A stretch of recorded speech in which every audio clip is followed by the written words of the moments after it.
Welcome to Sleepytime History. True stories from the pages of history for a full night's rest. If this is your first time listening, let us know where you're tuning in from. And if you like what you hear, please consider subscribing or rating us on your preferred podcast app. And for those listening on Spotify Premium, did you know that in select regions, you can now skip ad breaks entirely by switching from audio to video? In fact, watching us on Spotify Premium Video is the best way to help us create more stories just for you. Thank you for your support. It helps us immensely. Right. We'll begin with a full 8 hours of uninterrupted storytelling after a short break.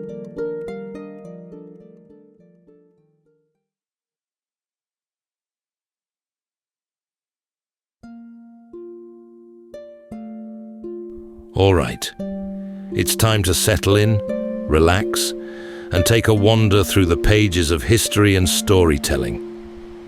Tonight, we're going to be exploring the enduring mystery of the Loch Ness monster, that legendary creature said to lurk beneath the peaty depths of Scotland's most famous loch. The Scottish Highlands hold many secrets, but none quite so tantalizing as what might dwell in these cold, ancient depths. Loch Ness descends more than 750 feet into the earth, a vast, inky chasm where sunlight quickly surrenders to the darkness of thick, peat-stained waters.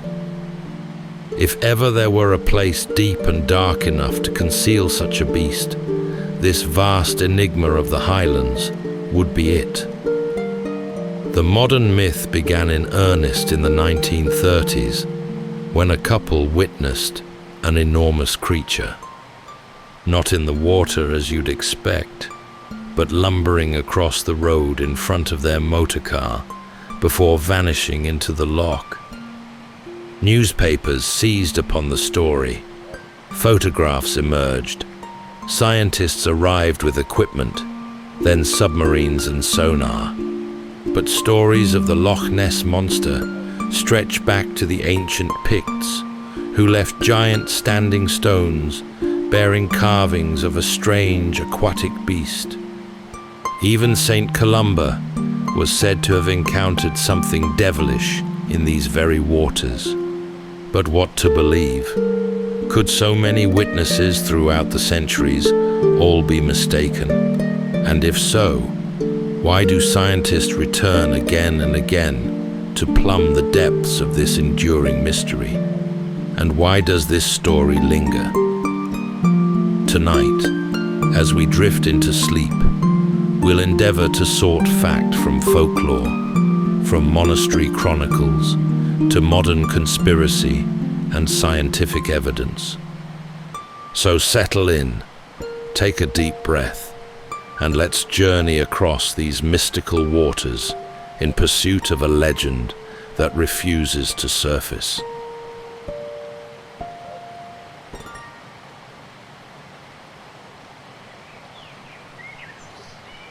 Centuries ago, long before any monk set quill to parchment, before tracks lined the hillsides or visitors came seeking legends, the people who lived beside the great loch saw no divide between the land and the stories it carried. This was the Scottish Highlands over 1,000 years ago. The air hung heavy with the scent of wet bracken and wood smoke. A cold wind rolled down from the hills, carrying the mineral tang of ancient stone. And there, stretched out like a sleeping serpent through the heart of the great glen, lay the water, black as spilled ink, silent as a held breath. In those days, the Picts carved their beliefs into stone. They had no written alphabet as we'd recognize it. Instead, they left symbols, curves, crescents, and long looping spirals whose meanings scholars still approach with care. And among these runes of their world appears, now and then, a creature. No hooves, no paws, no wings, just a long neck arched with intent, and a body half serpent, half seal, as if drawn by hands familiar with things seldom spoken of directly. These carvings were not warnings necessarily. It's possible the people of the early Highlands didn't treat the unknown as an enemy, but as a part of the order of things. A creature in the water might be dangerous, yes, but danger and reverence often traveled together back then. The wild held lessons, and lessons held value. A carved beast, pressed into stone with deliberate strokes, was a way of acknowledging that the loch's conditions changed and that its depths might contain a presence older than any settlement on its shore. If you walk the hills today, the stones weathered and half swallowed by moss, you might not immediately notice the shape. But if you look long enough, your mind begins to settle into older patterns. The curve of a neck emerges. The suggestion of movement appears in the chiseled lines. These were not decorative whims. They were statements, small, steady markers of a world where water was as mysterious as the sky, and every ripple held meaning. The loch itself would have been a companion to these early communities. Its long, narrow body lay between steep ridges that kept the sun low and the water cool. On still mornings, before birds began their fussing, the surface would rest as though half dreaming. The Picts depended on the loch for fish and for a steady, constant presence in their lives. Yet sudden swells or unexpected currents were a regular reminder that humans were vulnerable there. It's comforting in a way to imagine their days unfolding at the edge of that immense stretch of water. Fires lit against the breeze, children chasing one another over damp earth, hunters returning with meat over their shoulders. And always, just a little way off, the loch, dark, deep, and inscrutable. Stories did persist, of course, murmured at hearthside and passed gently from elder to child. People spoke softly of the loch, of ripples that formed when no wind stirred the water, of a vague shape rising in the deep before vanishing again. Some heard these accounts and smiled, thinking it a trick of light or wind upon water. Others listened, not with fear exactly, but a calm acceptance that the world was larger, older, and more mysterious than any mortal mind could fully comprehend. It was into that quiet mystery that the carved figures at the edge of the highlands found their place. On the stones left by the Picts, the same watery enigma was given form.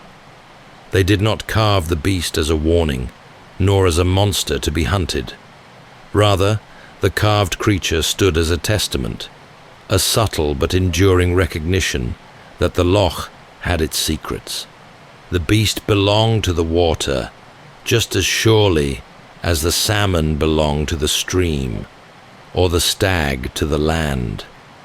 And in that belonging, there was a kind of quiet reverence.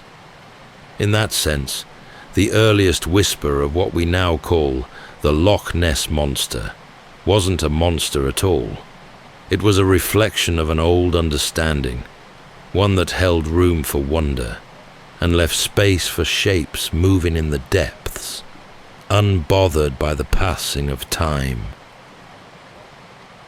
The year was 565 AD, and the wild beauty of the Highlands was being visited by an Irish monk of immense spiritual influence named Columba. He had travelled north, bringing the new faith to the local people of Loch Ness. The event that would later become a cornerstone of the monster's narrative took place not on the vast loch itself, but slightly away from it, along the connecting waterway, the River Ness. This river flows from the northern tip of the loch and winds its way towards the sea at Inverness.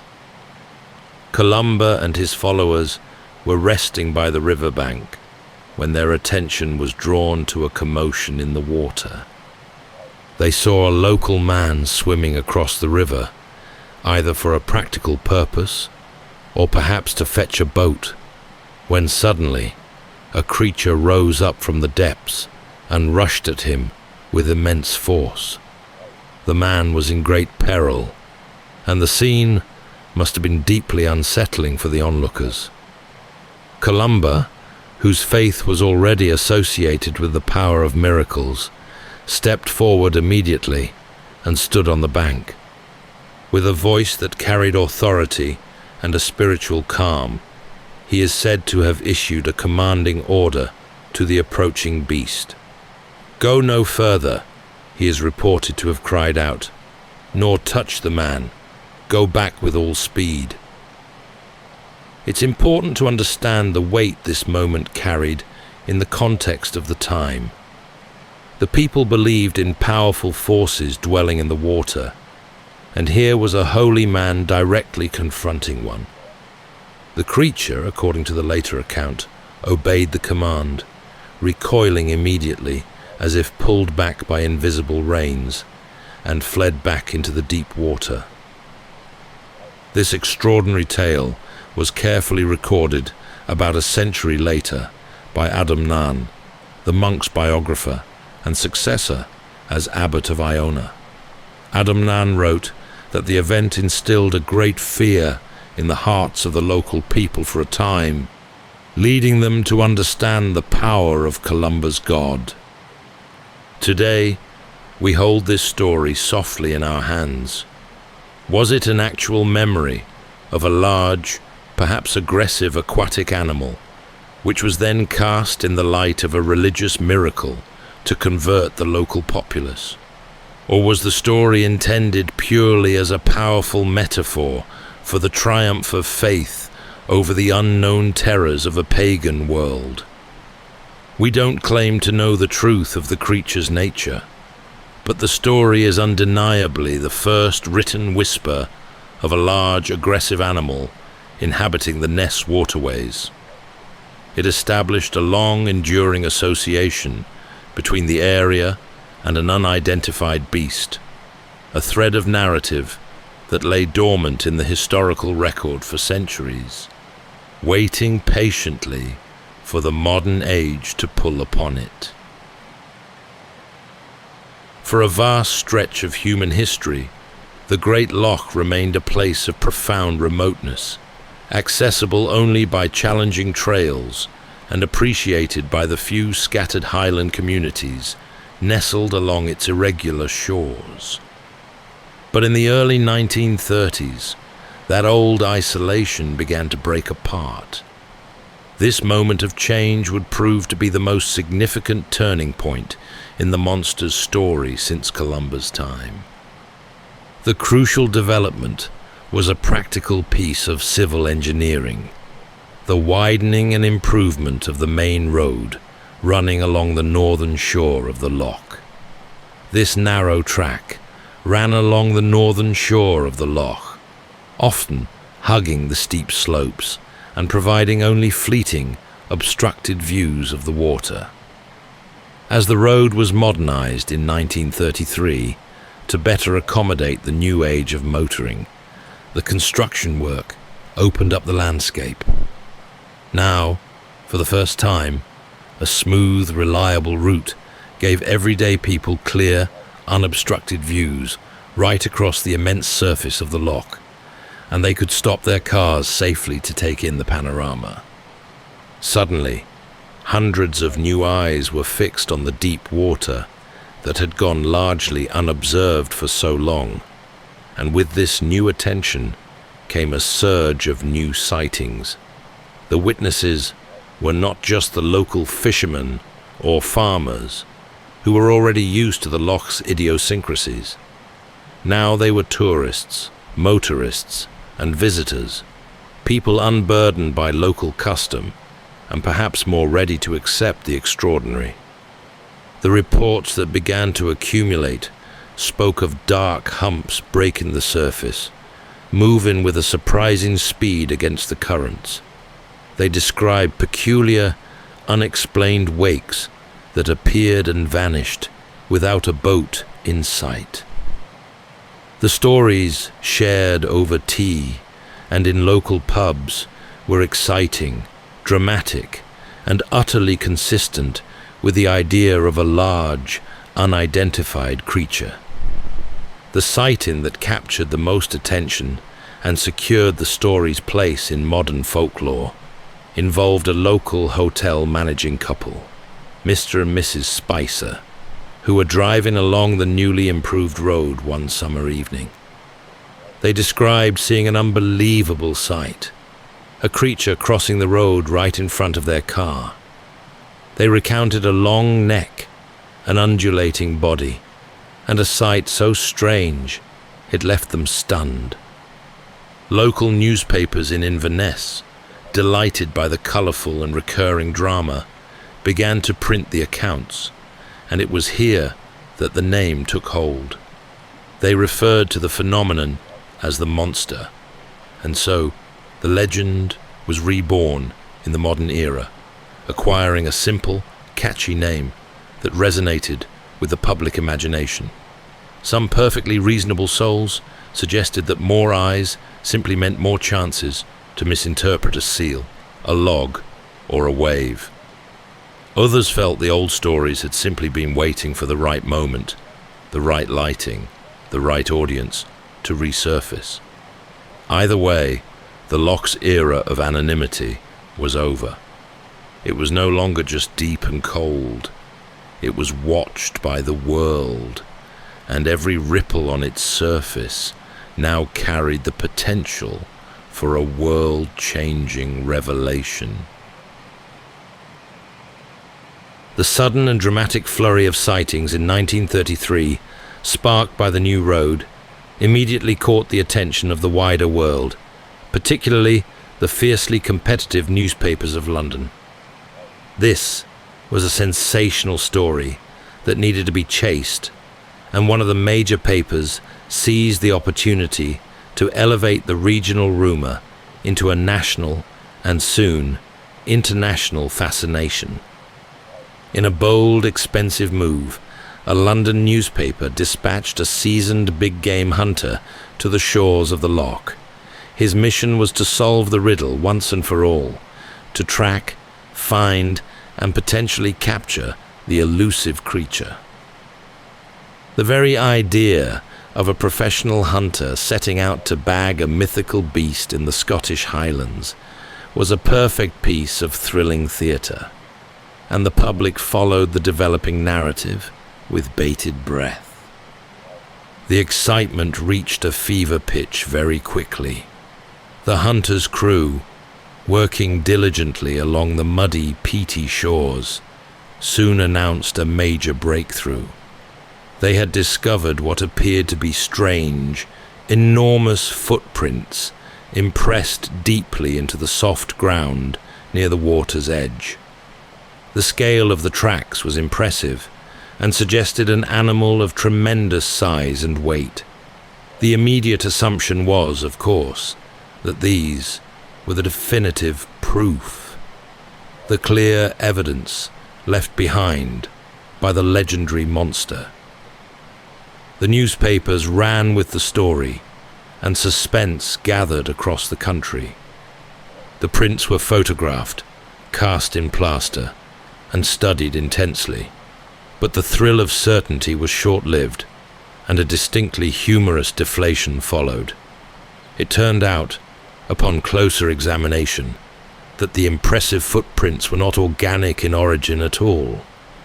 The hunter's claim, so confidently made, crumbled when it was revealed that the tracks had been made by an ingenious yet utterly mundane object, a novelty umbrella stand. Specifically, the prints were identical to the base of an umbrella stand, crafted to resemble a hippopotamus foot.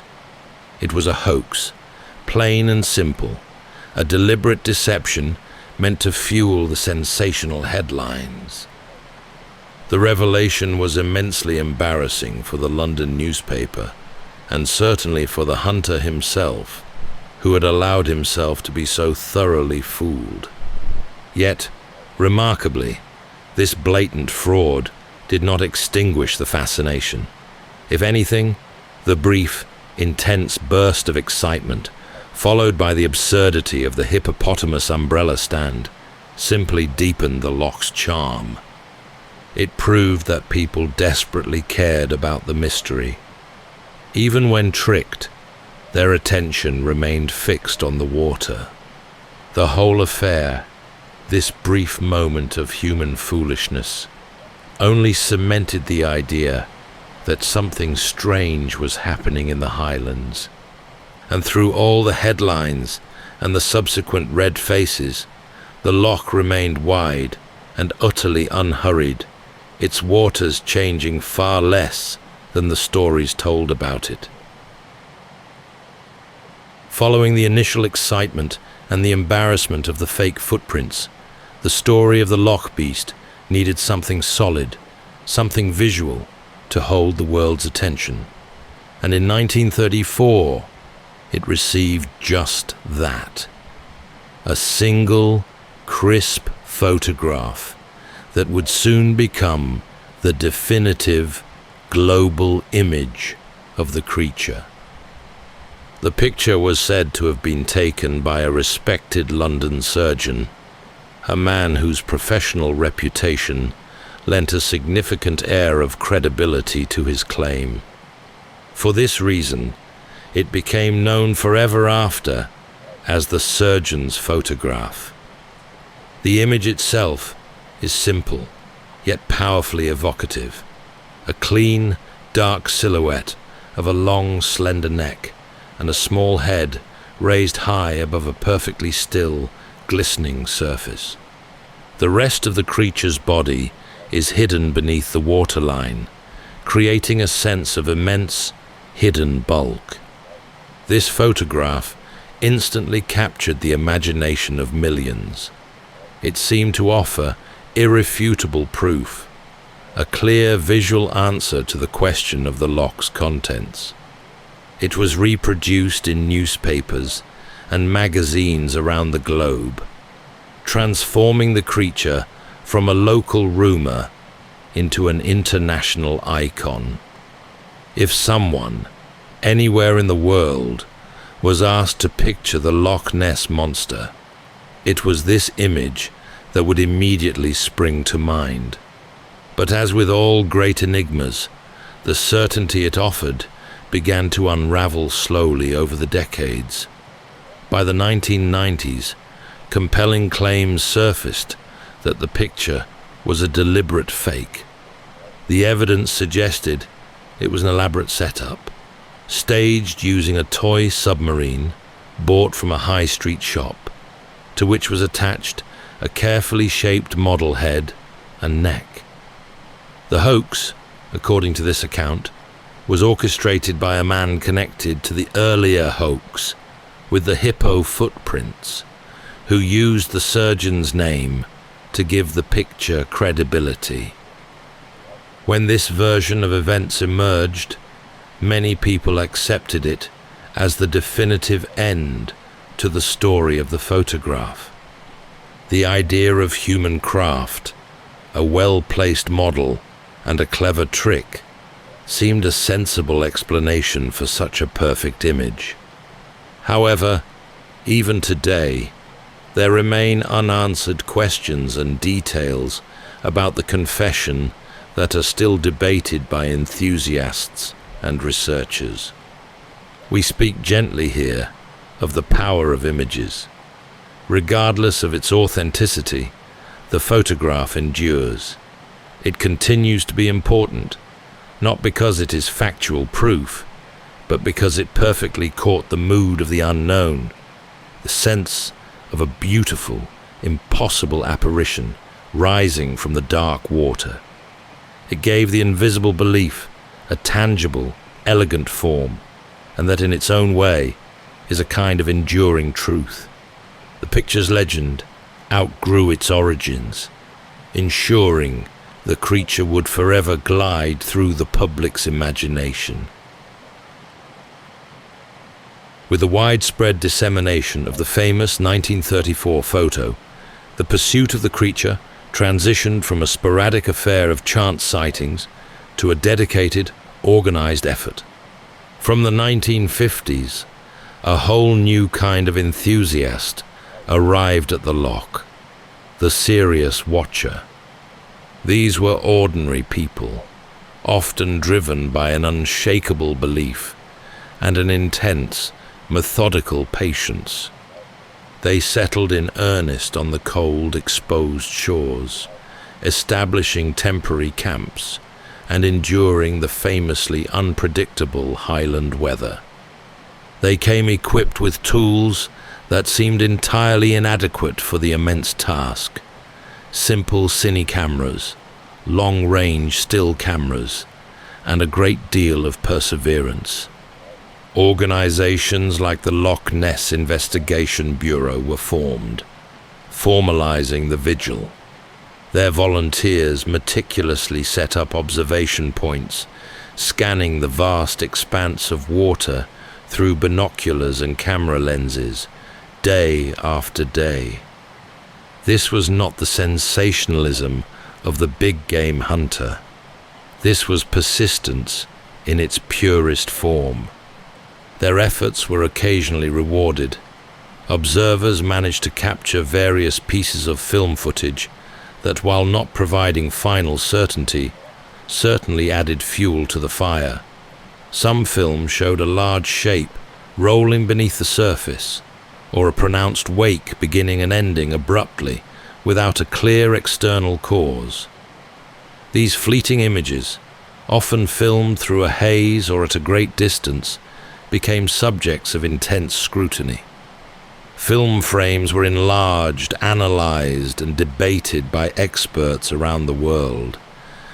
The difficulty was always one of scale and certainty.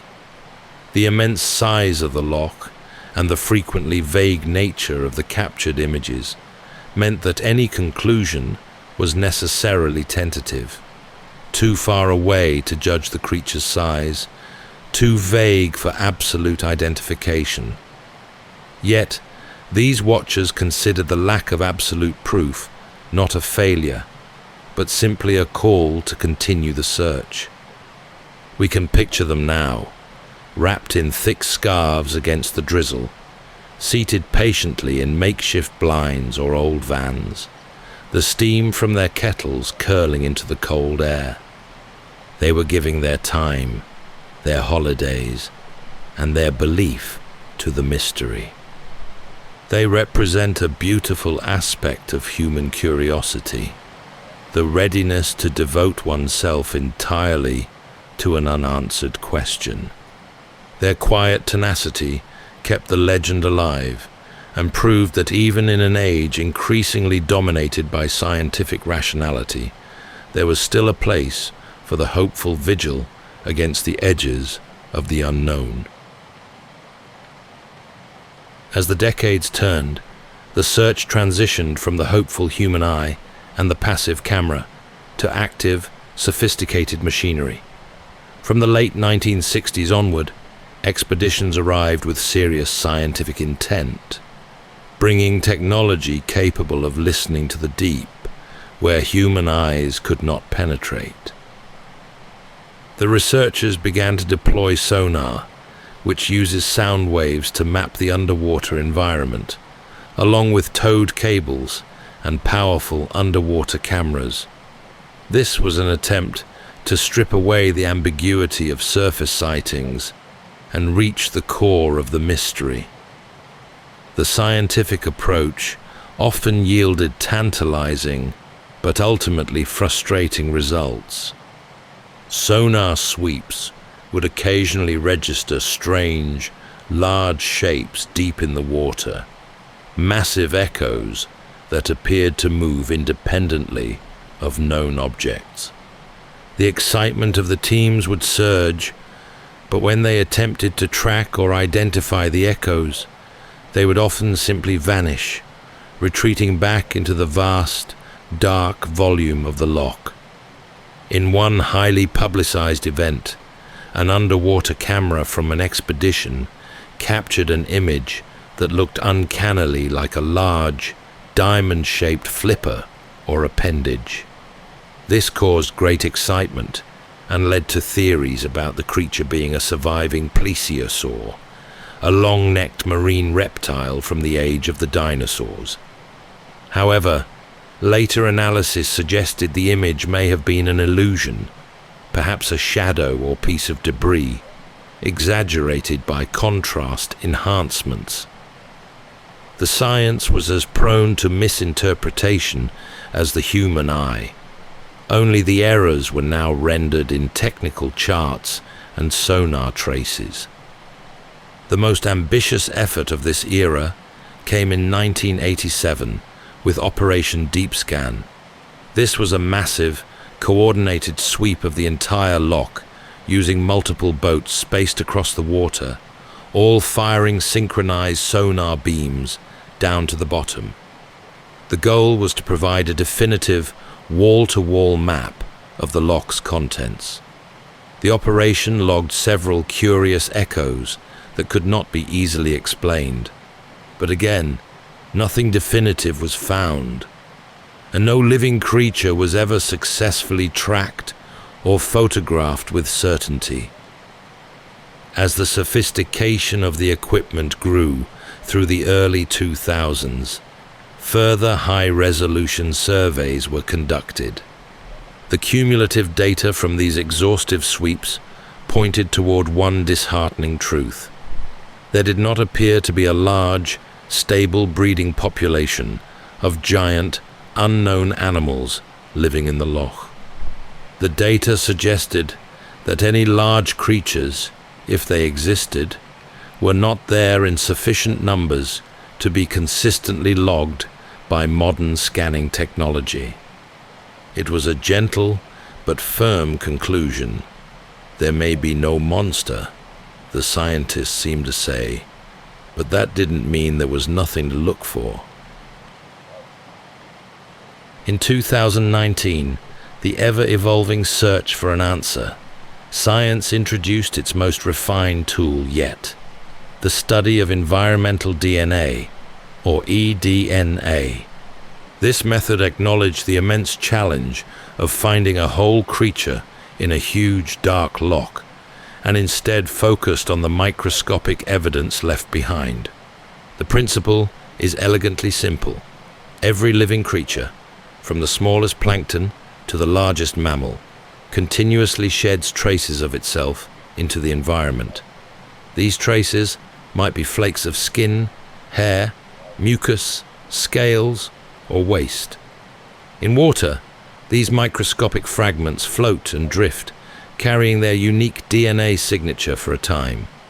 Scientists proposed that if a large, unknown creature had been living in the Loch for centuries, its DNA signature should be detectable in the water samples.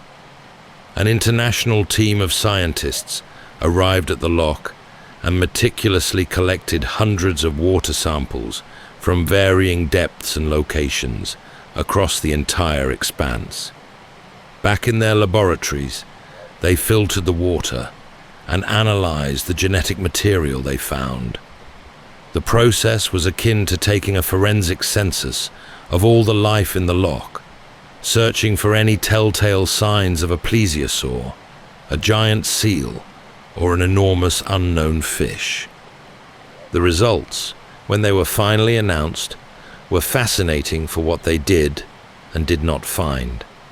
The analysis provided a very detailed list of all the life known to exist in the Loch, confirming the presence of hundreds of species of fish, birds, mammals, and bacteria. Crucially, the researchers found no evidence of DNA from ancient marine reptiles, such as a plesiosaur, nor did they find any traces of large foreign fish, like a sturgeon. However, One particular DNA signature was ubiquitous and astonishingly plentiful: the DNA of the eel. The scientists found traces of eel DNA in almost every one of the collected samples, a result that was significantly higher than the levels expected. As one researcher famously said, there was a very significant amount of eel DNA circulating in the water. This raised an entirely new possibility, a hypothesis both simple and compelling. Could the sightings, the long neck, the humps, the movement, be explained by a giant European eel? The European eel is known to grow quite large, and while a 7-foot eel is rare, the enormous volume of the loch might offer the chance for an unprecedented specimen to survive and grow to a truly immense size. The study provided a sharp, biological answer, even if it didn't provide a final solution.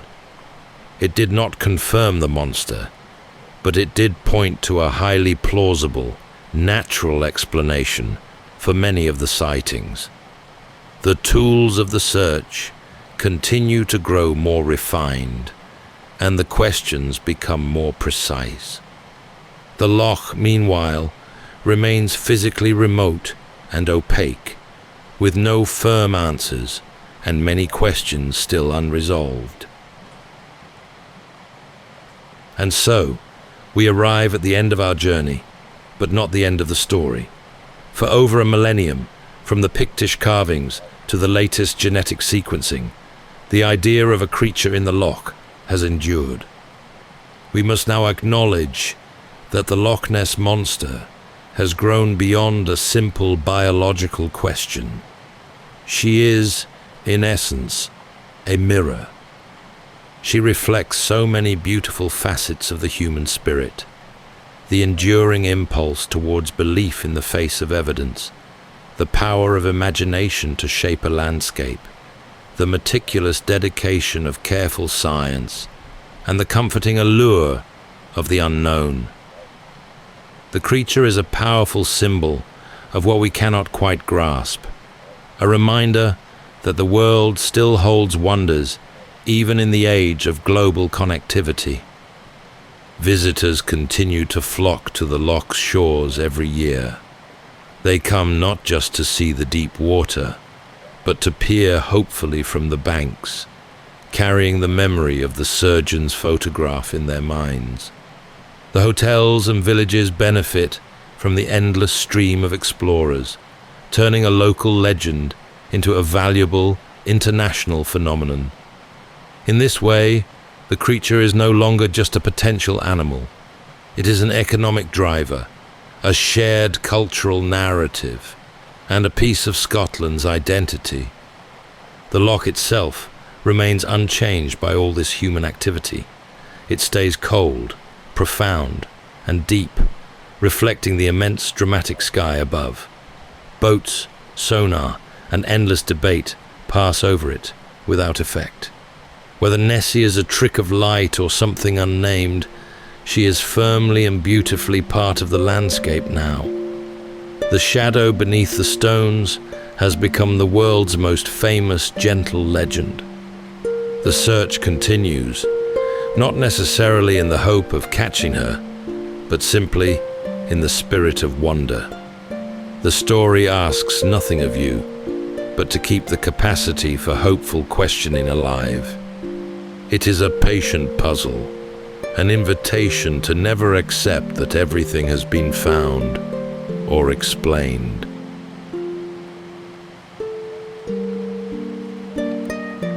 That's all for tonight's journey through history.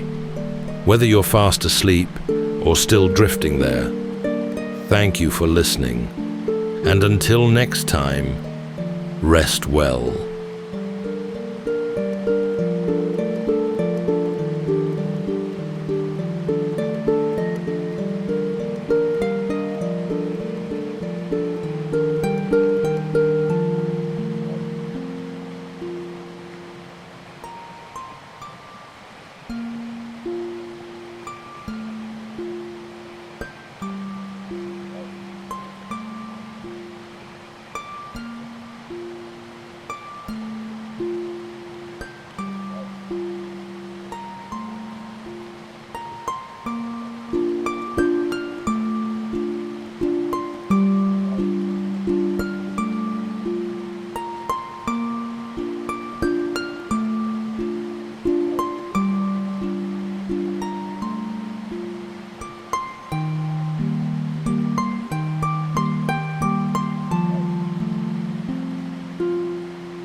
Welcome to Sleepytime History.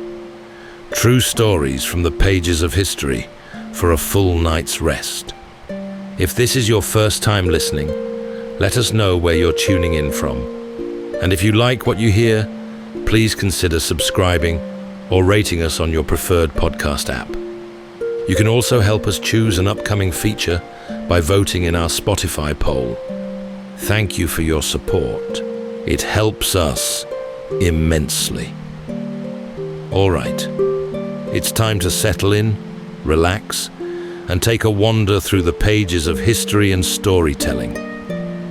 Tonight, we're going to be exploring the remarkable true story of Cleopatra, twilight sovereign of a vast empire in decline, and one of the most powerful women in all of history. Born into an ancient kingdom already centuries old, Cleopatra came of age in a gilded Egyptian palace, its emerald courtyards bordered by sandstone columns and grand halls fragrant with incense. From the beginning, Cleopatra was more than a ruler in waiting. She was a survivor in a family where crowns were claimed just as often through treachery as through birthright. By the time she had ascended to the throne, Egypt was a kingdom in peril. The encroachment and influence of Rome was seemingly unstoppable, reshaping the world far beyond its borders.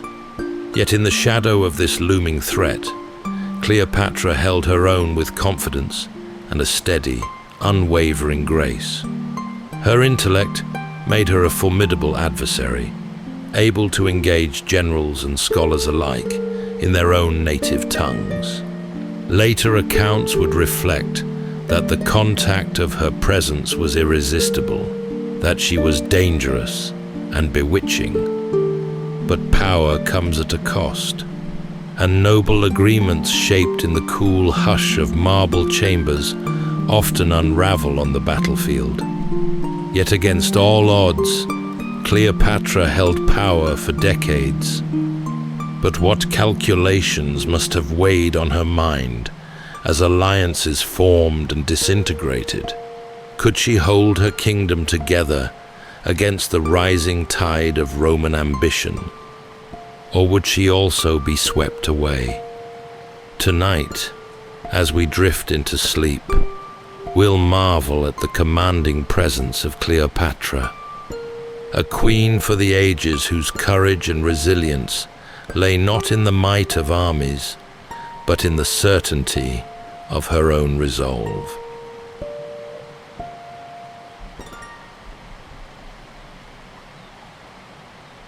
The Nile moved steadily through the heart of Egypt, a deep blue ribbon weaving endlessly through the golden, sun-baked sands of the river delta. Along its banks, the city of Alexandria rose, a jewel of Hellenistic learning and commerce, where the young Cleopatra VII spent her formative years.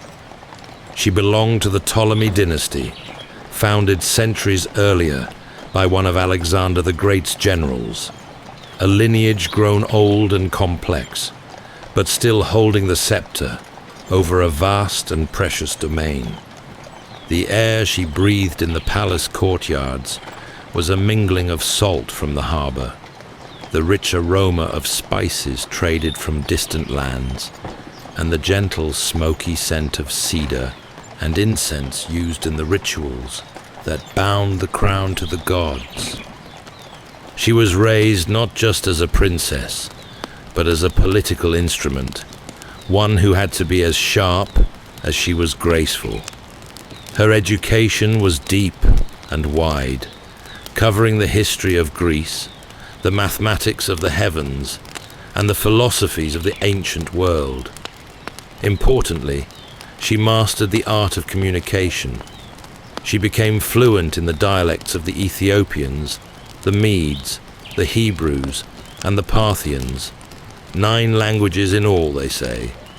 A remarkable achievement that allowed her to speak directly to her subjects and to visiting dignitaries, fostering an immediate connection that was rare for a ruler of her time. Her mind was always working, always assessing. She wasn't simply reading a text. She was learning how to read a room, how to perceive the subtle shifts of loyalty and ambition in the faces around her. This skill was vital, for the family she was born into was a viper's nest. The Ptolemies had a bloody history of sibling rivalries and courtly intrigues, where succession was often decided by treachery rather than peaceful inheritance. The crown she inherited with her brother was already brittle. Egypt itself, though wealthy, was struggling under the relentless, growing influence of Rome. The legions had conquered territories far and wide, and their shadow stretched even to the prosperous quays of Alexandria. The kingdom was an apple ripe for the picking, and the Romans were circling. Yet, even in the face of this immense historical pressure, Cleopatra displayed an unwavering composure. She was trained to rule, and she did so with a steady assurance. Later, the philosopher and historian Plutarch would offer a lasting impression of her persuasive power. He explained that her voice was like an instrument of many strings, capable of adapting its tone and force to suit whomever she was speaking with. This early training in language and observation would soon be tested in the most dramatic of ways, as the forces within her own family and the colossal power of Rome conspired to take her crown. Before long, the quiet tensions within the royal household gave way to open conflict. A faction within the court, led by her brother and sister, gathered strength, poisoning the atmosphere and making her position untenable. Rather than wait for the inevitable, she made a decisive and practical choice. She would leave. This wasn't a panicked flight, but a calculated withdrawal, a strategic step away from a treacherous court. She retreated into Syria, where she began to assemble a loyal mercenary army, gathering the resources and allies necessary for her return. She was a queen without a throne, but never without a plan. Meanwhile, the politics in Egypt tightened around the ruling clique, becoming increasingly hostile to her rightful claim. Then, a massive shadow fell over the eastern Mediterranean. Julius Caesar, the preeminent Roman general, arrived in Alexandria. Caesar was not there to solve a family feud, but to settle a far larger debt involving the previous Ptolemy king. His presence was overwhelming, instantly making the squabble for the Egyptian throne a matter of Roman concern.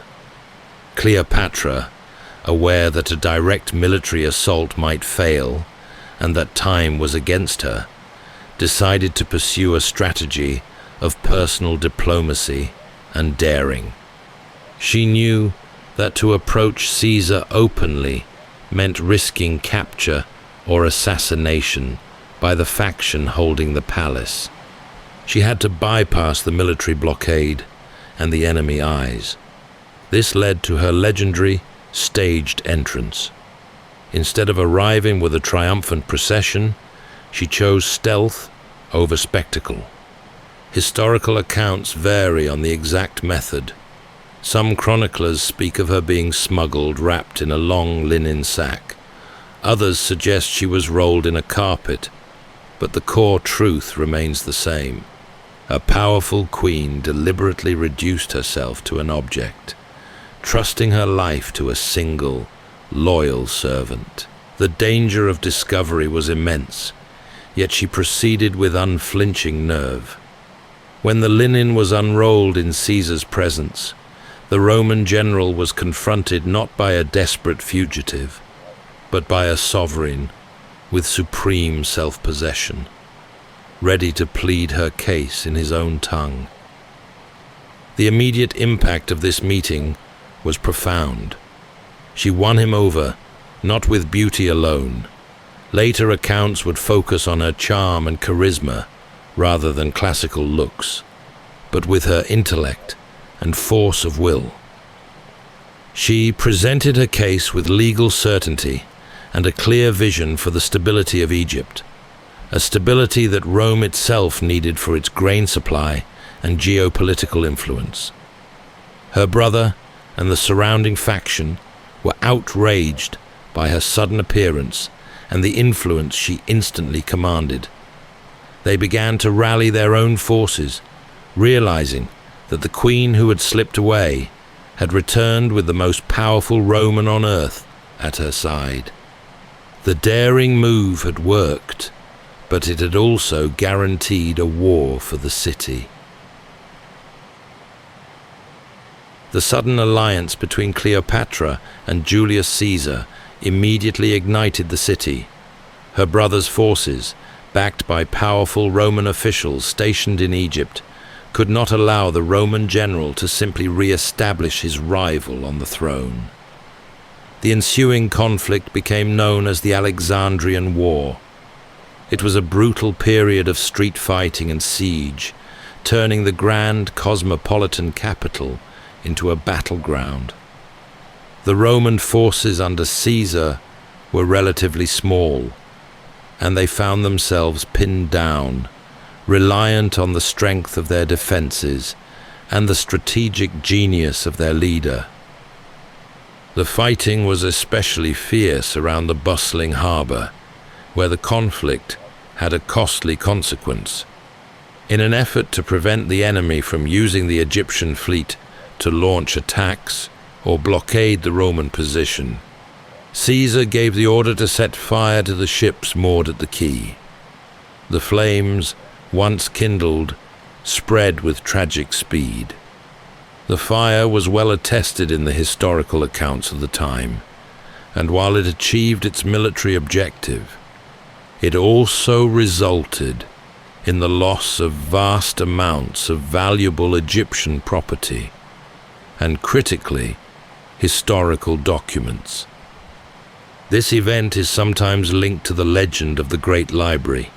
For generations, people believed that the vast repository of ancient knowledge was lost in a single catastrophic night. However, contemporary scholarship offers a more nuanced and perhaps sadder truth. The library, while certainly damaged, likely suffered its decline over many centuries through repeated shifts of power, lack of funding, and gradual destruction. The image of the single, devastating fire is dramatic, but history is often made of slow erosion. Through the chaos and the haze of burning vessels, Cleopatra remained in the city, holding to her position. After several tense months, Roman reinforcements arrived, finally tipping the balance. The forces opposing her were defeated, and the young king Ptolemy XIII, her brother, was killed. With the opposition dismantled, Cleopatra was secured upon the throne, now nominally ruling alongside her even younger brother, Ptolemy XIV, but in practice holding the real power in Egypt. Her political gamble had succeeded, and the cost had been steep, paid for in the city's treasure and the blood of its people. But the crown was hers, and she had demonstrated a level-headedness that transcended the simple image of a charming queen. She had proved she could govern during wartime. With the Alexandrian War concluded, a fragile peace settled over the Delta.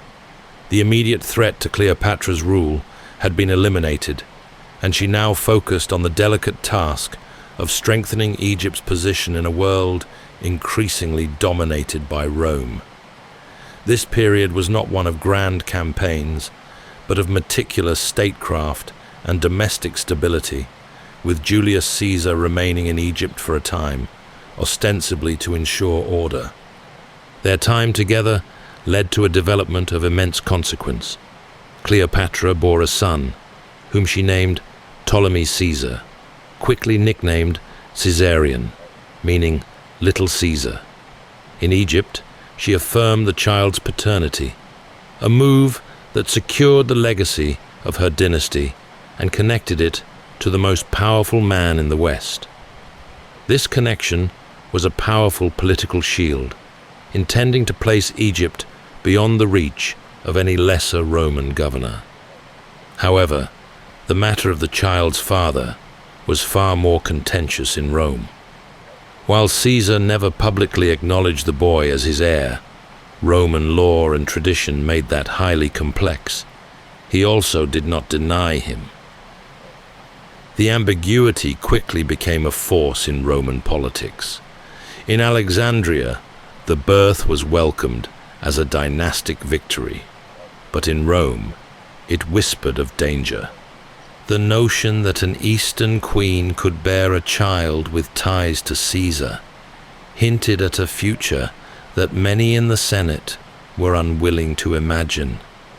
When Caesar eventually returned to Rome, he took Cleopatra and her young son with him. Her presence in the capital caused a considerable stir.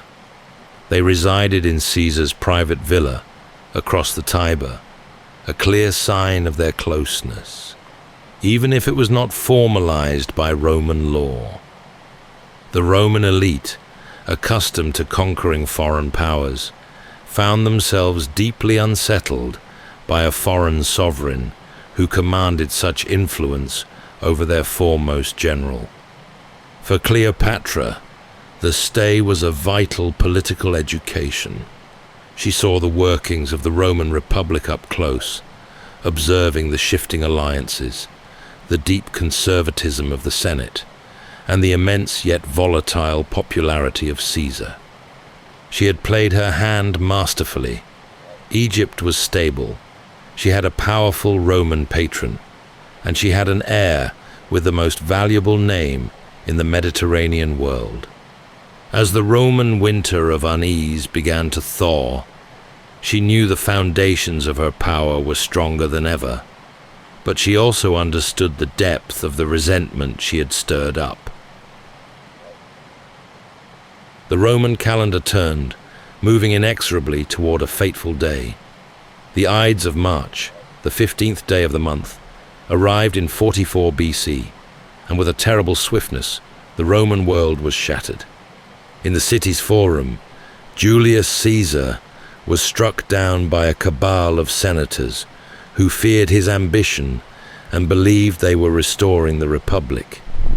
It was a single, violent act that sent shockwaves across the Mediterranean, fracturing the political landscape entirely.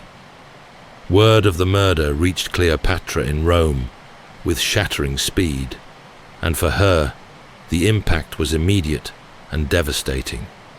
The foundations of her strategic alliance had been violently removed. Her protector and the father of her child was gone, and the power vacuum he left behind was terrifyingly immense. With a speed and clear-headedness that defined her rule, she made the immediate, necessary decision. She would return to Egypt. There was nothing left for her in Rome but danger and the hostility of a shattered elite. She departed with her son, navigating the treacherous passage back to the relative safety of her own kingdom. Back in Alexandria, the crown was once again under immense pressure. Her political position, so recently secured by a Roman sword, was now vulnerable to any of the new, competing factions that immediately sprang up in Rome.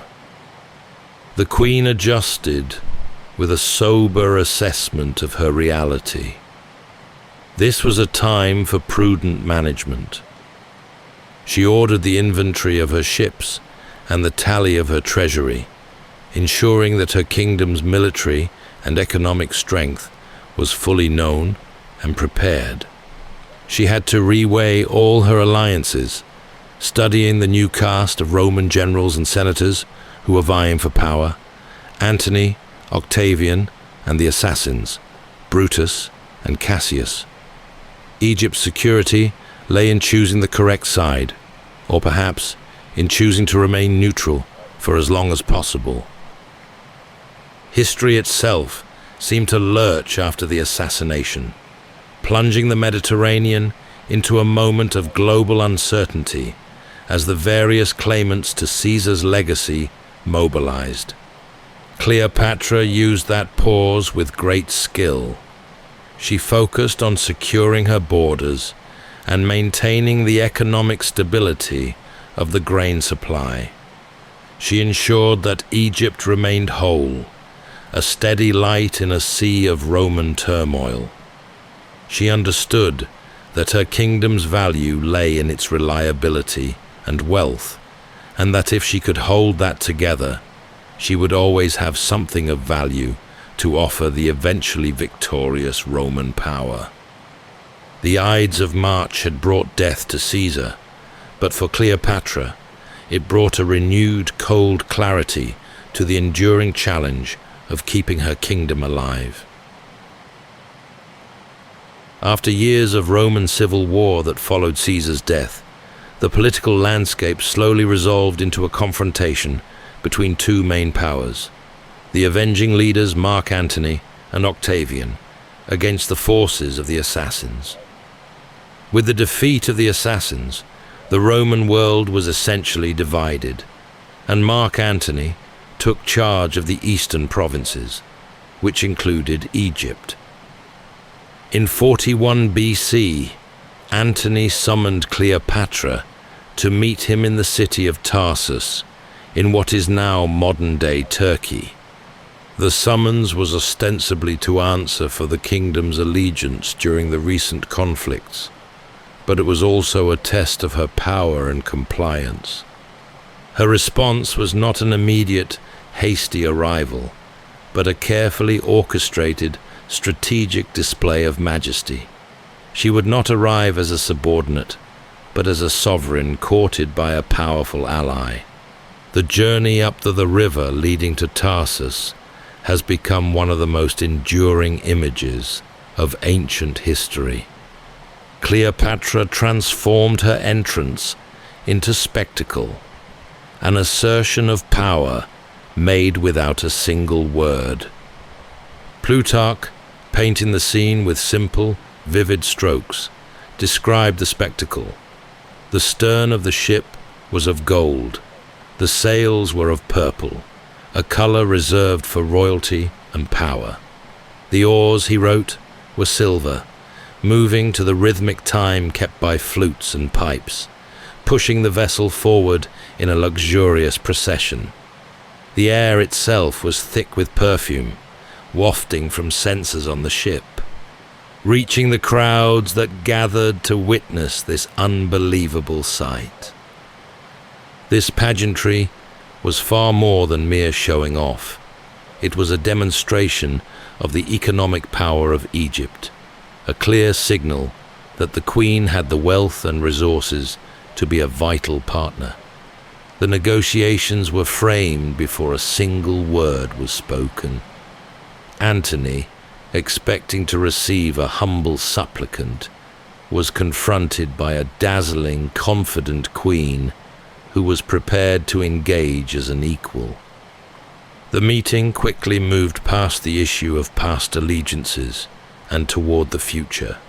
Their partnership began to grow, built upon a mutual understanding of military aims. Antony needed Egypt's limitless wealth and grain for his planned campaign against the Parthian Empire in the east, and Cleopatra needed the protection of a powerful Roman. As their relationship deepened, they established a household that set its own unhurried rhythm on the edge of the Mediterranean. It was a union of two formidable powers, both accustomed to command, forging an alliance that was personal and political in equal measure. This partnership was an audacious challenge to the old Roman order, and a powerful assertion that the East, under the steady hand of its queen, would have a massive role to play in the new world being forged. Over the next years, that shared life became a dynasty. Their household was enriched by the births of 3 children, their twins Alexander and Cleopatra, and later their younger son Ptolemy. The couple spent several years consolidating their authority over the eastern territories of the Roman world, culminating in the boldest statement of their power, a grand public ceremony in 34 BC, later known as the Donations of Alexandria. This event was a carefully staged public ceremony in the great public hall of Alexandria, the Gymnasium, designed to announce their children's and Egypt's place in the global order. Antony formally recognized Caesarion, Cleopatra's son by Julius Caesar, as the true son of the great general, thus placing him directly in opposition to Octavian, Caesar's adopted son and Antony's rival in Rome. The queen and her children were bestowed with immense titles and vast territories. Cleopatra herself was declared Queen of Kings, a phrase that would linger on Eastern inscriptions and, critically, in Roman anxiety. Her children received kingdoms and domains spanning from Armenia in the east to North Africa in the west. The sheer audacity of the grants sent a clear, undeniable message to Rome. The Eastern world had its own center of gravity, and it was located in Alexandria, not on the Tiber. It is worth noting that this magnificent pageant was both symbol and strategy. The donations were not a whimsical act of provocation, but an attempt to stabilize the sprawling borders of the East, delegating authority to a trustworthy network of client rulers, most of whom were her own children. It was intended to signal confidence and secure a stable eastern frontier, thereby serving a practical Roman need. However, the action was instantly and vehemently interpreted in Rome as an unacceptable provocation. Octavian and his allies seized upon the donations, portraying Antony as a man corrupted and controlled by a foreign, Eastern queen. They painted the queen as a threat to the very stability of the Republic, arguing that she intended to move the capital to Alexandria and rule the world from the banks of the Nile. The carefully calculated pageantry had provoked exactly what it was meant to prevent: a final, terrible confrontation with Rome. Cleopatra had used her children's futures and her kingdom's wealth to build a solid strategic foundation, but the relentless pressure of Roman ambition and the political needs of Octavian's faction made war virtually inevitable. Despite the noble intentions behind the arrangements, the grand titles of the donations simply served to make the inevitable battle for control a matter of personal and ideological survival for the queen. The simmering tension finally escalated into open conflict. Antony and Cleopatra prepared to face the formidable forces of Octavian, and the final reckoning came to a head at the narrow straits off western Greece, in the naval battle of Actium. The historical record shows that the decision to engage in a sea battle was not easily made, and it was certainly a choice born of imperfect options. Antony's strategy was beset by difficulties. Some sources speak of disease sweeping through his massive camp, weakening his land forces. Other factors included the comparative strength of Cleopatra's well-provisioned fleet and the enormous treasury she had brought with her. The naval confrontation, though riskier, offered a chance for a decisive, rapid victory, or failing that, an opportunity to withdraw and fight another day with their wealth and power intact. On September 2nd, 31 BC, the two colossal fleets met on the water. The battle itself was a massive, confusing melee. Octavian's fleet, commanded by the brilliant Agrippa, was composed of smaller, more maneuverable ships, while Antony's fleet featured larger, heavier vessels. The outcome became clear during the height of the engagement. The strategy of Antony and Cleopatra failed to achieve a decisive breakthrough. In the midst of the chaos, with the main forces still heavily engaged, the Egyptian squadron, carrying the royal treasury and the core of the couple's personal guard, withdrew from the battle and sailed south toward Egypt. Antony followed swiftly, an action that was immediately seized upon by Roman propagandists as an act of cowardly desertion. The Queen and her general were sailing home, leaving their allies and the remainder of the fleet to their fate. The withdrawal was devastating. The remaining land forces, left undersupplied and uncertain of their leadership, soon laid down their arms, effectively ending the challenge to Octavian. Roman poets and historians would subsequently dwell endlessly on the defeat. Horace, writing in the triumphant glow of the victory, gave the Queen a memorable, casually cruel label, calling her a fatale monstrum, a deadly wonder. But that sort of tired malice tells us far more about the Roman need to demonize their enemy than it does about the actual woman who fought to save her kingdom. Actium was not simply a loss of ships, it was the total collapse of their alliance's military power. The vast dreams of an Eastern empire centered in Alexandria were suddenly over. The only thing left to do was prepare for the inevitable arrival of the victor. After the crushing defeat at Actium, the couple returned to the city of light and libraries, knowing their time was severely limited. This period became one of sober, methodical preparation for the end. Cleopatra, still thinking like a ruler, turned her focus to the most immediate practical concerns. She immersed herself in the ledgers of the treasury, moving and arranging assets to keep them from Roman hands. She oversaw the fortification of the city, not with the belief that she could win, but with the hope that she could buy time.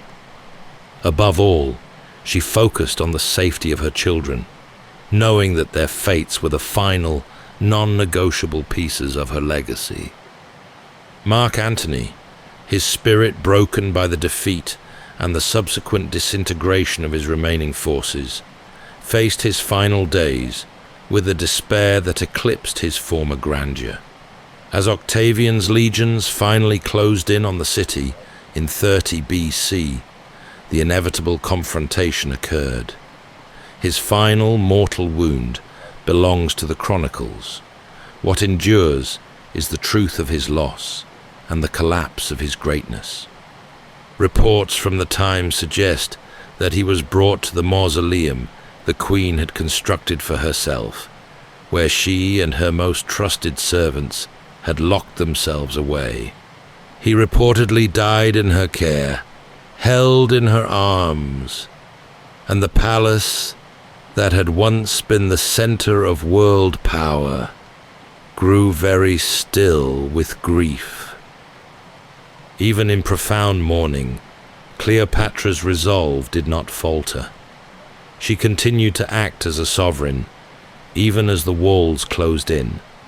She entered into a series of delicate, drawn-out negotiations with Octavian, who was now fully in command.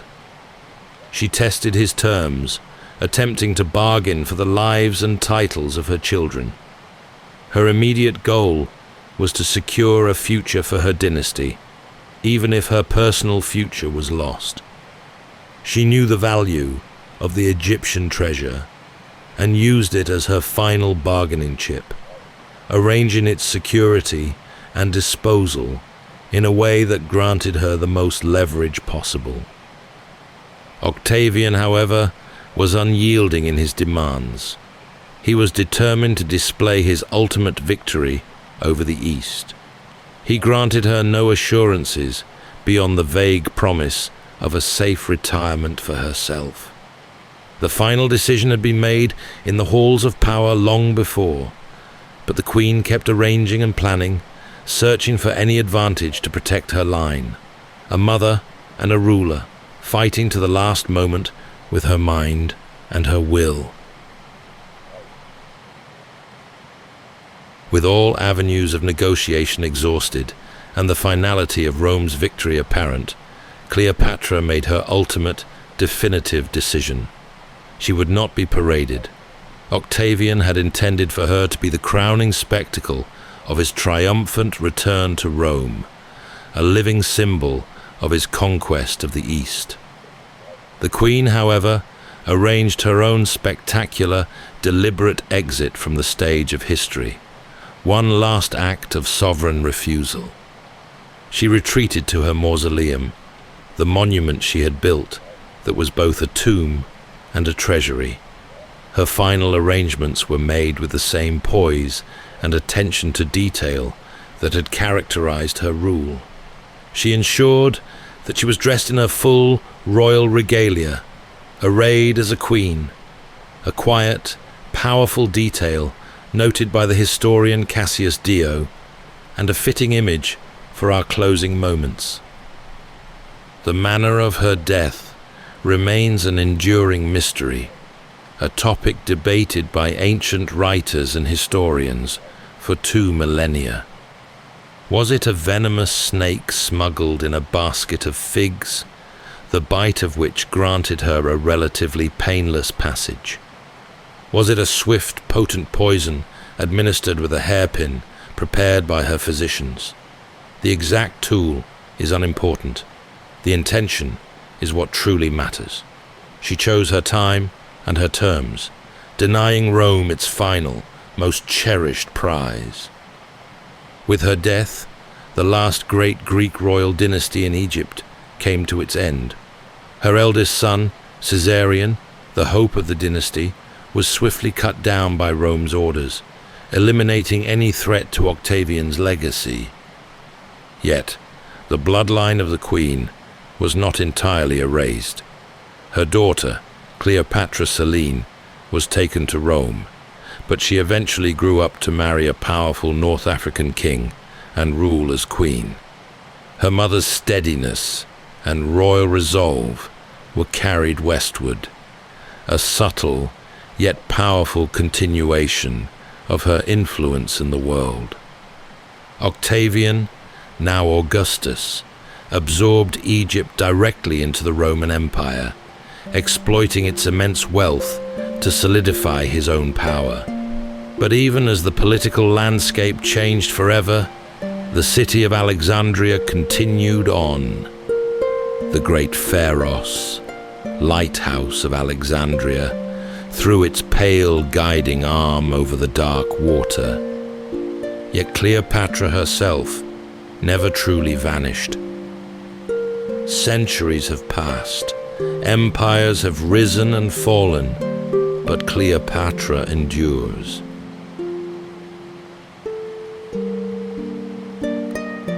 That's all for tonight's journey through history.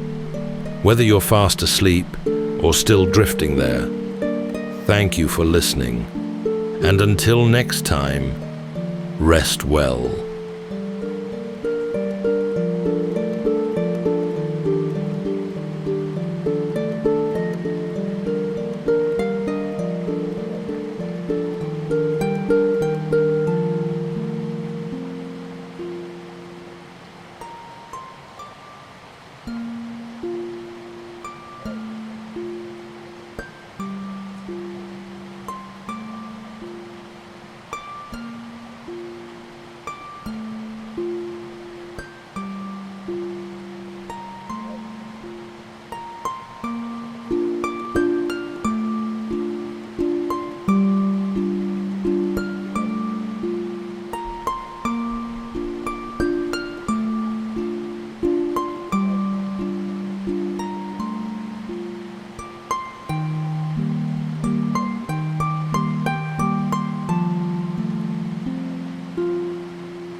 Welcome to Sleepytime History.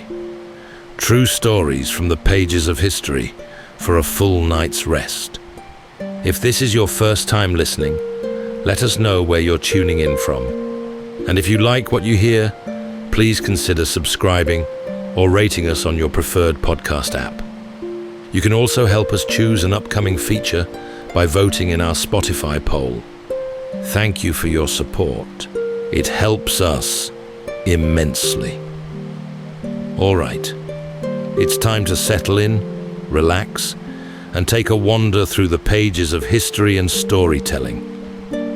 Tonight, we're going to be exploring the remarkable true story of Rasputin, a wandering mystic from a Siberian backwater who rose to gain a perilous grip on the heart of a crumbling Russian dynasty. He was born in a remote village far to the east of the Ural Mountains, a place of splintering wooden cottages, long winters, and hard-worn lives bound to the land. From these frozen beginnings came a man unlike any other. Drawn to visions and long bouts of prayer, Rasputin wandered far from home, leaving behind fields and family for monasteries and holy pilgrimages. His presence was strange, his gaze unsettling, and his faith fervent. But by the time he reached the glittering streets of St. Petersburg, Rasputin was already cloaked in rumor. Some called him a healer, others a fraud. But to the Russian royal family, desperate to save their only child from a deadly illness, he seemed like God's divine providence incarnate. Rasputin was soon welcomed into their inner circle, offering prophetic words, long prayers, and a mesmerizing steadiness that seemed to soothe the boy's suffering. As Russia strained under the weight of war, famine, and unrest, Rasputin's influence only grew. Whispers followed him everywhere. Alliances formed and crumbled. Attempts on his life were miraculously evaded. But how did this lowly peasant manage to spark intrigue, adoration, and dread across such a vast empire? How did he secure the absolute confidence of one of the world's most powerful monarchs? And how far would others go to stop him? Tonight, as we drift into sleep, we'll trace the path of a notorious mystic's unlikely rise to influence. So settle in, take a deep breath, and let's follow Rasputin from the frozen ruts of a Siberian hamlet to the opulent fading light of the Imperial Russian Empire.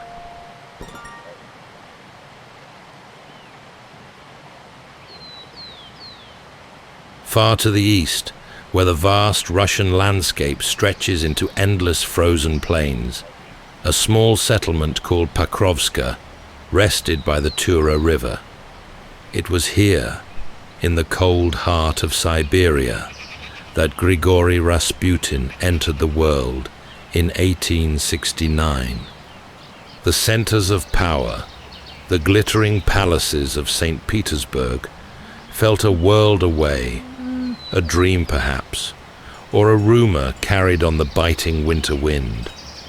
His beginnings were humble, rooted in the hard soil and the unrelenting cycle of the seasons.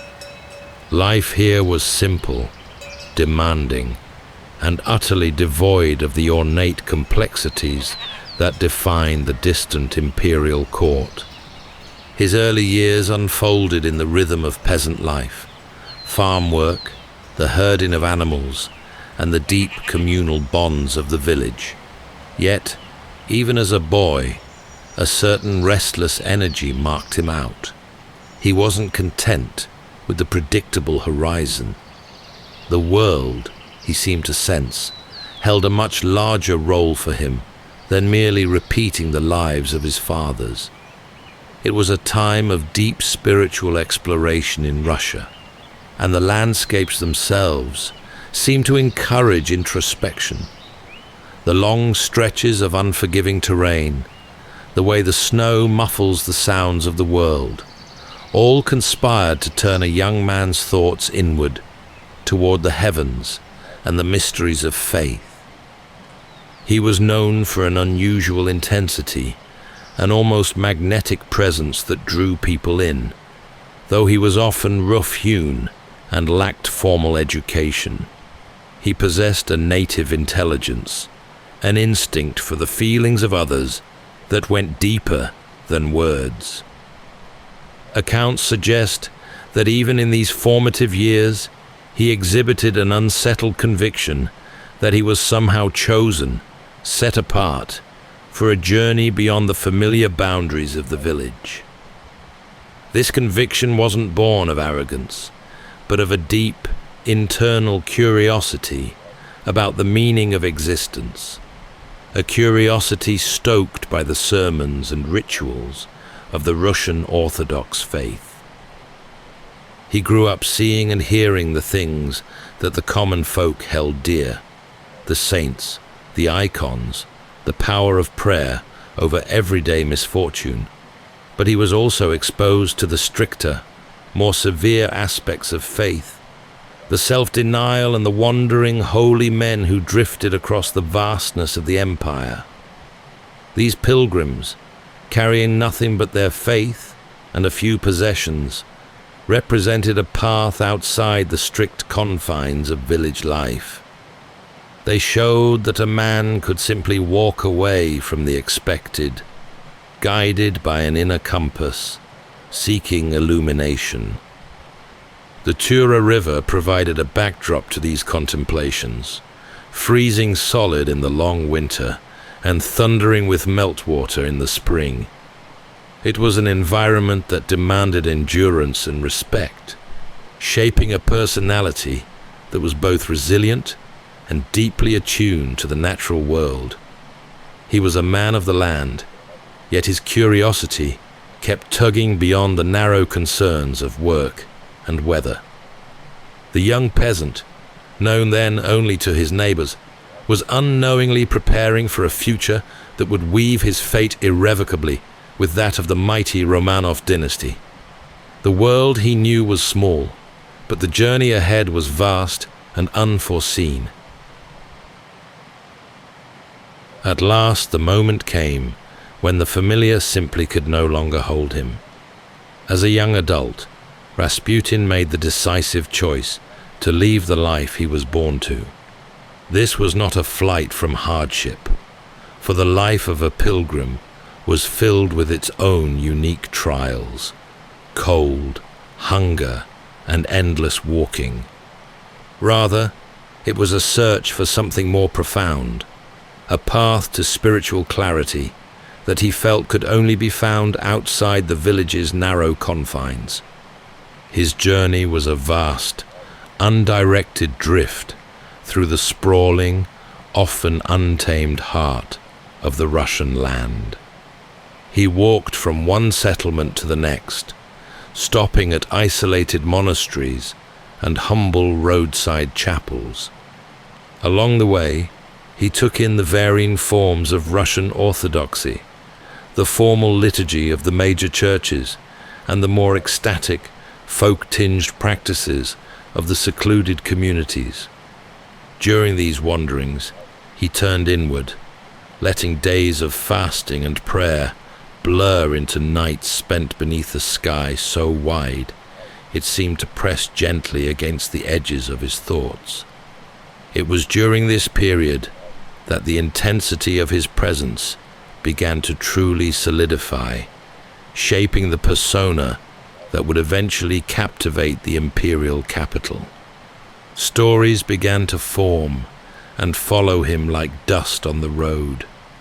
People spoke of his hypnotic eyes and the compelling nature of his enigmatic pronouncements. He didn't preach in the polished, educated manner of an ordained priest, but spoke with the unvarnished authority of someone who had seen visions and wrestled with spiritual truths in the raw, unmediated expanse of nature. He was said to possess an unusual power to discern a person's inner struggles, offering advice that, though sometimes cryptic, often struck a deep chord.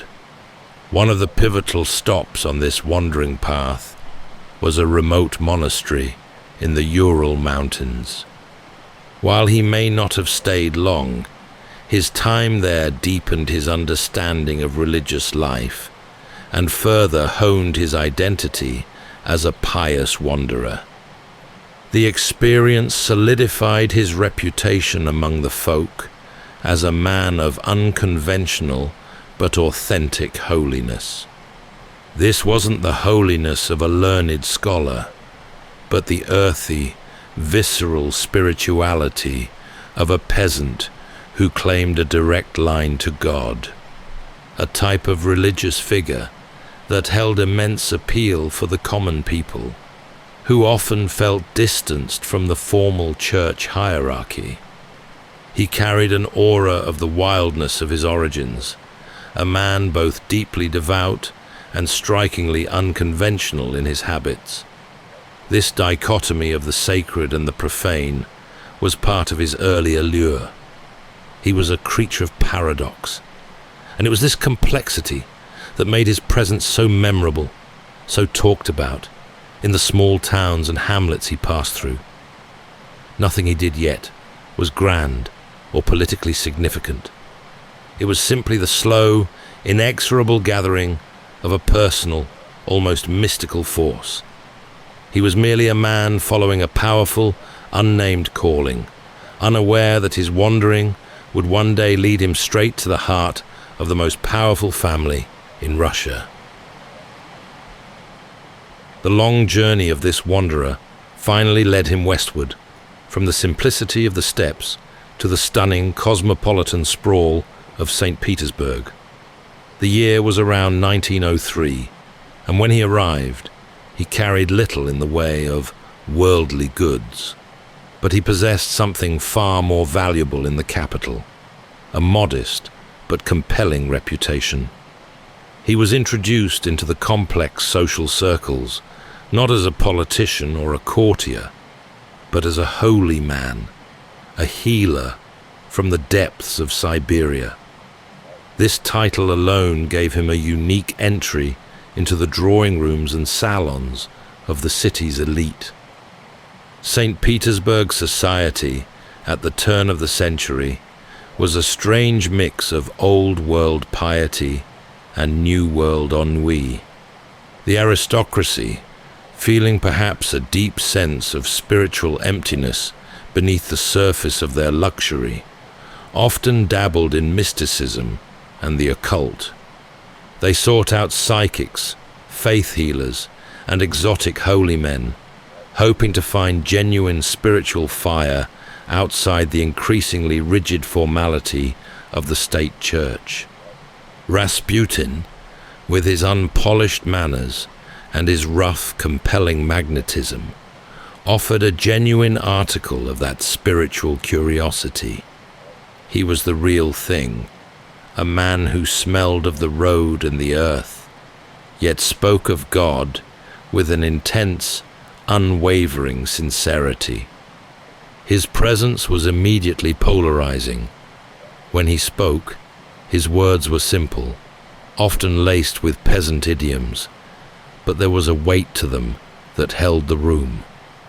He spoke not of theological doctrine, but of personal sin, repentance, and divine grace, touching on the deep, superstitious beliefs common throughout Russia. Circles within the established Orthodox Church took immediate notice. Some high-ranking priests were intrigued, seeing in him a man of genuine folk piety who could perhaps reconnect the church with the common people. Others were deeply suspicious, viewing his behavior as unorthodox and his burgeoning following as a potential challenge to their authority. They found his blend of spiritual fervor and earthy behavior unsettling. Nonetheless, his name continued to circulate, often between the ladies of the court. He became a fixture in the salons of figures like Militsa and Anastasia, the Montenegrin princesses who had married into the Romanov family and were known for their deep interest in mystical practices. They were captivated by his claimed ability to see the future and his prayers, which they believed held genuine power. It was here, in these rarefied but spiritually anxious environments, that the former peasant began to forge the connections that would lead him to the very apex of power. He was an unsettling figure in these elegant rooms, a force of nature dressed in peasant clothes, yet he possessed an unmistakable power. He was a mirror reflecting the anxieties of a society poised precariously between the ancient and the modern, trapped between inherited hierarchies and a world beginning to pull them apart. As one noble later recounted in a letter to a friend, this starets was an outrage, and yet one cannot help but listen to the man. This ability to both repel and draw in was his greatest asset. The foundations were laid, his reputation established, and the door to the most important residence in the empire was about to open. The whispers and curiosity of the outer court were merely prologue to the one event that would irrevocably seal Rasputin's destiny, a summons to the Alexander Palace. The reason for this extraordinary invitation was rooted in the most personal and painful secret of the Romanov family. The Empress Alexandra and her husband, Tsar Nicholas II, lived under the constant and crushing burden of their only son's health. Alexei, the young heir to the vast Russian Empire, suffered from hemophilia, a condition that made even a minor bump or fall a potential death sentence. The knowledge that the fate of the dynasty rested on the health of this fragile boy was a source of relentless dread for the royal couple. They had desperately sought help from Russia's most eminent doctors and foreign specialists, yet no one could offer relief or a cure. The Tsarina was particularly consumed by a ferocious desire to protect her son, and her despair made her vulnerable to anyone claiming to possess a power beyond conventional medicine. When the name of the Siberian mystic reached her, a man described as having miraculous gifts of healing, she felt a flicker of hope she could not ignore. The first meeting between Rasputin and the royal family was marked by immense tension and expectation. Yet, when he was brought into the presence of the ailing Tsarevich, something unforeseen occurred. His manner, though unpolished, was profoundly calm and self-assured. He didn't rush or appear intimidated by the opulent surroundings or the majesty of the imperial family. He simply sat, spoke softly, and prayed with the boy. To the astonishment of the Empress and the bewilderment of the doctors, Alexei often seemed to improve after his visits. Bleeding episodes would slow, and the boy's pain would lessen. No one could scientifically explain this phenomenon. Perhaps it was the simple comfort of a man who exuded an air of certainty, or perhaps it was the power of suggestion, deeply felt by the highly anxious mother and her son. The core fact remained: where all others failed, he often brought temporary relief. The Tsarina, a deeply religious and fiercely protective mother, came to a profound and unshakable conclusion. This man was a messenger from God, sent to save her son, and by extension, the Romanov dynasty. His presence in the palace grew from curiosity to necessity, transforming the unkempt Siberian into a confidant who held a unique key to her emotional and spiritual life. With the Tsarina's trust now absolute, the boundaries of the palace seemed to draw back for him alone. This self-taught holy wanderer held his place not by charm or strategy, but through the fierce hope of a mother who believed he could keep her son alive. His origins ceased to trouble anyone close to the throne. In those tense, gilded rooms, he provided what no doctor could. It was this raw and unbreakable bond that gave him his power. With his position in the Romanov household cemented by the health of the Tsarevich, Rasputin's influence swiftly moved beyond the nursery. The former peasant now held a degree of access to the rulers of 1/6 of the world's landmass that was denied to most ministers and generals. It was a situation unprecedented in modern Russian history, and as his access grew, so too did the intensity of the speculation surrounding him. The Tsarina began to seek his advice not just on spiritual matters, but increasingly on political appointments and affairs of state. She viewed him as a prophetic voice, an emissary from the Russian people who could offer the pure, uncorrupted wisdom she felt was missing from the self-serving council of the court nobility. He, for his part, operated with a curious, almost fatalistic blend of humility and brazen confidence. He genuinely believed he was playing a divinely ordained role, using his influence to protect the Tsar's family and the integrity of Russia itself. Whispers began to ripple through the vast bureaucracy and among the military commanders. Ministers found themselves dismissed and replaced with men recommended by the Siberian mystic generals. Noted that the decisions of the Tsar, particularly after an audience with him, sometimes seemed to be influenced by his unconventional counsel. The nobility, already resentful of the Tsarina's German heritage and her perceived isolation from Russian society, found in him an easy and obvious target for their indignation. The idea of a coarse peasant holding sway over the destiny of their empire was deeply offensive to their sense of order and privilege. The man himself moved through the palace with a strange detachment. He possessed a keen, earthy intelligence and an uncanny ability to read people, a skill honed on the Siberian roads. He could be charming and persuasive one moment, then rough and intimidating the next. He amassed a following of genuine believers who sought his intercession with the imperial couple.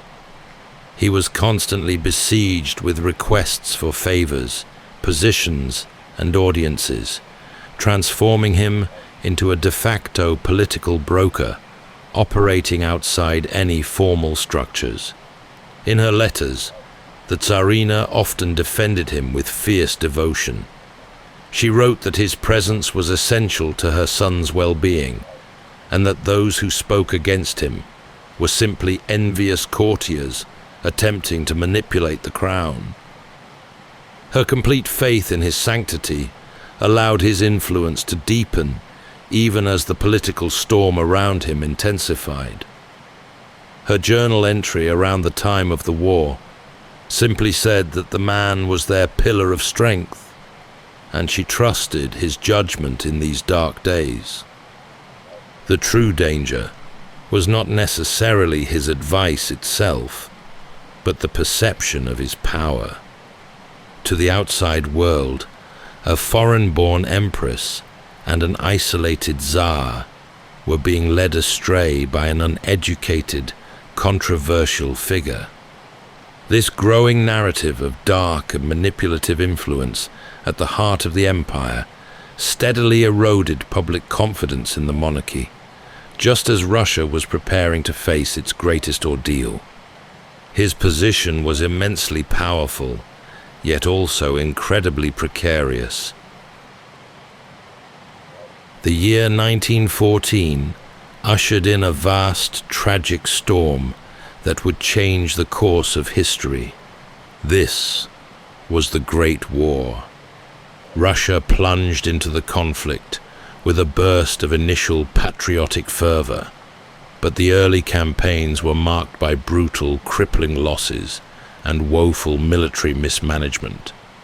The immense pressure of the war effort, the endless drain of men, resources, and morale began to crack the foundations of the ancient Russian Empire. In 1915, the Tsar made the fateful decision to travel to the front lines and personally command his armies, leaving the Empress in charge of domestic affairs in St. Petersburg. This move had the immediate consequence of leaving the government largely in the hands of the deeply unpopular Tsarina, and by extension, her polarizing counselor. The reality on the home front quickly became grim. Food shortages became endemic in the major cities, particularly St. Petersburg, where long lines for bread became a daily symbol of the government's failure. The transport system buckled, industry struggled, and inflation soared. Military defeats continued, and the casualty lists grew longer. The country was experiencing immense collective suffering, and the people desperately sought an explanation, a source of blame for their misery. Rasputin was an easy, visible figure to blame when the nation felt adrift and betrayed. The narrative of the Empress being manipulated by a shadowy Siberian mystic gained traction everywhere, from the breadlines of the capital to the halls of the Duma, Russia's parliament. It didn't matter what his actual involvement was in specific policy failures. What mattered was the perception that the imperial couple were being led by a corrupt, ignorant charlatan. In Nicholas's absence at the front, Alexandra listened to his advice on everything from cabinet appointments to the logistics of supply lines, convinced that he alone possessed the spiritual clarity to guide the nation. One of her letters to the Tsar reveals this desperation, where she insists that the man's advice comes from God, and that all ministers should listen. The political instability deepened as various officials, chosen on his recommendations, came and went in rapid succession, a period sarcastically dubbed the ministerial leapfrog. This constant, disruptive turnover paralyzed the government, making effective management of the war effort nearly impossible. The public and the court alike saw this chaos as direct evidence of the malevolent influence at work behind the throne. He had become a lightning rod for all the anger, fear, and frustration boiling over in a country under existential strain. His name was no longer a subject of drawing-room curiosity. It was a curse word, spoken in hushed but furious tones across the land.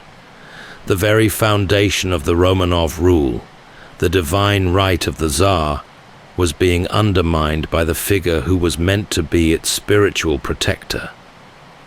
Russia was sliding toward upheaval, and his place at the center of power could not last. As Russia descended into the chaos of war, Rasputin's reputation grew darker and more lurid beyond the palace gates. His perceived political influence was only part of the problem. The other was a ceaseless tide of unflattering and sensational personal rumors that flooded the capital. These tales painted a picture of a man who used his spiritual authority and his proximity to the throne to indulge in extravagant and deeply unsettling behavior. Stories of his excesses in taverns, his drinking, and his questionable interactions with his female followers became the common currency of St. Petersburg gossip. Though many of these stories were undoubtedly exaggerated, some even fabricated by his political enemies, they were ruthlessly effective because they seemed to confirm the worst fears of the nobility and the common folk. They fed the idea that the Empress was being manipulated by a false prophet, a man who was spiritually bankrupt despite his claims of sanctity. The very ambiguity of his character, a complex mixture of genuine, earthy piety and a susceptibility to earthly pleasures, made him the perfect subject for this kind of sensationalism. His frequent, intense contact with the court's most powerful women only added fuel to the fire. His enemies, both in the church and in the court, used these rumors to systematically undermine the Empress and the Tsar. They understood that if they could destroy the public's belief in the holy man's character, they could destroy his influence over the throne. The most potent tool in this campaign was the printing press. Journalists and political adversaries ensured that every alleged indiscretion was amplified and broadcast. He was caricatured in the press as a satanic monk, an agent of the enemy, and a seducer of the Empress herself, a particularly damaging claim to the royal family's reputation. The widespread publication of these stories created a psychological distance between the monarchy and its people. Even those who had never laid eyes on him felt they knew the type. A man who had stepped too close to the flame of power and had been corrupted by it. He became the personification of all the corruption and decline they sensed within the imperial system. The irony was that the very figure the Tsarina believed was an instrument of God, sent to save the monarchy, was instead blamed for everything that seemed to be going wrong with it. The resentment wasn't confined to political enemies. Even certain members of the extended Romanov family began to view him as a dangerous infection that had to be purged to save the crown. They saw the public's rising tide of hatred and correctly judged that if the man remained, the monarchy itself was doomed. His life had become a matter of national crisis, a grotesque spectacle that eclipsed the more serious matters of the war and the collapsing economy. The atmosphere of crisis, fueled by military defeats, bread riots, and the toxic cloud of rumor surrounding the palace, finally gave way to a decisive, desperate action. A small, determined group of nobles, entirely convinced that the fate of the Russian Empire hinged on the removal of the Siberian figure, began to plot his death. They viewed this act not as murder, but as a patriotic, necessary surgery to save the Tsar and the ancient institution of the monarchy from certain ruin. The leading figures in this conspiracy were drawn from the very upper echelon of the aristocracy, including Prince Felix Yusupov, a fabulously wealthy, complex figure, married to the Tsar's niece, and Vladimir Purishkevich, a fiercely conservative member of the Duma, who was known for his fiery, passionate speeches. They were men driven by a profound sense of duty and alarm. They believed that Rasputin had become the single greatest threat to Russia's stability, a symbol of the rot that was allowing the country to lose the war and drift toward revolution. Their plans took shape in the shadows, driven by a belief in their own historical mission. They came to believe that cutting out the source of the Empress's sway would pull her back from state matters, allow the Tsar to reassert control, and finally opened the path to the wartime reforms they felt Russia desperately needed. The complexity of their task lay in the near impenetrability of their target, protected as he was by the deepest faith of the Empress. The plot was elaborate, almost theatrically staged, reflecting the melodramatic sensibilities of the aristocratic conspirators. The chosen venue was Yusupov's palace in St. Petersburg. The strategy was to use the alluring presence of Yusupov's wife, Irina, to draw Rasputin to the palace under the pretense of a private meeting or a late-night social call. They felt they needed to lure him away from his usual, somewhat predictable routine. The tension within the group was immense, a mixture of fear, religious conviction, and political fervor. They secured what they believed were the necessary means for a swift and absolute end, preparing a selection of pastries and wine laced with a massive dose of cyanide. They saw themselves as heroes, not criminals, taking a great, fateful risk for the survival of their country. The last stage of the plan involved setting the scene, ensuring the victim would feel secure and unsuspecting. The conspirators arranged for the meeting to take place in a newly furnished room in the basement, complete with oriental carpets and a crucifix, designed to put the spiritual man at ease. The political stakes were as high as they could possibly be. They were convinced they were seizing Russia's future back from a fraud, not realizing their intervention would do nothing to preserve the throne, and in truth, would only accelerate its collapse. The final dark act of this extraordinary life unfolded on the chilly night of December 29th, 1916. Rasputin was successfully lured to Prince Yusupov's palace on the Moika embankment. The pretext was a late-night gathering, and he arrived full of the unshakable self-confidence that had carried him from Siberia to the heart of imperial power. He was brought into the basement room, an intimate setting where he was offered the poisoned treats. What followed has become one of history's most embroidered and sensationalized accounts, blurring the line between fact and legend. According to the conspirators' later versions, the cyanide-laced cakes and wine had astonishingly little effect. They watched in horror as the man consumed the lethal dose, yet appeared to suffer nothing more than mild discomfort, occasionally wiping his brow. This apparent invulnerability deeply unnerved them, leading them to believe that he truly possessed some demonic or mystical protection.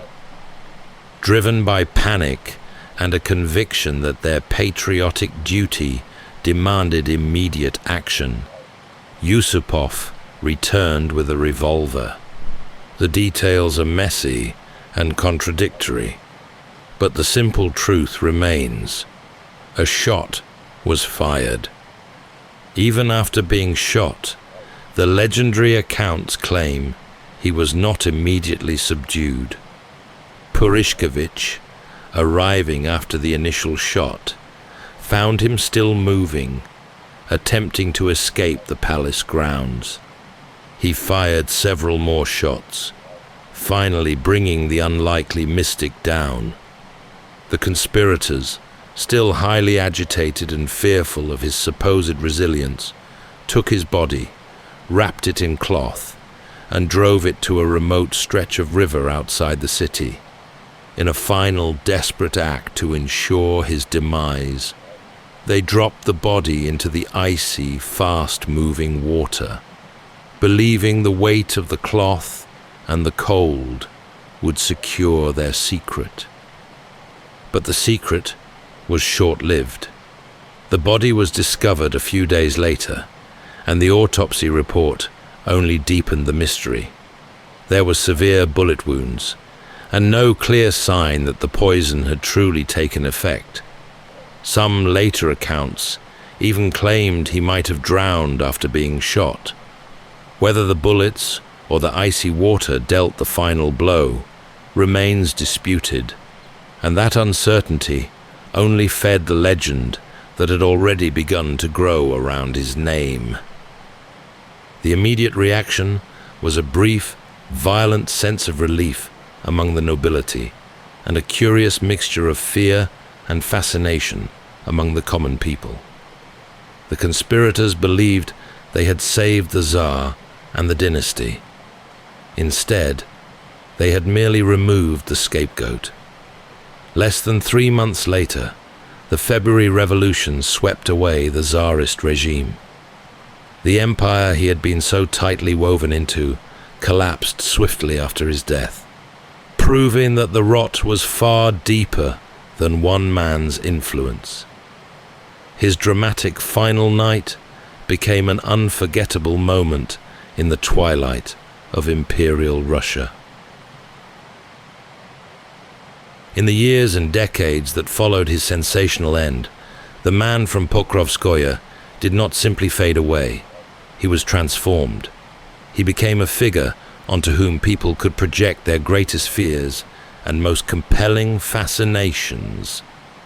The story of Rasputin endured, precisely because it sat so perfectly in the space between verifiable history and intoxicating myth. To his immediate enemies, he remained a villain, a symbol of the Tsarist regime's weakness, corruption, and fatal reliance on superstition. They painted him as the malevolent force that drove the monarchy to its ruin, a convenient explanation that helped rationalize the vast and complex tragedy of the Russian Revolution. This interpretation served the political needs of the moment, simplifying the collapse of a 300-year-old dynasty into the machinations of one wicked man. To others, particularly those outside the political sphere, he became a scapegoat, a simple and uneducated man caught in the machinery of a failing empire he barely understood. They saw him as a genuine mystic whose gifts were ultimately misunderstood and exploited by a desperate royal family and an envious court. His legacy is an enduring reminder of how individuals can become symbols far larger than themselves. His presence in the palace highlighted the deep divide between the isolated, European-styled court and the vast, deeply superstitious Russian peasantry. He was a bridge between these two worlds, and his death was a violent sign that that bridge had been burnt. The story contains all the elements that grip the human imagination: miraculous healing, deep political intrigue, and a dramatic end that defied the easy closure of a simple death. To this day, he is remembered less for his actual deeds and more for the legend that surrounds him. His gaze, his alleged invulnerability, and his connection to the fall of the Romanovs have ensured his place in the historical imagination. His story is dark and strange, almost a fairy tale. He remains a figure who challenges our understanding of power, how it can be attained not just through force or inheritance, but through charisma, faith, and the desperate vulnerability of the powerful. That's all for tonight's journey through history. Whether you're fast asleep or still drifting there, thank you for listening. And until next time, rest well.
Welcome to Sleepytime History.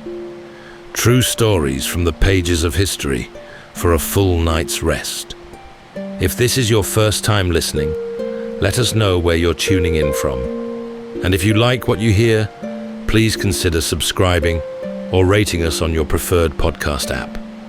You can also help us choose an upcoming feature by voting in our Spotify poll. Thank you for your support. It helps us immensely. All right, it's time to settle in, relax, and take a wander through the pages of history and storytelling. Tonight, we're going to be exploring the remarkable true story of the Radium Girls and mankind's earliest foray into the bizarre and uncanny age of radioactivity. At the close of the 19th century, a hidden world was suddenly revealed. Energetic rays that could pass through flesh, substances that glowed bright without flame. Scientists in gleaming laboratories uncovered novel substances that defied the laws of nature. And with their discovery arrived a deep sense of awe and excitement, a feeling mankind had stumbled onto something immense. Indeed, a new era was dawning, radiant, luxurious, full of promise, and according to the experts, entirely safe. It wasn't long before the brilliance of this discovery found its way onto department store shelves and into medicine cabinets. It even found its way onto clocks and watch faces, applied by young women with remarkable steadiness of hand. These were the Radium Girls. They worked with delicate precision, painting tiny numerals and clock hands with a luminous paint. By day, their brushes formed ghostly circles of light. By night, traces of their creations glinted vibrantly in their hair. It shimmered on their hands and clothing. This was the telltale spark of radium dust, and it clung to them like starlight. But who were these young women? And what was it about this profession that would leave an indelible mark on flesh and bone? Tonight, as we drift into sleep, we'll step into the glow of a new era and the boundless promise of modern science. So settle in, take a deep breath, and let's follow the Radium Girls into this fateful moment in history and the shadow it left behind.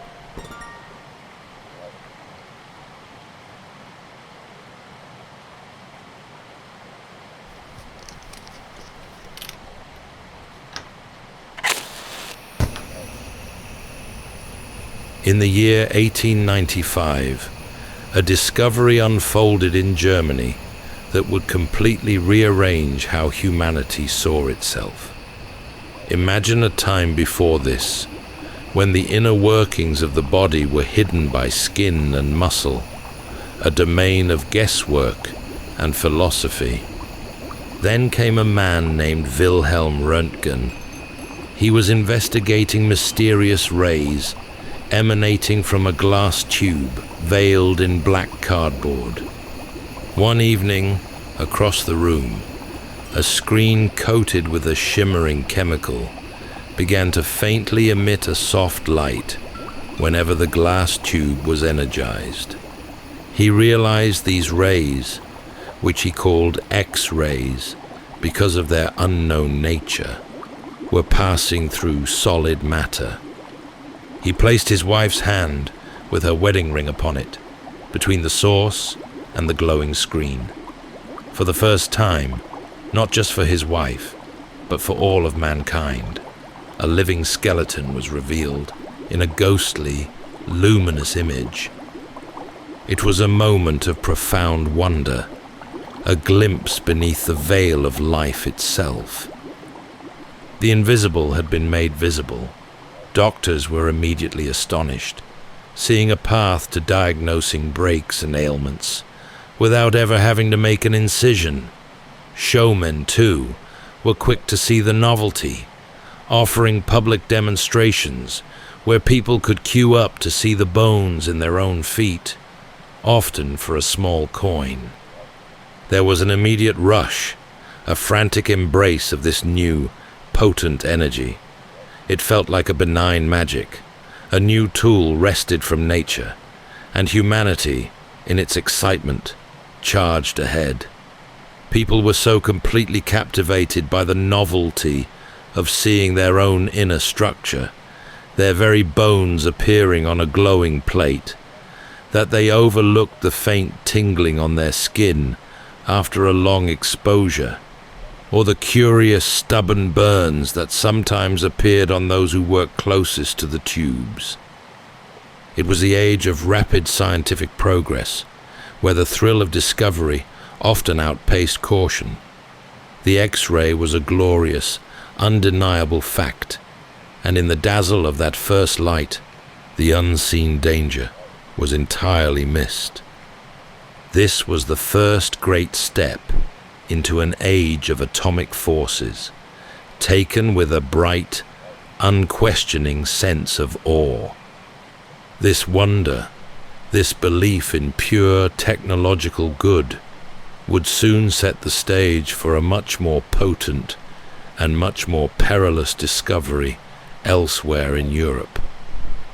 The world had seen inside the living body, but the true measure of the rays remained hidden, awaiting the isolation of a substance far more powerful than any tube could produce. As the marvel of the X-ray was still settling upon the world, an even deeper mystery was being explored in a modest, ill-equipped laboratory in Paris. This was the domain of a dedicated couple, Marie and Pierre Curie. Their laboratory was less a modern scientific center and more a drafty, converted shed, often damp and cold. Yet within its walls, they pursued a vision of science with an unyielding, almost spiritual devotion. They were drawn to the strange properties of a mineral called pitchblende, which seemed to emit a mysterious power that was far greater than could be explained by the known uranium within it. Marie, with her phenomenal intellect and boundless endurance, dedicated herself to the tedious, back-breaking work of separating and refining this raw ore. She would spend her days stirring enormous cauldrons of the black heavy substance, performing the painstaking chemical fractionations that gradually, over years, winnowed down mountains of raw material into minute amounts of a highly active residue. It was a labor of immense patience, a true test of human persistence. Finally, after years of this unrelenting effort, they isolated two entirely new elements. The first was named polonium, after her native country of Poland. The second, and far more powerful, was christened radium. When they finally isolated it in its purest form, it sat in a small glass vial, but it had an astounding, almost living quality. Marie once described its presence, writing that it seemed alive, with its own inner, perpetual light. Unlike the X-ray, which required electricity to be generated, radium possessed a power that simply was. It shone in the darkness, it gave off heat, and it seemed to defy all the known laws of physics. It could burn the skin with a touch, yet it sat so serenely in its glass container. They shared their remarkable discovery openly with the world, refusing to patent the process. They believed this great force belonged to humanity, and their focus remained purely on the scientific possibilities, convinced it would be a healing element. But as the couple and their colleagues carried small amounts of this material in their pockets, they began to notice unexpected changes. Their hands began to scar and crack. At times they felt a strange sense of invigoration from it, as if it radiated some kind of energy. They were pioneering a new path, unaware that time itself would keep a ledger of the cost. The discovery of radium swiftly migrated from the austerity of the laboratory to the glamour of the marketplace. This powerful element became the ultimate mark of modernity and luxury at the turn of the century. The public, still in awe of the X-ray, was utterly captivated by a substance that seemed to possess eternal vitality, a bottled miracle. Entrepreneurs, quick to capitalize on the promise of atomic energy, began adding radium to everything imaginable, claiming it possessed unparalleled curative properties. The glow of the new element became inextricably linked with the idea of renewed youth and robust health. Society embraced the atomic age, not with fear, but with an almost childlike, trusting enthusiasm. There were radium-infused health tonics, promoted as a remedy for almost every ailment, from arthritis to impotence. Beauty creams were marketed, promising to give the user a radiant complexion, convinced this novel substance would confer an inner vitality. Even common household items were not spared. Radium was mixed into chocolate bars, toothpastes, and even butter, all sold with the promise of invigoration. It was the ultimate fashion. To own something with radium was to be at the forefront of science and progress. Yet, this great rush into commercial exploitation was built on a foundation of blissful ignorance. The entrepreneurs selling these wares and the public eagerly consuming them were oblivious to the basic principle that the Curies themselves had understood. This power was so immense that it could not be ingested or applied without consequence. Regardless, the marketing was so compelling, the idea of eternal energy so seductive, that any hint of danger was simply dismissed. If the Curies were using it to fight cancer, surely it must be fundamentally good. The general understanding was so lacking that the only thing people registered was the word radiation and the sense of power and light it conveyed. This pervasive, reckless optimism created an environment where the most dangerous applications were considered the most beneficial. The high price and scarcity of the element only added to its allure, making it a status symbol. While the wealthy were sipping radium tonics, a far more dangerous use was taking shape in factories in a way that would expose working-class young women to it every day. As the First World War engulfed Europe, demand soared for watches that could be read in the pitch black of the trenches and the dark skies where pilots flew by night. This need created the American dial painting studios, workplaces that, at first glance, seemed truly magical. In towns like Orange, New Jersey, young women were employed to apply a luminous paint onto the tiny numbers and hands of watches. This paint was not ordinary. It was mingled with radium. The women, mostly teenagers and young adults, loved their jobs. The workspace shimmered like a perpetual faint fairyland workshop. The air itself sometimes held a faint shimmer of dust, and the girls would often use the precious glowing powder for playful, harmless pranks. They would paint small stars on their cheeks, dust their hair for a party, or even paint their eyebrows. They earned good wages, and the work, though exacting, was sociable. They laughed, shared stories, and sang as they worked. The technique they were taught and actively encouraged to use by their supervisors was called lip pointing or tipping.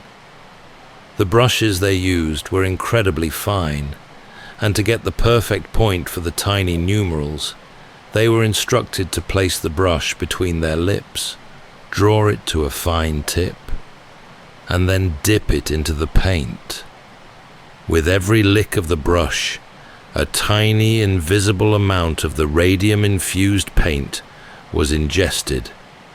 They were told the substance was harmless, a miracle element that was good for their health. One supervisor even boasted it would put a spring in your step. The girls believed this completely. They were handling what they thought was merely an expensive, fancy type of pigment. The danger was so completely unforeseen by everyone. The girls would even notice their clothes and hair giving off a faint radiance when they walked home in the dark. It was a novelty, a kind of ethereal beauty that marked them as special. Nobody knew that the element, once inside the body, did not pass through. Radium is chemically similar to calcium. So much so, the body mistakes this lethal substance for a building block. In this case, the radium began to be drawn to the women's bones, where it ceaselessly emitted its destructive alpha radiation. The material that made their work so beautiful was beginning to harm them in ways no one yet fully understood. The shimmering atmosphere of the dial painting studios slowly began to darken. Years after the women had first begun their work, a terrible and mysterious illness began to spread among them. The earliest, most disturbing symptoms often manifested in the jaw. Young women who had been healthy and vibrant began to suffer from aching teeth and persistent, crippling jaw pain. Initially, these issues were dismissed as poor dental hygiene or common ailments, but the symptoms quickly grew far more severe and utterly baffling to the doctors they consulted. Teeth would inexplicably loosen and fall out. Eventually, the jawbones themselves would begin to disintegrate, leading to a truly horrific condition that became known as radium jaw. But the decay was not limited to the mouth. The pain began to spread throughout the women's bodies. They suffered from debilitating fatigue, their bones becoming brittle and susceptible to spontaneous, painful fractures that would not heal. The companies, faced with a growing number of sick and increasingly worried employees, were dismissive. They attributed the illnesses to everything from syphilis to poverty, desperately trying to deflect any responsibility. They commissioned their own doctors, who produced reports designed to confuse and obscure the simple, terrible truth. The women's suffering was unique and deeply personal. Their bodies were not merely afflicted, they were, in a literal sense, becoming radiant. Medical examiners who were called in to study the victims were shocked to find that when they held a sensitive instrument near the women, it registered activity.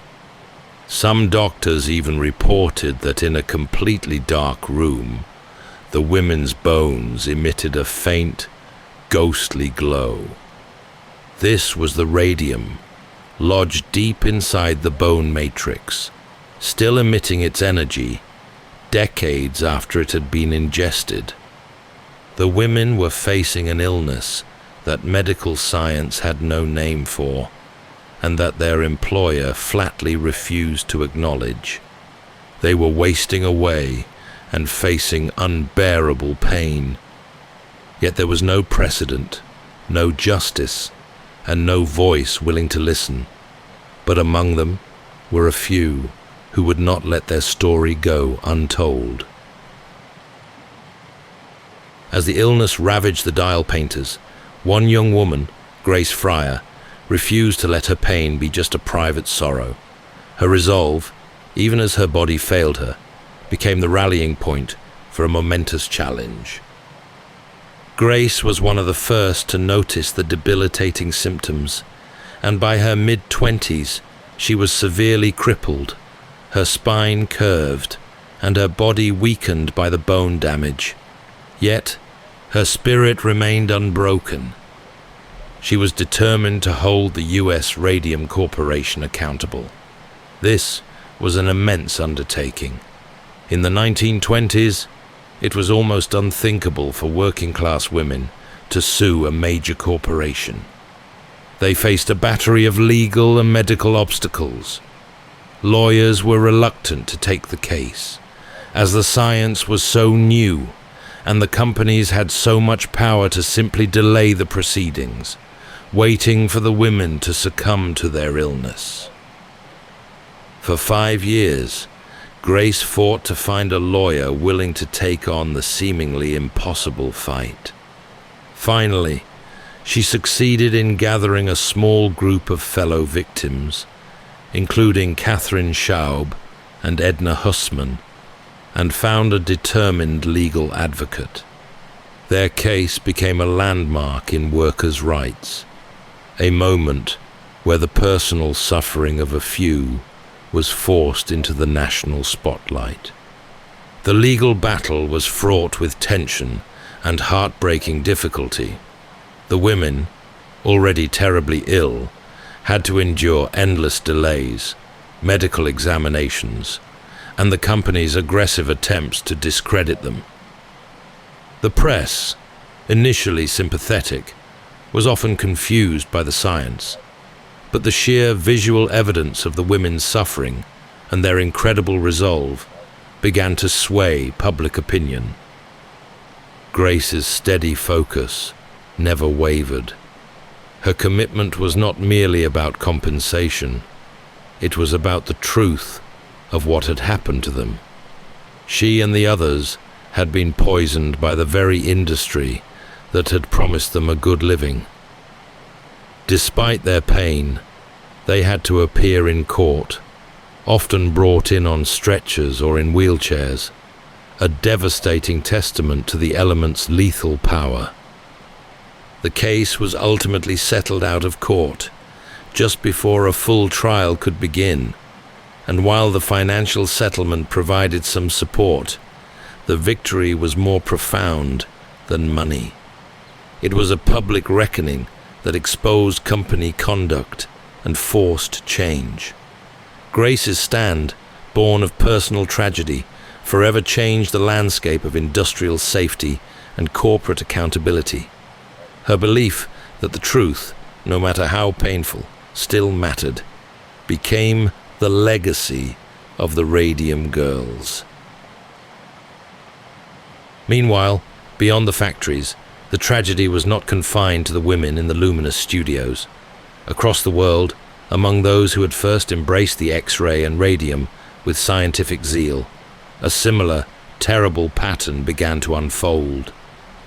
These were the pioneers, the doctors, nurses, and engineers who had celebrated the dawn of the atomic age, convinced of its healing potential. Perhaps the most famous of these early victims was Clarence Daly, a glassblower and assistant to the great inventor, Thomas Edison. Daly had worked tirelessly, helping to perfect the earliest fluorescent X-ray screens. He would often test the tubes on his own hands, immersing them in the invisible rays for extended periods. In the glow of the screen, he could easily see the bones of his fingers, a frequent and unquestioning subject for his work. Slowly, his hands began to suffer from stubborn, painful sores that refused to heal. The condition worsened, developing into a terrible form of radiation-induced cancer. The slow, relentless progression of the illness was heartbreaking. Doctors were forced to amputate one hand, then part of his arm, in a desperate, futile attempt to halt the spread. Daly's death in 1904 was the first widely publicized fatality from the new radiation, and it had a profound effect on his employer. Edison, shaken by the suffering of his dedicated assistant, admitted his own growing fear of the very rays he had helped popularize. "I am afraid of them," he admitted, vowing never to touch X-ray work again. This was a significant moment, the great symbol of American invention, stepping back from a technology he had once championed. In the years that followed, countless other medical professionals, radiologists, technicians, and nurses began to display the same devastating effects. Many succumbed to cancers, severe burns, and blood disorders. They had stood in the path of the unseen light, unaware that their daily exposure was slowly accumulating, irrevocably altering the very structure of their cells. They were the martyrs of science, paying the ultimate price for knowledge that had not yet been acquired. Their sacrifice, the doctors dying from the very tool they used to heal, was a powerful, disturbing counterpoint to the commercial hype. Their deaths were a necessary, if tragic, lesson that the forces of the atom were not merely a source of progress, but a power demanding the utmost respect and caution. The world was beginning to understand that the invisible light carried a terrible, unyielding weight. By the 1930s, the first rush of wonder had cooled. Hospitals and laboratories began to treat the new light with respect, turning curiosity into careful routine. What had once felt like magic settled into method. Protection became ordinary practice. Lead aprons and leaded glass screens were commonplace.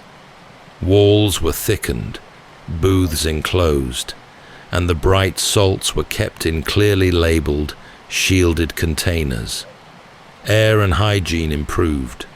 Vented hoods drew dust and vapor away from the face.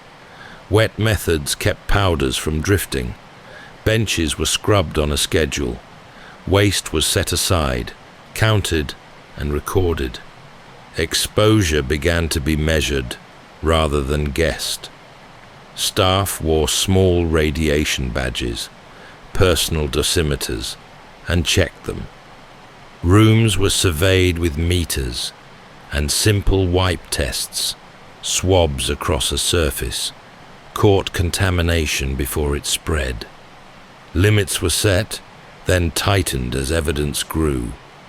The working rule was plain: less time near a source, more distance from it, and more shielding where it matters.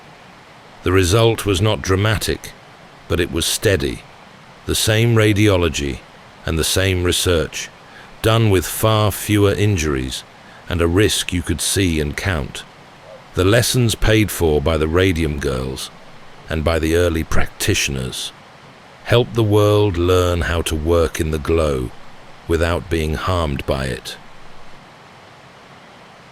The narrative of radium and X-rays was primarily one of surface radiation, of atomic decay, and of the body's devastating mistake.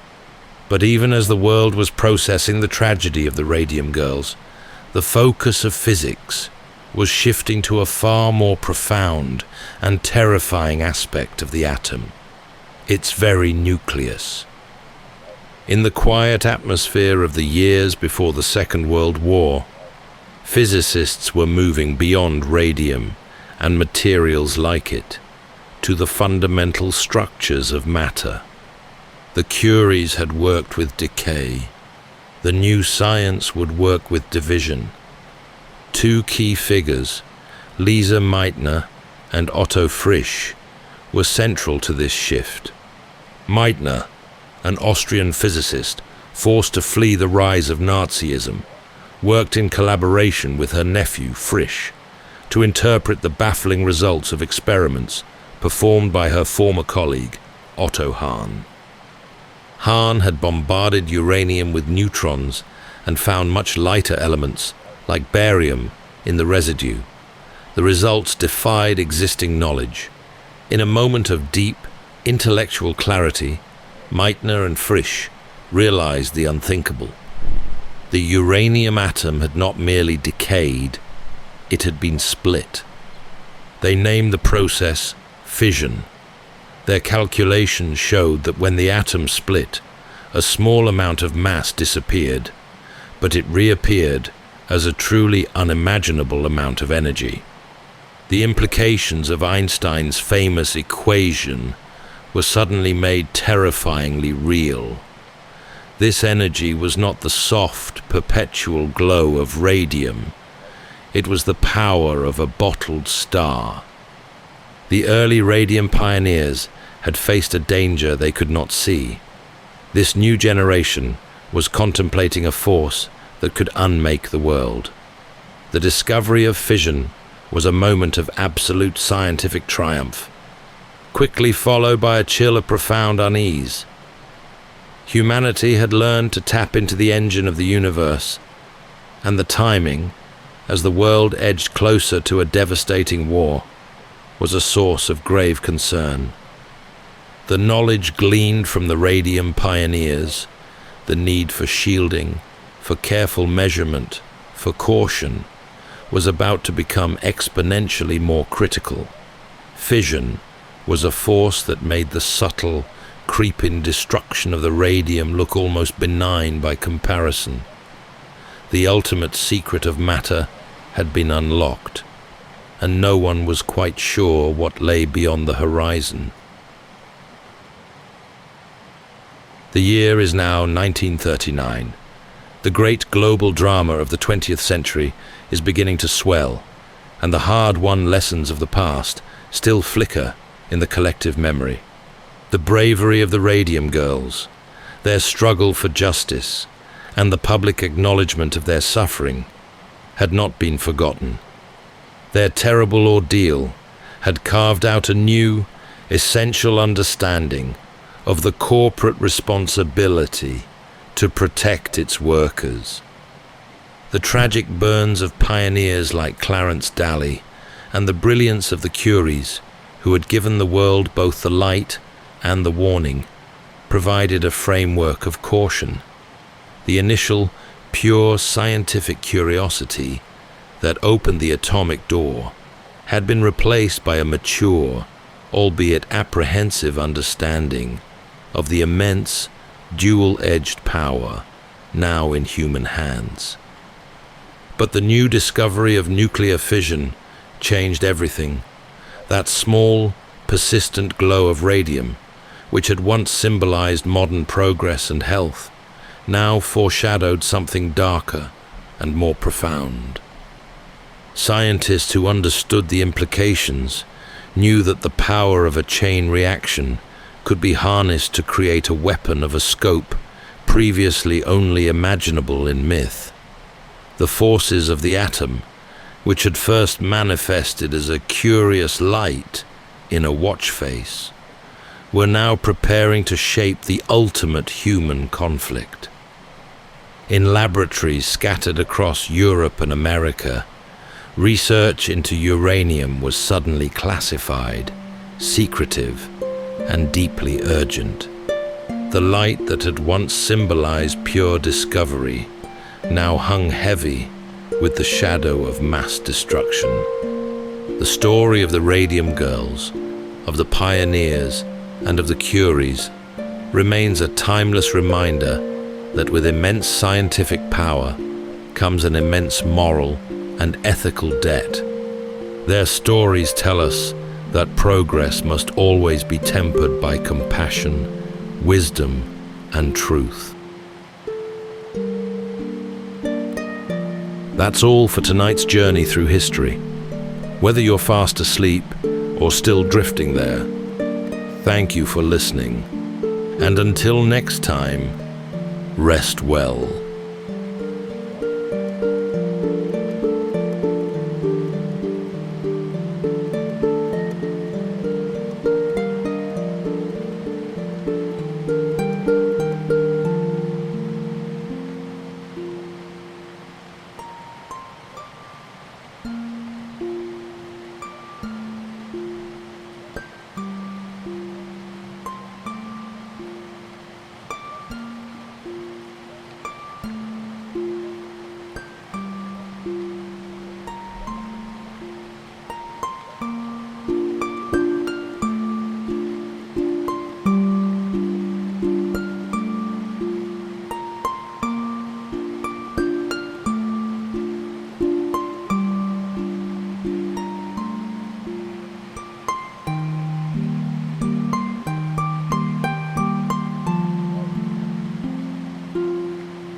Welcome to Sleepytime History. True stories from the pages of history for a full night's rest.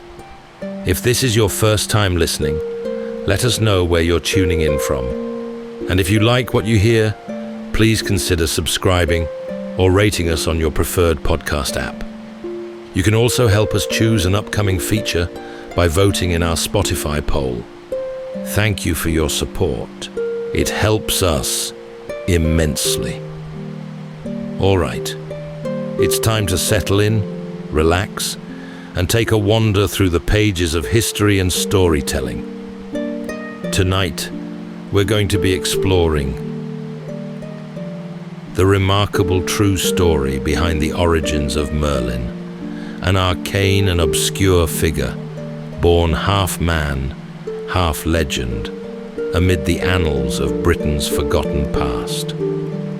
This tale begins not in a castle or a royal court, but in the fragmented, fog-drenched centuries following the departure of Rome. Long before King Arthur and his Knights of the Round Table entered folklore, the land was dominated by warring chieftains and ancient Celtic gods who clashed with a burgeoning religion from the East, whose followers called themselves Christians. Around this time, rumors spread of a shadow in the forest. Neither good nor evil, this enigmatic being roamed hills and forests, using strange magic to compel beasts and trees alike. Some claimed it was ancient wisdom that afforded these powers. Others insisted it was a gift inherited from beyond the veil. By the 12th century, a Welsh cleric would give shape to this character, naming him Merlin, advisor to kings, and the archetypal wizard of Britain's imagined past. Though we cannot be certain of its origins, the story of Merlin crosses familiar territory.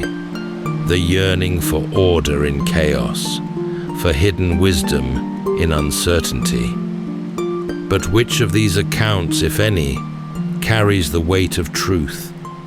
And what is it about the story of Merlin that we find so compelling? Tonight, as we drift into sleep, we'll explore the mystery of a strange child brought forth into a world steeped in superstition and uncertainty. So settle in, take a deep breath, and let's journey alongside Merlin into a time of lost wisdom, ancient gods, and stories just beginning to unfold.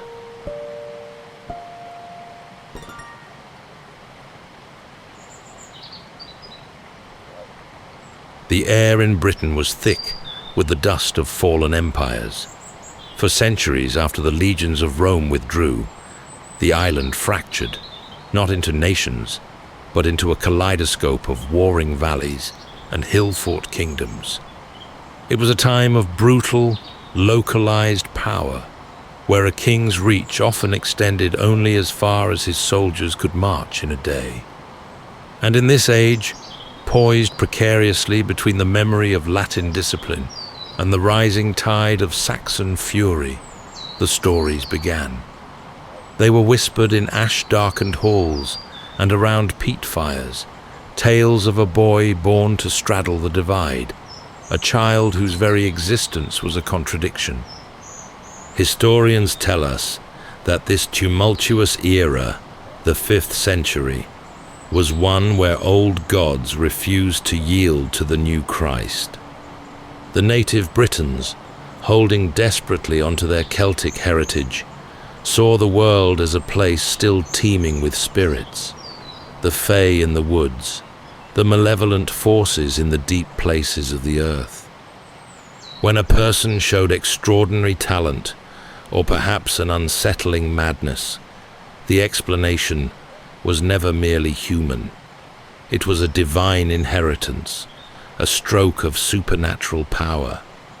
The legend of the boy's genesis is saturated with this cultural tension.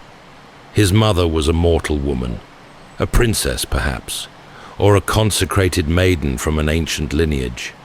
His father, however, was said to be no man at all, but merely a spirit, or in gentler tellings, an emissary of the old natural deities.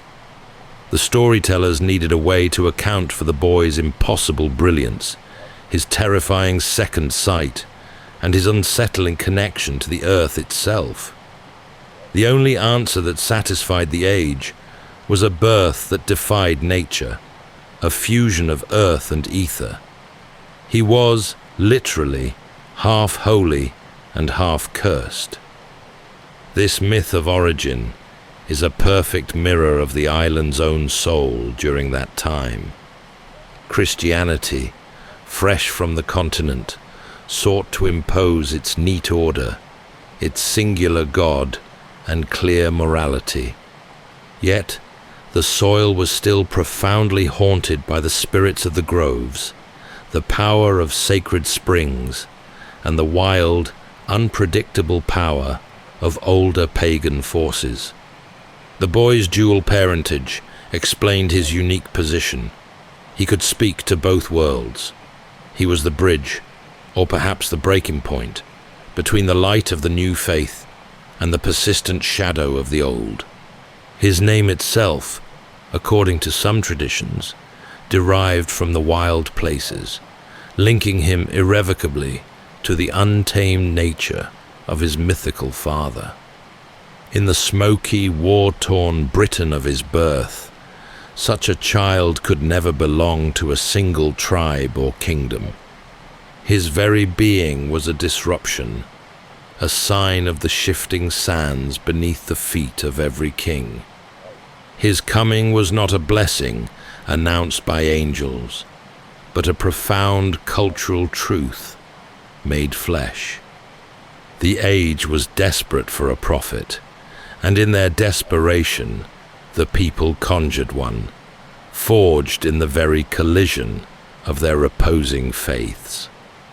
The result was a sorcerer, a visionary, a legend named before he ever spoke his first prophecy. His life would be a long, dangerous negotiation between his mortal blood and his mythic destiny.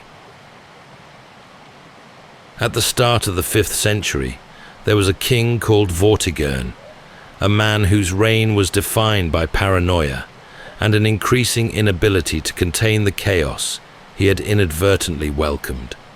To fight off the encroaching invaders from the north, the Picts and Scots, he had committed the ultimate political folly. He had hired Saxon mercenaries, granting them land in exchange for their blades. But the Saxons weren't merely allies. They were conquerors in waiting, demanding more and more as the years went on. Vortigern's grand project was a massive stone fortress, a symbol of his authority, meant to stand against both foreign invasion and domestic dissent. But the fortress was cursed.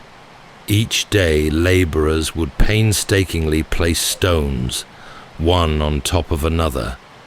Every night, they would collapse and fall to the ground. The ramparts crumbled, the foundations shifted, and the whole effort was doomed to failure. The king's terrified advisors, a college of learned men and magicians, offered the same grim counsel. Only the sacrifice of a fatherless child could bind the tower's foundations and lift the curse. Messengers scoured the land, finally locating such a child. He was brought before the desperate king, a figure of small stature, yet possessing an unnerving, adult composure. According to legend, the boy dismissed the king's advisors with a wave of his hand, declaring the fault lay not in the workmanship, nor in any simple curse. Beneath the foundation, the boy claimed he saw not solid bedrock, but a vast underground pool, and within that pool, two great dragons locked in eternal furious battle. One dragon, he proclaimed, was white, representing the invading, relentless Saxons. The other was red, the ancient noble color of the native Britons. It was the struggle of these beasts, thrashing and heaving in their subterranean prison, that caused the king's tower to fall to the ground night after night. The collapsing fortress, the boy made clear, was merely the symptom of this great national conflict. Skeptical but terrified, Vortigern ordered his men to dig. The story tells that they drained the pool, and just as the boy had prophesied, uncovered the massive sleeping serpents. When they were roused, the two mythical creatures began to fight fiercely before the king and his court, fulfilling the dreadful vision in spectacular fashion. The boy's prophecy was validated in the most dramatic, literal way possible. This story, recorded centuries later by chroniclers, is far more than a tale of a magical youth. It's a powerful political allegory. The 5th century was precisely the time when the historical struggle between the native Britons and the ever-advancing Saxons reached its fever pitch. The myth of the dragons gave these tensions a face, transforming a complex, messy historical event into a clear, unforgettable image of primal conflict. The boy, by revealing the dragons, was not just saving a tower, he was articulating the hidden, seismic anxiety of a nation. The tower's collapse represented the crumbling of British authority, and the dragons were the true, monstrous engines of that collapse. It was a first, profound lesson in prophecy. True insight wasn't about seeing the future, but about understanding the present with such terrifying clarity that the consequences seemed inevitable. The child, barely more than a boy, had already mastered the art of myth-making as a form of political truth. The image of the boy standing before a terrified king is one piece of the puzzle, yet the history of Merlin is richer and more tragic than that dramatic court appearance. To understand the man he would become, one must travel north from the comfortable courts of the south to the harsher forested uplands of what is now southern Scotland. Here, a different, older, and far more broken figure emerges from the wind-scoured hills. Myrddin Wyllt, the wild man. This figure appears in some of the oldest surviving Welsh poems, preserved in the medieval Black Book of Carmarthen, a Welsh manuscript. Unlike the smooth, courtly prophet, Myrddin Wyllt was a poet, and his prophecy was born not from divine foresight, but from sheer, unbearable trauma.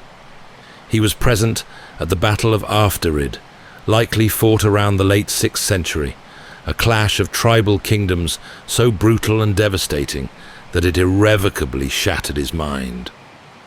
In the midst of the carnage, something in the man snapped. The overwhelming loss, the visceral horror of friend killing friend, drove the poet into a state of profound, shrieking madness. He fled the battlefield and abandoned civilization, retreating into the depths of the Caledonian forest. He became a hermit of the wild, a beast-like figure who lived on berries and nuts, conversed with animals, and wore nothing but rags or skins. His verses survive as a powerful, agonizing lament. These aren't the confident political forecasts of the court magician. They are raw, personal expressions of loss and foresight, tinged with the bitterness of a man who has seen the worst of humanity and can no longer bear its company. He mourned his lost companions, the fall of his people, and the beautiful, terrible power of the natural world that had become his only refuge. His madness was a lens through which he saw the truth. The trauma of war had transformed into a terrible clarity. This deeply human, profoundly wounded figure is the raw material from which the Kingmaker was eventually crafted.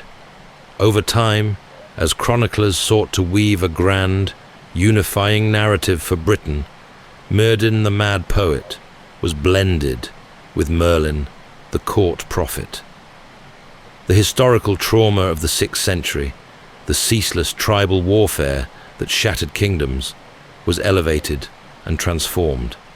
His madness became second sight.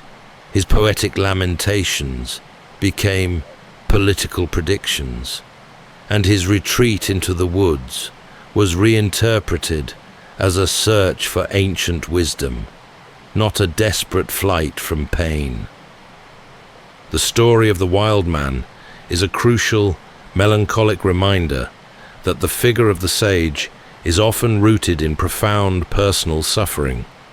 Before he was the great enchanter, he was a broken veteran, his gift for prophecy inextricably linked to his experience of war's ultimate devastation.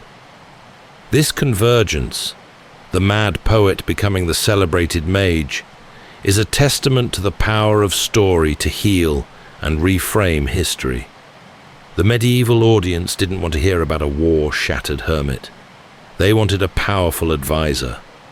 So, the storytellers gave him a new name, a new beginning, and a destiny intertwined not with the trees of the north, but with the foundation of the greatest king.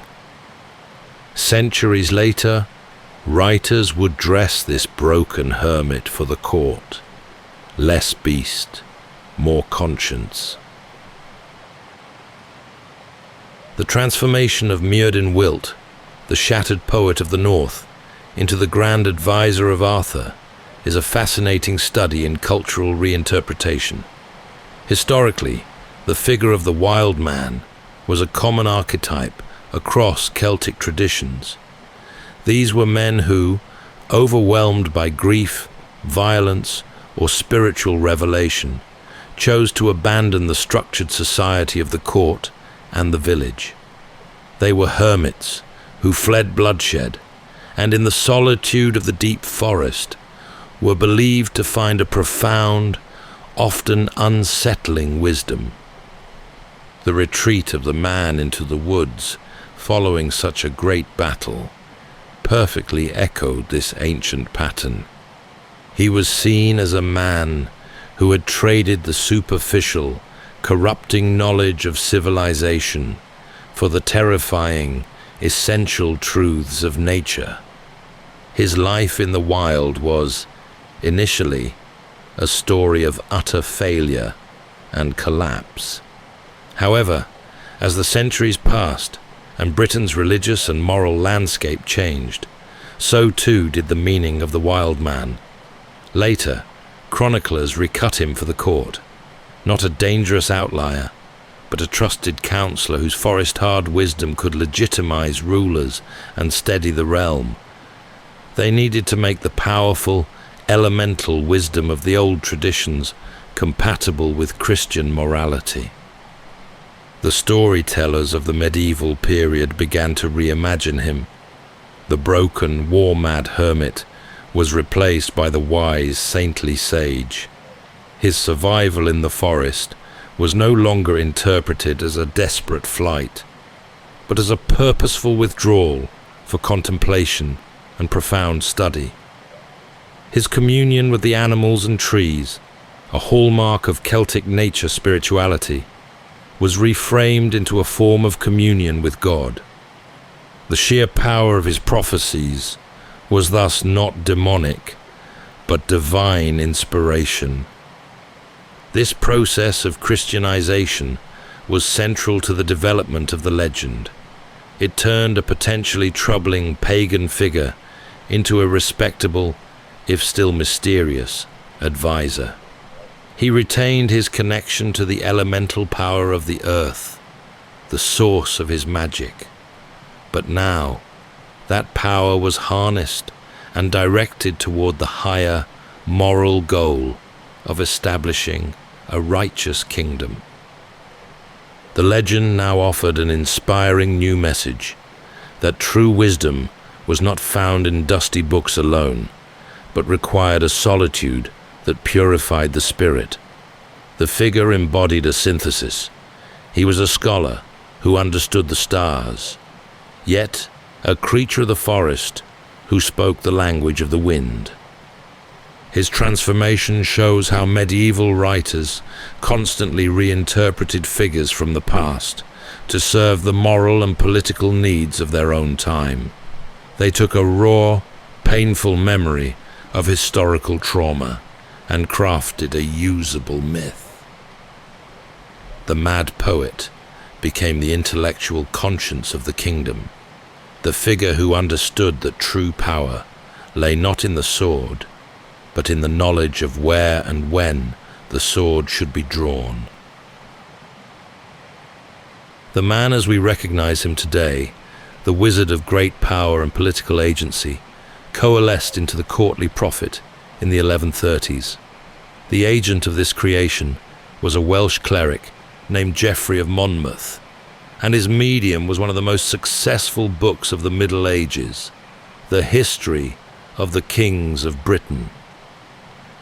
Geoffrey was a master synthesizer, a man of soaring ambition who understood the political power of a well-told story. At the time, Britain lacked a unifying epic history that could rival the grand narratives of Rome or the legends of the continent. The island's past was a jumble of fragmented chronicles, scattered poems, and local oral traditions. Geoffrey took this raw material, the tale of the fatherless boy, the legend of the dragons beneath the tower, the tragic verses of Myrddin Wilt, and the shadowy memory of a great warlord named Arthur, and wove it all into a sweeping, coherent narrative.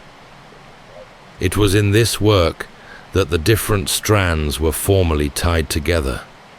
The wild man became Malinus Ambrosius, the courtly figure who advised not just one king, but a succession of them. Geoffrey made him the architect of Britain's destiny, responsible for two of its most famous miracles. First, he solidified his role as the visionary who warned Vortigern. Secondly, in Geoffrey of Monmouth's telling, Merlin has a ring of standing stones brought from Ireland and re-erected on the Salisbury Plain. This act cemented his status as a master magician whose power transcended mere foresight. He was an elemental force, capable of physically reshaping the landscape. Geoffrey then decisively linked the prophet to the greatest legend of all. He became the indispensable advisor to King Uther Pendragon and the architect of Arthur's birth. By linking Merlin to this royal lineage, Geoffrey wasn't merely inventing a character, he was performing an act of national myth-making. He gave Britain a foundational story, a proud and impressive past, to rival the histories of its continental rivals. His work was not a pure invention, but a brilliant, artful synthesis. He took local heroes and figures and placed them onto a grand stage. His Merlin is therefore a complex historical reflection. He is part historical memory, a faint echo of real northern prophets or poets, and part national aspiration. He is the idea of the perfect sage, wise, learned, and eternally loyal to the best interests of the British people. The immediate success of the history of the kings of Britain cannot be overstated.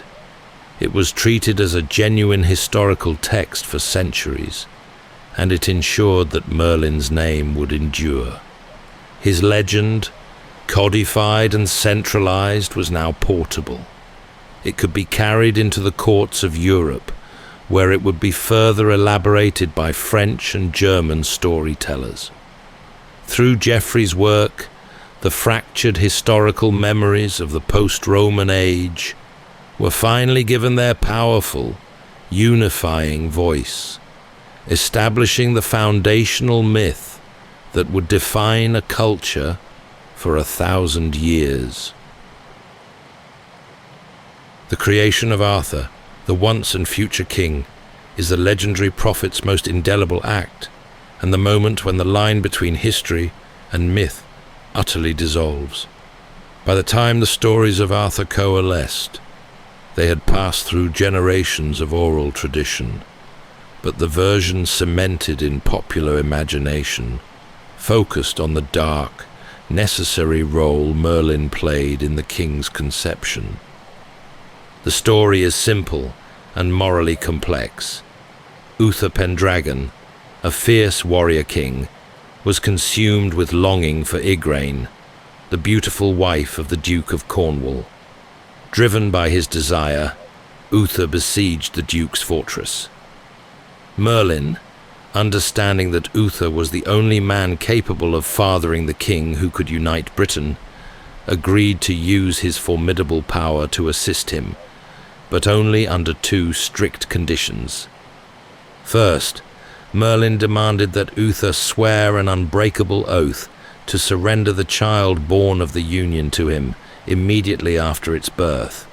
Second, he then employed his magic, not for battle or for prophecy, but for deception. He gave Uther the guise of the Duke, transforming the king's appearance, voice, and bearing so completely that he could enter the besieged fortress undetected. Uther lay with Igraine, conceiving the child who would become Arthur, while the actual Duke was killed in battle outside the fortress. This legendary act is where Merlin's role becomes definitive. He is the conscience of power, but also its necessary manipulator. He uses his wisdom and his magic to circumvent morality for the sake of a higher political goal. Historically, the real 6th century warlords who fought desperately to defend post-Roman Britain against the invaders likely inspired the figure of Arthur. Merlin, in turn, embodied the ideal of the learned advisor, the rare mind capable of controlling and directing raw military strength. The myth of the kingmaker gave medieval audiences both moral reassurance and political warning. The reassurance lay in the fact that Arthur, though conceived in sin and intrigue, was born under the guiding wisdom of such a figure. The warning was clear: strength, Uther's passion, must always be guided by wisdom, Merlin's strategy, or both will inevitably fall to chaos. The prophet ensures that the most powerful man in Britain's destiny is shaped not by impulse, but by a calculated act of statecraft and sorcery. His manipulation of the royal lineage establishes him as more than a simple magician. He is a force of sacred destiny, the only one capable of moving the pieces on the grand historical chessboard. He is the master puppeteer, but his strings are attached to the forces of fate itself. In this chapter of his life, his wisdom is his greatest weapon, proving that the most potent power is the ability to arrange circumstances so that the desired outcome becomes an inevitability, not an accident. The sword that is later pulled from the stone is merely the public symbol. The true foundation of Arthur's reign was laid in the deception orchestrated by his brilliant, manipulative mentor. As the Arthurian legends travelled across the English Channel and were embraced by French romance writers like Robert de Boron and Chrétien de Troyes, the formidable, stern advisor of the chronicles began to undergo a subtle but profound change. The figure became more human, more relatable, and tragically more vulnerable. His power remained immense, but his personal flaws were brought to the forefront. This new dimension introduced the ultimate undoing of the great sage, his encounter with Nimue, often known as the Lady of the Lake. Merlin, despite his immense power and knowledge of the arcane secrets of the universe, proved susceptible to the most human of emotions: love, infatuation, and trust. The lady, a captivating figure of immense beauty and burgeoning magical ability, became his obsession. He loved her deeply, perhaps for the first time in his long, unnatural life. In this relationship, the power dynamic was inverted. The master became the supplicant, and the student became the ultimate betrayer. According to the legend, Merlin's love blinded him to the lady's true motivations. Driven by either fear of his power or a desire to possess his secrets for herself, she relentlessly pressed him to teach her the most profound and potent of his spells. He gave in, willingly sharing the entirety of his arcane knowledge, effectively handing over the keys to his own prison. The downfall came when she used the very spells he taught her to imprison him. The location of his confinement varies: a crystal tower, a glass box, a cave beneath a rock, or most poetically, a vast tomb beneath an ancient hawthorn tree in the forest of Brocéliande. He was not killed, but sealed away, eternally entombed, unable to intervene in the fate of Arthur's declining kingdom. Historically, this shift in the narrative reflected the concerns of the period in which these romances were written. Medieval storytellers were grappling with themes of faith, temptation, and the ultimate limits of human wisdom. The tale of his downfall served as a moral parable, echoing the Christian idea that even the wisest and most divinely inspired soul can be undone by desire. It was a cautionary tale, illustrating that intellect and power are no defense against the heart's folly. Yet, it also served to preserve an older Celtic theme: the retreat of the divine, or the magical, into nature. By imprisoning him in a natural place, a cave, a hawthorn, the sea, the legend ensured that his power was not truly destroyed. It was merely sleeping, resting beneath the surface of the world, echoing the ancient belief that magic never truly leaves the earth. It simply waits to be needed again. Merlin's final act was a perfect circle. Born of spirit, he was ultimately returned to the custody of the earth, his power made safe from the chaos of men, yet tragically, also rendered inert at the moment his king needed him most. The end of the great prophet's active life is not marked by a battle or a grave, but by an eternal, magical slumber. This fate, to be sealed away, alive yet unable to move, is a powerful and ancient cultural motif found throughout the folklore of Wales and Brittany. He joins a company of heroes and prophets who, according to legend, do not die, but merely sleep beneath the earth, awaiting the hour of their land's direst need. This sleeping prophet became a symbol of cultural longing for return. His presence, unseen and unheard, was a promise. As long as he rested beneath the ancient oak tree in Carmarthen, or slept in his glass tower under the sea, the hope for the revival of wisdom and the return of unity could not be truly extinguished. This legend grew strongest during times of profound political and national despair. When the country was fragmented, suffering under foreign rule, or torn apart by civil strife, the storyteller's dream of the great healer's return became a powerful solace. The enduring image of his imprisonment speaks volumes about the historical power vacuum that followed the collapse of the unified Arthurian kingdom. With the great king fallen and the round table broken, the people looked back to the age of unity as a lost golden age. The failure to maintain that unity was not blamed on Merlin's death, but on his absence, his inability to intervene.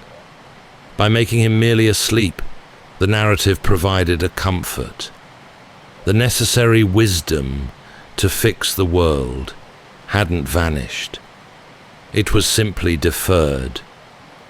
Local tradition embraced this motif, placing the site of his eternal rest in specific, powerfully evocative locations. In Carmarthen, his spirit is said to reside within an ancient, massive oak, and the common folk held that if the oak were to finally fall, the town itself would be doomed. This physical anchoring of the legend transformed Merlin from a historical figure into a genius loci, the spirit of the place itself. Other stories place him in a glass tower beneath the waves, or deep within a mountain cave. These sites are all places of transition, separating the everyday world from the mythological realm. By locating him there, the legend ensured that his wisdom remained connected to the earth's primal forces, yet removed from the corrosive influence of humanity. This deep-seated mythology reflects a profound spiritual faith in the possibility of redemption, but it also reflects a quiet, enduring political despair. When the present is unbearable, when the land is irrevocably broken by internal feuds and external enemies, the only recourse is to dream of a hero's awakening.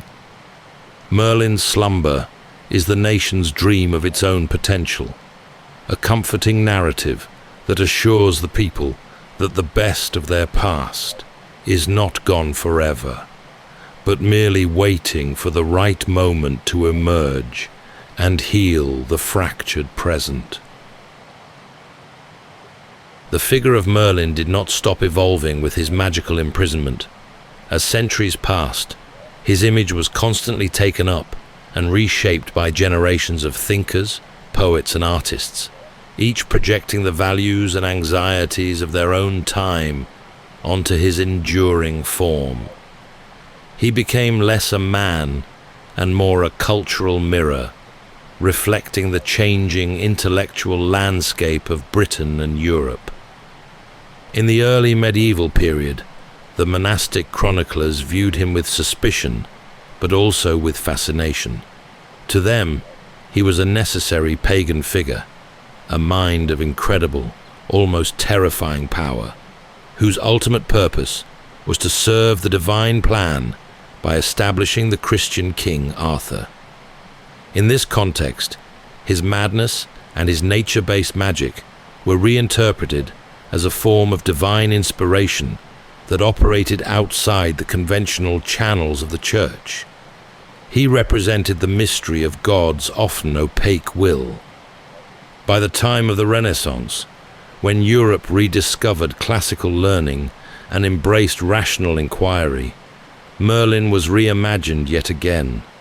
He became the learned magician of natural philosophy. He was no longer a half-demon savage, but a scholar of immense intellect who understood the secrets of astronomy, engineering, and alchemy. He symbolized the era's belief that magic was simply science, yet to be understood, a profound knowledge of the laws of nature that allowed one to manipulate them. He was an archetype for the Renaissance scholar, a figure who bridged the gap between the spiritual and the purely physical. The Victorian era, with its focus on moral earnestness and romantic melancholy, transformed him into the romantic hermit of the mist. He was the tragic figure, the noble but flawed sage who fell victim to a woman's treachery. He embodied the Victorian fascination with loss, ancient ruins, and the sublime power of the natural world. He was a symbol of Britain's deep, mysterious past, an essential link to a purer, more heroic age that was forever gone. Each age, therefore, did not merely read his story, it rewrote it in its own image. This continuous process demonstrates how myth can perform a crucial historical function. It preserves the emotional truth of history long after its facts have been blurred or forgotten. The facts of the post-Roman era, the chaos, the land grabs, the rise and fall of petty kings, are academic concerns. The feeling of that age is preserved perfectly in the story of the fatherless prophet. Today, Merlin remains, perpetually poised between the world of verifiable fact and the boundless realm of imagination. Modern historians, equipped with archaeology and linguistic analysis, view him as a fusion of desperation and invention. He is likely rooted in the collective memory of a few powerful historical figures, perhaps the tragic northern poets of the 6th century, or an influential post-Roman official who navigated the political labyrinth. Yet, these historical seeds were transformed by storytellers into Britain's archetypal wise man. The two competing narratives of his existence, the legend and the history, ultimately meet in the same profound place, in the human desire to understand chaos through story. The legend assures us he still waits, ready to return when Britain's need is greatest.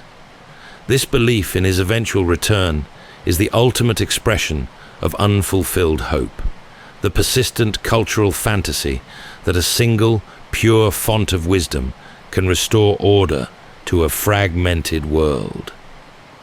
As history tells us, he never actually existed as a single coherent man. He is a composite, a brilliant creation born from the desire to give the chaotic, dark age of Britain a focus, a moral compass, and a sense of destiny. He is the personification of wise counsel to power, the embodiment of the idea that the king must be directed by clear, profound wisdom. Yet, whether one sees him as a sleeping magician or a powerful literary device, his influence endures. He represents a profound moral journey. The wild seer, who began in the terrifying agony of madness, was refined into the calm counselor who engineered a kingdom. His life arc is a dramatic narrative of knowledge achieved through suffering.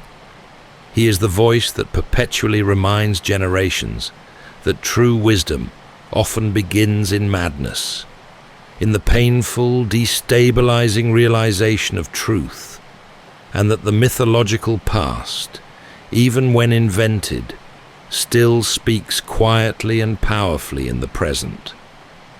The stories he inspired are a testament to the fact that we need the transcendent.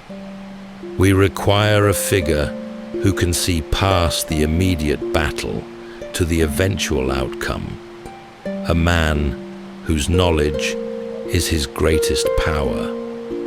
Through the ages, he's been known as a powerful wizard, a broken poet, a master engineer, and a fool for romance. But above all else, he remains the magician who shaped a nation's destiny, a legend that is far more potent than any historical fact. That's all for tonight's journey through history. Whether you're fast asleep or still drifting there, thank you for listening. And until next time, rest well.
Welcome to Sleepytime History.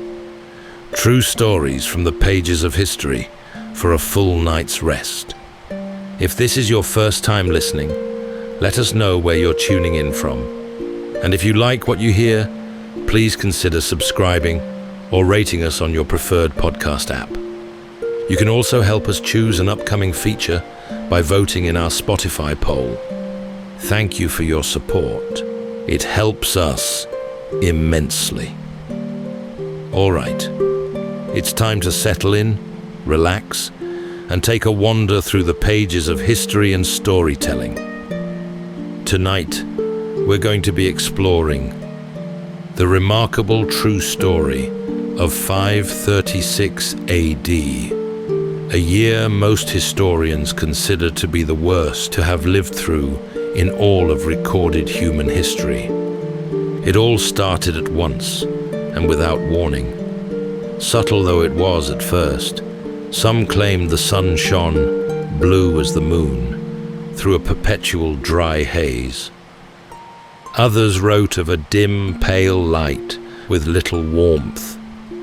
From Constantinople to Peking, and across every continent, early chroniclers conveyed their inescapable sense of dread and a foreboding among the people from village to village and across empires. It wasn't long before the rhythm of the seasons began to fall out of step. Forests went silent, oceans turned to stone, crops blackened and bent in the fields, as though the world itself had forgotten how to grow. And as food stores began to dwindle, many civilizations teetered on the edge of collapse. Others descended into chaos, but this was only the beginning. Before this veritable Armageddon had come and gone, its survivors would have to endure tsunamis and earthquakes, floods and fires, famine and plague, a relentless torrent of suffering that would etch itself into ancient ice and canyon walls, and even into the deep recesses of the human psyche.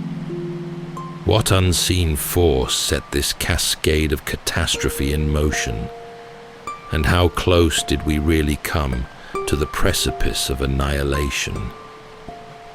Tonight, as we drift into sleep, we'll follow the path of this long-forgotten cataclysm, piecing together what clues it left behind.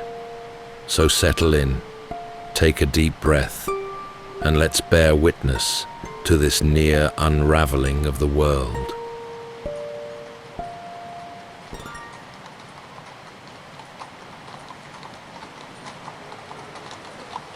In the year that came before the darkness, the world was alive with ambition and the steady pulse of empires.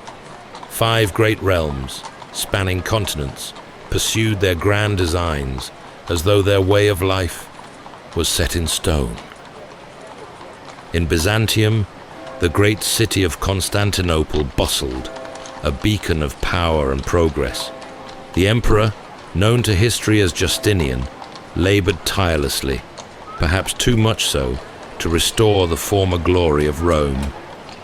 Beside him, the Empress Theodora, sharp-witted and fiercely determined, guided his hand. Their ultimate ambition was visible in stone and parchment. The towering dome of the Hagia Sophia was nearing its completion. Great legal minds were gathering the sprawling mass of Roman law into a single, cohesive document. The work was painstaking, but the city thrummed with the belief that this new Rome would endure forever. East of Byzantium, across the Mesopotamian plains, stood the rival empire of Sasanian Persia. At his magnificent court in Ctesiphon, the King of Kings, Khosrow I, held sway. He maintained a sophisticated balance of peace and tension with the Western Empire, their long border a line of mutual respect and constant preparation for war. Farther still, in China, rival courts governed in the north and south, yet the pursuit of lasting works continued across the fractures. Scholars and soldiers played their ancient roles. Vast Buddhist works, filled with profound spiritual depth, were being commissioned, and the great walls that carved up the landscape were extended, fortified, and manned. Life, despite the shifting political sands, carried on with its ancient rhythm of rice paddies, imperial edicts, and the steady beat of the seasons. Meanwhile, in Western Europe, a patchwork quilt of newer kingdoms was being sewn from the remnants of the old Roman West.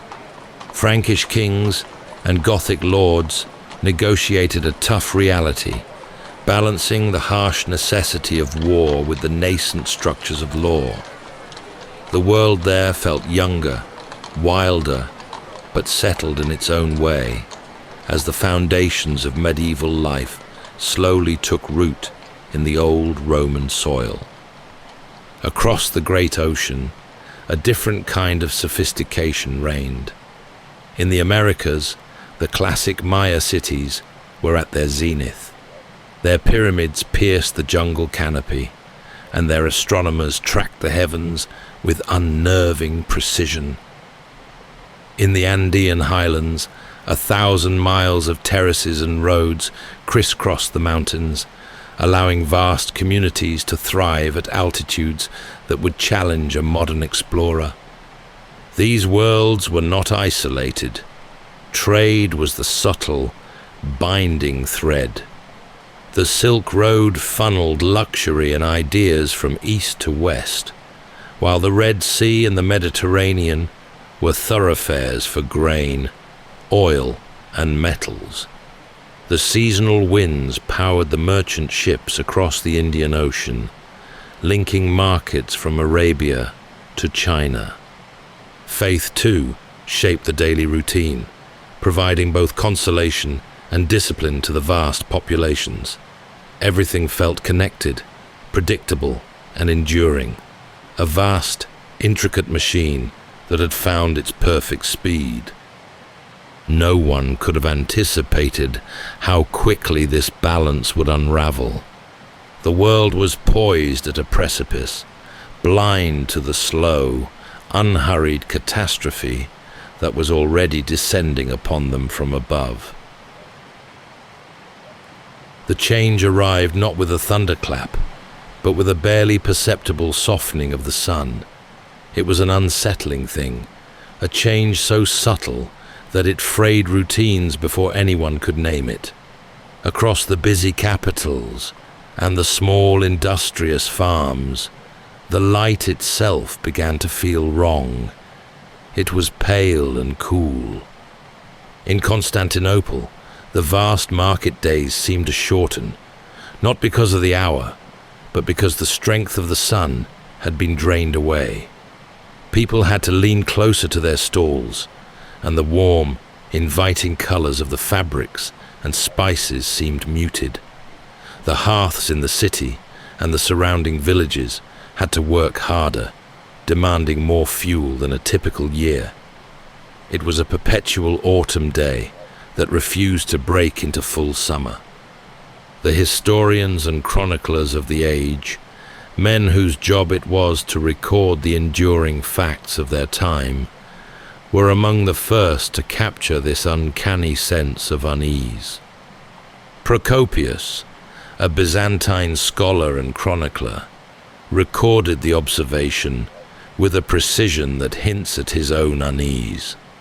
The sun, he wrote, gave forth its light without brightness, as though its very essence had been taken from it. It was still there, but it offered light without its customary warmth, creating a dry haze that simply refused to lift. Further west, in Italy, the Roman statesman Cassiodorus, who served as a minister to the Gothic court, noted the same strange phenomenon. From his vantage point, he wrote of pale skies and, crucially, untimely frosts. This wasn't just a matter of dim light. It was a shift in the engine of the weather itself, a sudden destructive cold that struck at the heart of the seasonal cycle. The sight and the feeling of the light, according to some, were enough to settle an inescapable dread upon the populace. The confidence of emperors and citizens alike began to waver, and the strange dimness became a topic of uneasy discussion wherever people gathered. John of Ephesus, a bishop and historian, wrote of a feeling of foreboding that moved from village to village and across the great empires. He recorded how the unnerving sky and the chill air unsettled even those who had faced war and famine before. The very fabric of daily life began to pull taut. The granaries felt the pinch first, their stores suddenly finite and precious under the threat of a ruined harvest. The soldiers of the great armies, used to movement and reliable supply, found themselves colder, hungrier, and more reliant on increasingly strained logistical chains. In the great cities, the poor were the most immediately and tragically exposed.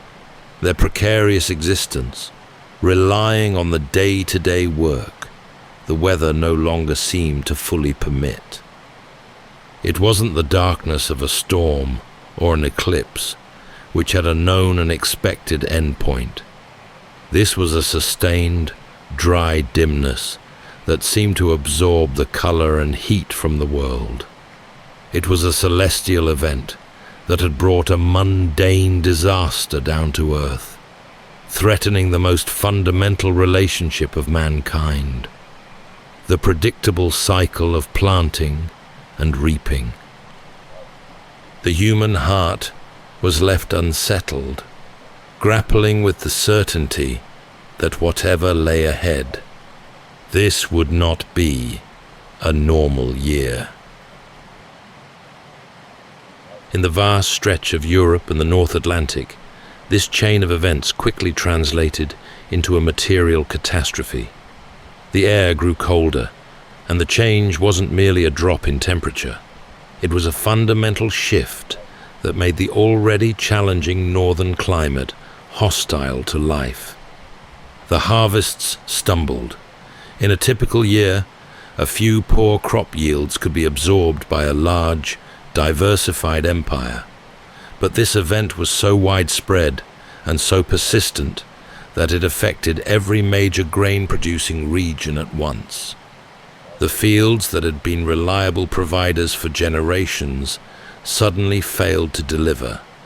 Where grain should have plumped and yellowed, only rotten stalks remained, incapable of sustaining the dense populations of the northern kingdoms. The disaster wasn't confined to the fields. The herds began to thin. With the early, untimely frosts and the shortened growing season, the grasses that sustained the livestock were inadequate. Hunting yields collapsed as game died off or moved on. The cold, prolonged winters became a death sentence for animals weakened by a lack of summer forage. This wasn't just an inconvenience. It struck at the core of the ancient relationship between man and land. The winters seemed to lengthen and refused to relinquish their hold. The season of short days and low fires stretched on, pushing the limits of the stored food and timber. In later Norse memory, this period would be crystallized into the chilling myth of the Fimbul winter, the great winter that precedes the end of the world. Though the context was mythic, the memory was rooted in a genuine, desperate time of cold and carefully counted rations. It was a time when the sun, which should have been their savior, seemed only to mock them. Across the sea, in the newly Christianized lands of Ireland, the scribes and monks kept their annual records, the annals. These documents, usually filled with precise details of important deaths, battles, and religious festivals, offered a record of the unfolding disaster with a chilling and characteristic spare finality. One of these Irish annals simply records for the year a failure of bread. No long lamenting descriptions of the sky or the cold, just the single devastating fact that the fundamental staple of life was gone. In the north, this crisis of rationing, salvaging, and sharing was etched into the DNA of the people. They had to rely on resourcefulness and the harsh ancient knowledge of survival. Every log of wood, every last sack of dried food, every living animal became an intensely precious commodity. The long chill stripped away the easy comforts of settled life and forced communities to turn inward, to rely on local ingenuity and the collective will to survive. It was a testament to human resilience that any survived at all. the North endured successive failed harvests, surviving through rationing and mutual aid. Yet humanity refused to forget how to live. Across the vast lands of East Asia, the upheaval of the year 536 was met not with dramatic outbursts of despair, but with the cool, meticulous record-keeping that was the hallmark of the imperial courts. Officials, guided by centuries of order and habit, noted each anomaly with unshaken composure, treating the dim skies not as omens, but as another entry in the unbroken record of natural events to be observed and controlled. The court chronicles began to fill with observations of a strange light that was thin and colourless, casting a pall over the bustling river towns and the great ceremonial quays.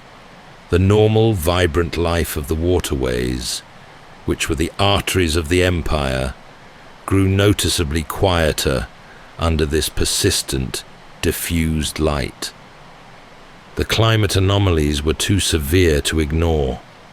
A single court chronicle, written with a characteristic brevity that conveys the utter shock of the event, observed the unprecedented occurrence of summer snow. Snowfall in the height of the warm season was more than a curiosity.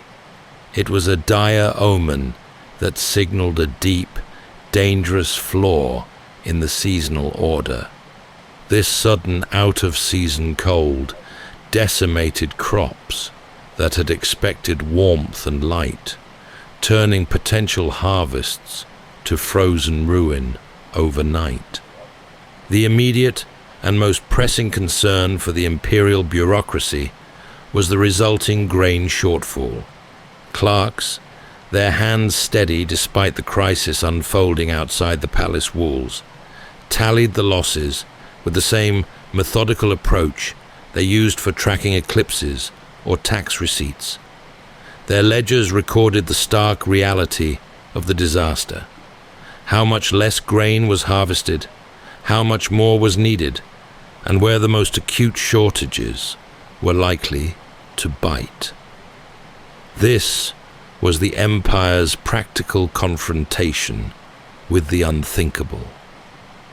This administrative response highlights a subtle but profound difference in how the calamity was processed. While the Byzantine chroniclers focused on the strange, ominous look of the sun and the moral implications of the dark days, the Chinese officials concentrated on the material consequences. The celestial event was merely the cause. The resulting food shortage and social instability were a problem that required an imperial solution. The very structure of the state, its ability to manage massive public works, its legal codes, and its vast granary system, was put to the ultimate test. To ensure stability, the courts had to carefully manage the flow of food, the deployment of troops to guard supply lines, and the delicate balance of taxation and relief. Rumors of the poor harvests in the countryside would surely reach the capitals, potentially triggering unrest among the urban populations. The imperial system, for all its sophistication, was vulnerable to mass hunger. Their leaders understood that their mandate to rule, the very mandate of heaven, was tied to their ability to sustain their people through such a profound crisis. As the year progressed, the steady hand of the bureaucracy was all that stood between the empire and the precipice of collapse. Their cool, understated observations preserved the record of a world struggling against a force it could neither see nor comprehend. The consequence of the relentless chill was the most ancient and visceral of human trials: famine. It didn't arrive everywhere at once, but rather in scattered waves, a creeping tide of shortage that relentlessly wore down the resilience of communities across the globe. As the scarcity of grain became an undeniable fact, prices climbed with a cruel, inexorable speed. The cost of a basic loaf of bread, which had been the anchor of a family's budget, grew dear, even as its quality diminished. This escalation was a clear signal that the stores were running low, and that what remained had become a weapon in the hands of merchants and rulers. The poor, who lived closest to the edge, were immediately pushed over it. Rulers, from emperors to minor kings, found themselves in an impossible bind. They had to juggle relief with levy. If they provided too much free or cheap grain, they would quickly deplete their reserves, leaving the state vulnerable in the inevitable years of aftershock. If they levied too much tax or too few provisions, they risked provoking riots, rebellion, and a loss of legitimacy. It was a knife-edge decision, played out in the halls of power as rumors arrived of frost in months that should have been safe, a terrifying sign of the world's enduring instability. In the countryside, the desperation was even more acute. The failure of a single harvest could be devastating. The failure of several across multiple seasons was annihilating. Families found themselves facing a terrible calculus of survival. They had to trade distance for the chance of a full bowl, selling off land, tools, or even family members to procure enough food to last another month. The traditional bonds of village life began to fray under the pressure of hunger, forcing mass movement and desperate choices. The memory of the great granaries, symbols of imperial foresight and abundance, began to change from a comfort to a source of resentment. The food was there, but its distribution became a matter of life and death, an act of intense political theater. Every distribution of rations, every opening of a state storehouse, was a moment of intense tension where order could quickly devolve into chaos. The sheer scale of the shortfall meant that no government, however well organized, could feed everyone for long. This period of hunger was a threshold. It was the point where the strange sky and the cold air translated from an atmospheric oddity into a profound human tragedy. It forced communities to confront the reality that the disaster was not a temporary phenomenon, but a sustained era of scarcity. As the hunger bit, the intricate layered stability of the 5 great worlds that had hummed along so confidently began to teeter. Many civilizations found themselves on the edge of collapse, while others were already descending into the chaos that inevitably follows when the fundamental necessity of bread is removed. The ordeal was relentless, etching itself into the bones and the minds of all who survived it. As the famine began to grip the land, the flow of goods that had bound the vast world together started to clog and thin. The intricate network of commerce, the roads, the rivers, the sea lanes, which had seemed so robust, now showed their fragility. Trade routes faltered. The reasons were practical and profound. On land, caravans were forced to turn back. Not only was there less product to carry from the ruined farms, but the roads themselves had become perilous. With food scarce, banditry rose, and desperate people often saw a laden wagon not as a source of trade, but as a target for survival. The necessary certainty that allowed merchants to commit their valuable cargo to long, slow journeys had simply vanished. On the water, the coasting ships waited in harbour. The monsoon winds still blew, but the captains held back, waiting for news of stable prices and welcoming ports that never quite materialized. An empty port was a useless stop. A hostile port, one guarding its gates and supplies, was a deadly one. The easy rhythm of sea commerce, which connected the Mediterranean to the Indian Ocean, was disrupted, leaving critical populations suddenly cut off from vital imports. The failure of trade quickly led to hard bargains and small wars. When food cannot be bought, it must often be taken. Towns began to guard their gates with intense caution, turning away strangers and even people from neighboring districts who might otherwise have been allies. The country paths, once routes of easy passage for farmers and peddlers, grew cautious and dangerous, marked by suspicion and fear. In this landscape of scarcity, migrations began. Whole communities, driven by starvation, left their ancestral lands in search of any place that might have a slightly better harvest or a ruler willing to provide aid. These movements inevitably create tension as the starving masses put pressure on the reserves of the places they moved into, leading to fresh conflict and further destabilization of borders. The lines on the map that had been established by decades of diplomacy and warfare began to subtly shift as people moved in search of sustenance. The world's suffering felt like a single, monstrous event.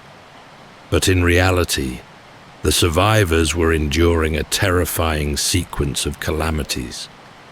It would only later become clear to historians, piecing together the evidence from ice cores and tree rings, that another blow was coming, and in quick succession.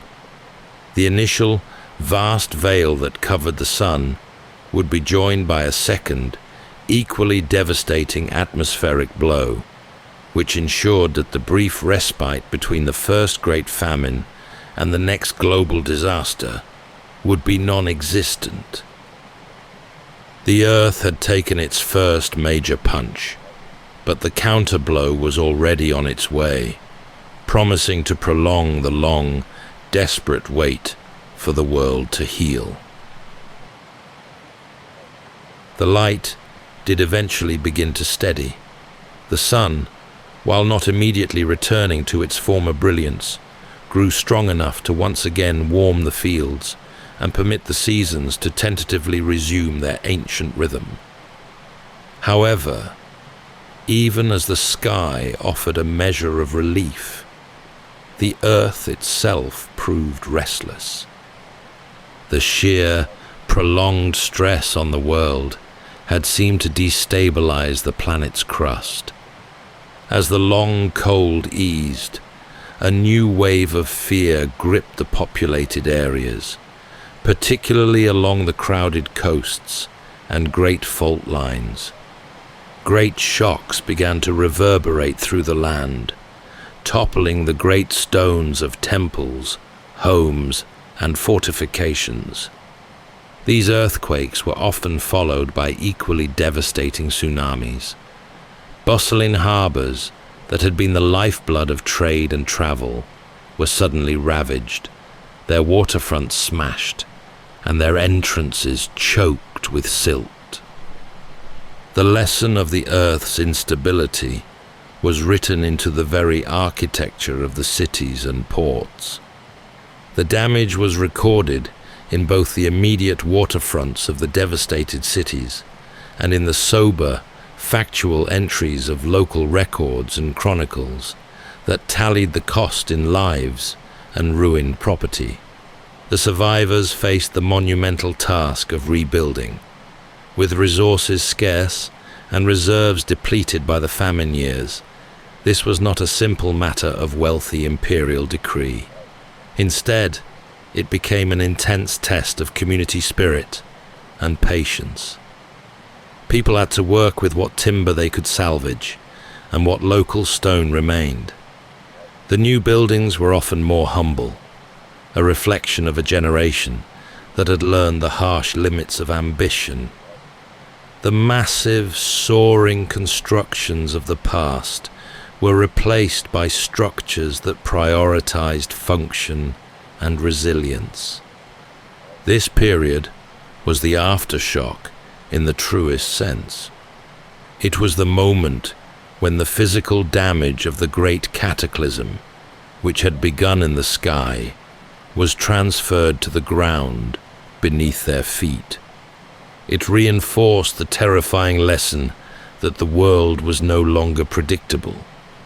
Just as a small degree of comfort had returned, the foundation of their lives was literally shaken. The experience of these years, the endurance required to survive the cold, the hunger, and now the trembling ground, began to subtly etch itself into the culture. The memory of the great shocks informed future building practices, making the new structures lower, sturdier, and more resistant to movement. It also instilled a deep, perhaps subconscious sense of vulnerability that would linger for generations. The people who rebuilt their towns were not the same people who had lived in them before. They had borne witness to a near unraveling of the world, and they learned to live with a new, quiet awareness of how fleeting peace and prosperity could be. They put their world back together, piece by careful piece, knowing that it might all shake apart again tomorrow. Just as the earth finally seemed to settle, a new and terrible visitor began to arrive, riding the sea lanes into the bustling ports.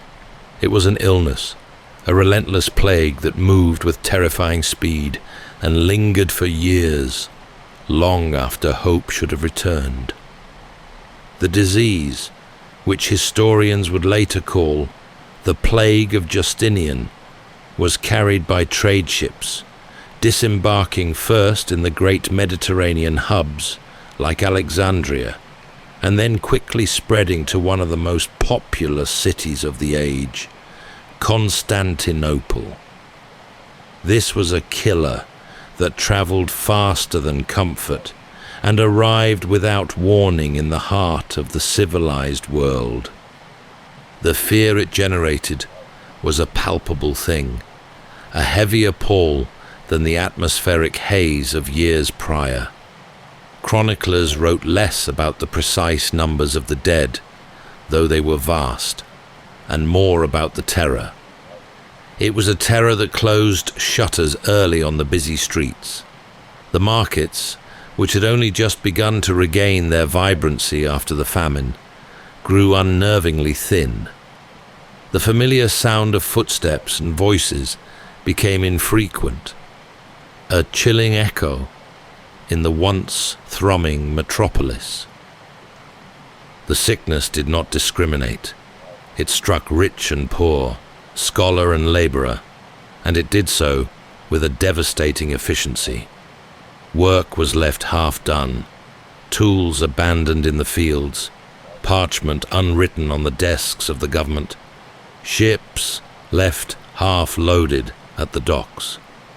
Whole households were forced into a waiting game for the worst to pass, knowing that a single cough could signal the end. The Emperor Justinian himself contracted the plague and was brought to the very brink of death. His recovery, while celebrated, demonstrated the terrifying reach of the sickness. If the most powerful man in the world was not safe, then no one was. His illness also created a temporary power vacuum at the heart of the empire, contributing to the feeling of a world coming apart. This plague was the final, brutal punctuation mark on the decade of disasters. The initial catastrophe had been atmospheric, striking the crops and the food supply. This new one was personal, striking the body and the core of society itself. The population losses were catastrophic, particularly in the most urbanized areas. The plague did more than just kill. It fundamentally disrupted the economy, the military, and the ability of the empire to respond to its enemies. The memory of the dead, piled up in mass graves, and the enduring weakness of the surviving society would leave a long echo in the centuries that followed. Humanity had endured the cold and the hunger, but this unseen foe that traveled on the breath was perhaps the hardest and most terrifying visitor of them all. Slowly, almost tentatively, the seasons learned their steps again. The sun shone with something close to its old strength. The trees budded reliably, and the great rhythm of planting and harvesting was restored.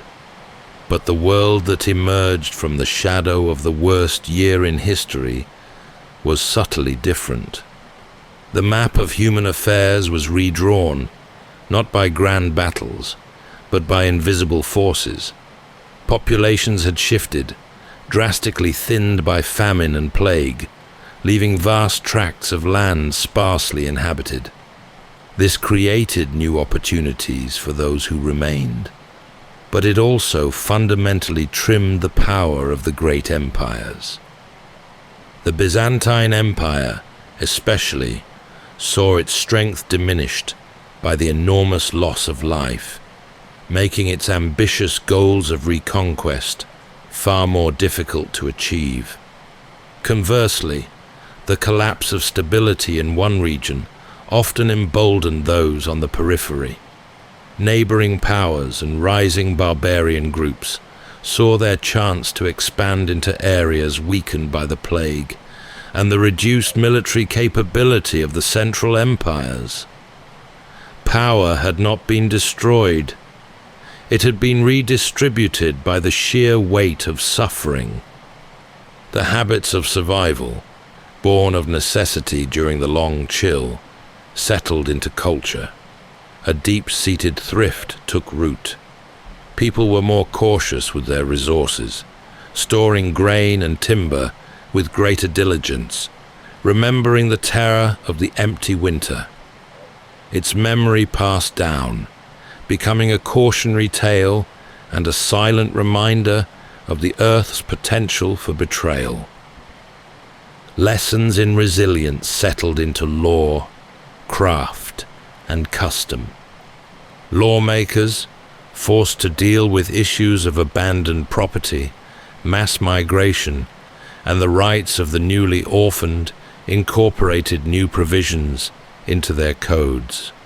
The need for stronger, more efficient craft emerged as builders sought designs that would withstand the unpredictable earthquakes. Even the customs of funerals and mourning changed, reflecting the painful, repeated losses of the dark decade. The world had been tested to its limit, and the long echo of the event was a new, shared history of hardship. The people who lived on were a generation tempered by fire, famine, and pestilence. Their stories, their buildings, and their laws carried the invisible scars of the catastrophe. They had not been annihilated, but they had been transformed. The old, assured confidence of the 5 great worlds was replaced by a more measured approach to existence, a recognition that the earth could and would suddenly turn on its inhabitants. The memory of the thin light lived on, less as a terrifying omen and more as a profound lesson in the sheer, dogged human capacity for survival. It was a quieter, less boastful world, but one with a deeper understanding of its own strength. For centuries, the terrible period of the 530s remained a mystery, a time of famine, plague, and perpetual gloom, whose cause was attributed to God's displeasure or the inevitable whims of a cruel world. The puzzle of the thin light was the hardest piece of all, only fully fitting into place much later when science could look back in time. The clues were subtle, yet undeniably present, waiting for discovery in the frozen archives of the planet. Scientists examining ancient tree rings found a stark anomaly. For a decade, the growth of trees across vast regions slowed to an alarming minimum. In the northern latitudes, the rings recorded a sudden, severe, and prolonged chill, a cold snap far greater and more sustained than any typical winter. Further clues were preserved in the pristine ice fields of Greenland and Antarctica. By drilling deep into the ice, scientists could analyze the ancient layers, each one representing a year of snowfall. Within the layers corresponding to the year 536 AD, they found a dramatic and unexpected deposit, a heavy concentration of sulfate. This sulfate, a kind of aerosol, could only have been deposited there by one type of event: powerful, explosive volcanic eruptions. The data began to align. The twin events, hinted at by the severe, prolonged nature of the cold, were likely two massive eruptions that occurred in quick succession. The first around 536, and the second a few years later. The precise volcano is still debated, but the effect was undeniable. The explosions had propelled vast amounts of ash and sulfate high into the stratosphere, far above the cleansing rain. There, these particles spread across the entire globe, creating a veil that enveloped the planet. This natural screen performed a devastating trick. It allowed light to pass through, which is why the sun was visible, but it effectively cooled the world by preventing solar heat from reaching the surface. This unseen force, the smoke we couldn't see, was the ultimate cause of the long chill, the crop failures, and the resultant famine and migration. It was a global atmospheric cataclysm that set the cascade of human suffering in motion, leading indirectly to the societal weakness that allowed the Great Plague to spread so ruthlessly. The ice and the trees told the story of a world caught in the grip of a powerful natural force, a cosmic consequence of geological upheaval. It was an event of such magnitude that it remains a stark, sober reminder of the delicate balance of our planet and the profound, humbling power of nature. That's all for tonight's journey through history. Whether you're fast asleep or still drifting there, thank you for listening. And until next time, rest well.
Welcome to Sleepytime History. True stories from the pages of history for a full night's rest. If this is your first time listening, let us know where you're tuning in from. And if you like what you hear, please consider subscribing or rating us on your preferred podcast app. You can also help us choose an upcoming feature by voting in our Spotify poll. Thank you for your support. It helps us immensely. All right, it's time to settle in, relax, and take a wander through the pages of history and storytelling. Tonight, we're going to be exploring the remarkable true story behind the myth of Count Dracula and the ruthless 15th century warlord whose reign of terror inspired the Gothic legend of an immortal, blood-sucking monster that haunts us to this very day. In the shadowed valleys of Transylvania, mist clings to the steep folds of the Carpathian Mountains. Stone fortresses rise from cliffs like the bones of a sleeping giant, their walls scarred by centuries of siege. It was here, in a land forever caught between empires, that a young prince would quickly learn that survival demanded more than courage or loyalty. It required fear. Born to Vlad Dracul of the Order of the Dragon, Prince Vlad III inherited a throne hemmed in by treachery and threat. His childhood as a hostage of the Ottoman court taught him that mercy was a language seldom spoken. When he returned to rule Wallachia, he brought with him a mind sharpened by captivity and a heart accustomed to suspicion. His reign would be short and brutal, but unforgettable. Stories of his terrible methods spread quickly across the known world. Some saw a patriot defending his homeland against impossible odds. Others saw only a monster who turned cruelty into an art form. Was he a protector shaped by violence, or the very embodiment of it? History leaves us a tangle of both man and myth, further compounded by the classic novel that transformed this obscure nobleman from the late Middle Ages into the modern-day vampire. Tonight, for this Halloween special, we'll trace the origins of a real man whose path winds through mud-choked battlefields, deep forests, and crumbling monasteries in his unholy quest for power. So settle in, take a deep breath, and let's uncover the origins of Count Dracula through the moonlit ruins of Transylvania, reawakening a story that refuses to die.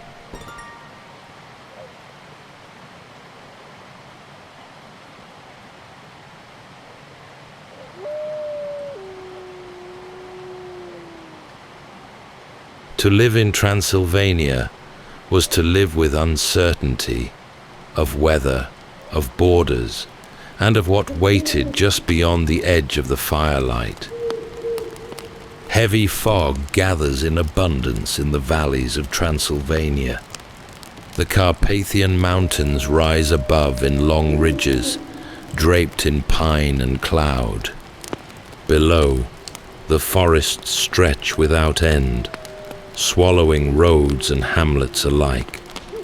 On cold nights, wolves howl from the ravines, and the people listening by the hearth make the sign of the cross. In these lands, the living and the dead share uneasy borders. When a neighbor falls ill or a crop withers, whispers follow. Some say the dead refuse to rest. They speak of strigoi, souls who rise again in bodies not yet cold, drawn back by hunger or unfinished wrongs. The priests recite blessings, and families drive iron nails into coffins, just to be sure. The faith here is deep, but so too is the dread beneath it. It is a world balanced between church bells and superstition, between prayer and the fear that prayer might not be enough. To the west lie Hungary and Bohemia, crowned with their kings and bishops. To the east, the vast reach of the Ottoman Empire presses forward like a storm. Between them sits Wallachia, small and stubborn, a land of wooden fortresses and weary soldiers guarding narrow passes through the mountains. Traders and travelers bring word of wars that never end, of shifting loyalties sealed by blood or broken by greed. Every promise in this borderland carries the weight of threat. It was into this world that a man called Vlad Dracul rose to power. His name, meaning the dragon, came from his oath to the Order of the Dragon, an alliance of Christian princes sworn to defend Europe from the Ottoman advance. To carry that title was to bear both honor and peril.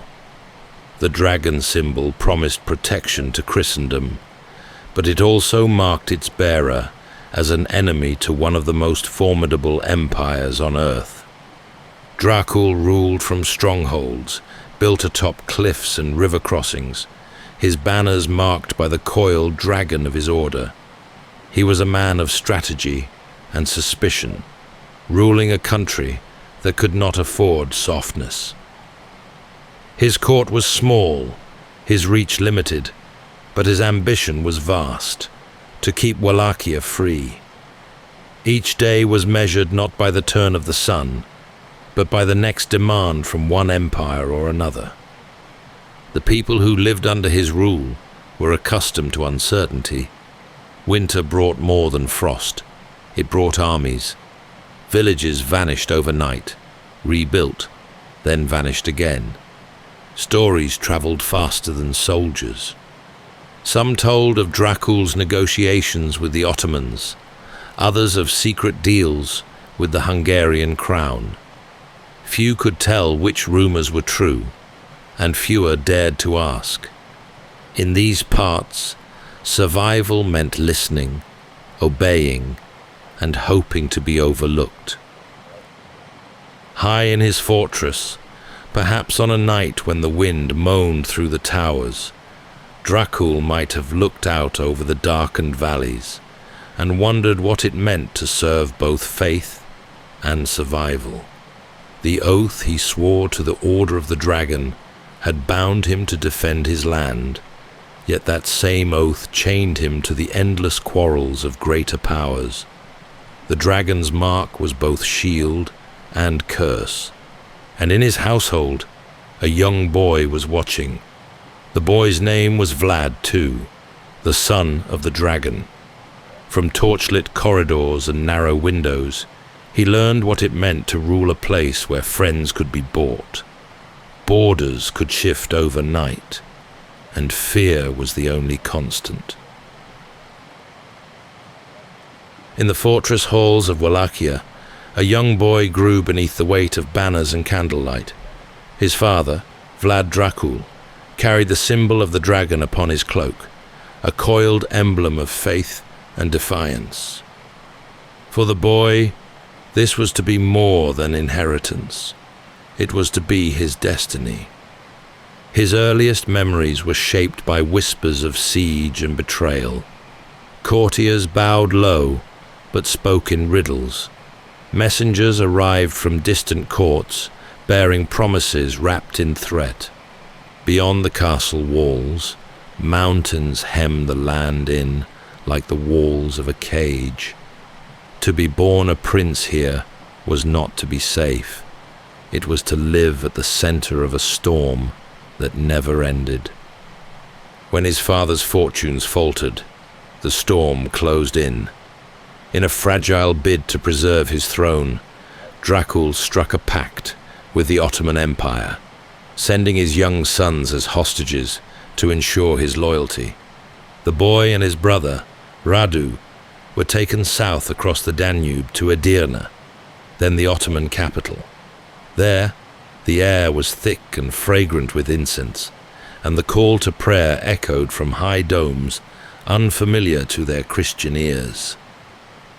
In this foreign court, the boy learned the language of survival.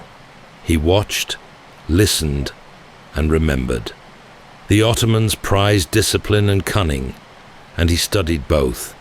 Tutors drilled him in their customs and tactics. At night, perhaps when the torches flickered low, he would think of the fortress at home, the smell of pine smoke, the murmuring river below the walls, the faces of those he no longer knew if he would see again.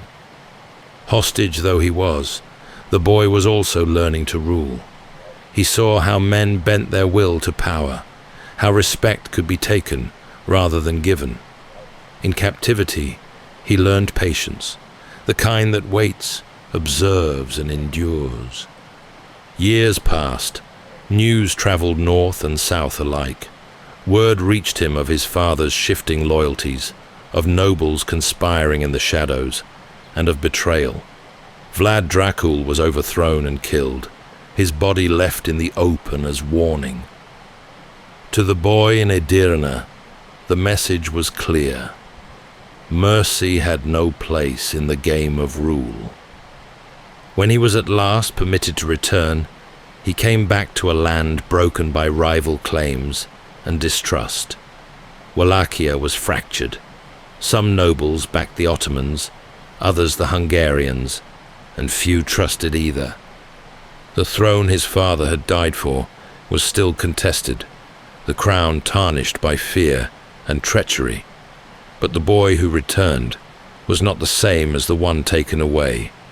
He had learned to measure words, to read men's faces, and to strike when the moment demanded it. At first, his rule was brief, a small flame in a storm of greater powers. Enemies encircled him. Betrayal came from within. Yet even in defeat, he did not yield easily. When he lost his throne, he vanished into the folds of foreign courts, biding his time. Somewhere within him, the child who had watched the Ottomans drill in perfect order remembered that discipline. The years of captivity had not broken him, they had forged him. Soon he would return again, harder, colder, and utterly determined. The land that had swallowed his father would learn to fear his name, and though the world would one day twist his story into legend, it was in these long, uncertain years that the man behind the myth was truly made. The son of the dragon, born of captivity, shaped by loss, and returned to rule a country that had forgotten how to believe in mercy. When the dragon's son seized Wallachia again, the land was weary. Smoke lingered above charred villages, and the roads were thick with mud and fear. Traders spoke in low voices, priests carried more burden than faith, and the boyars, the nobles, played their endless games of allegiance, each swearing loyalty to whichever side seemed least likely to fall. Into this uneasy soil, Vlad planted the flag of his rule.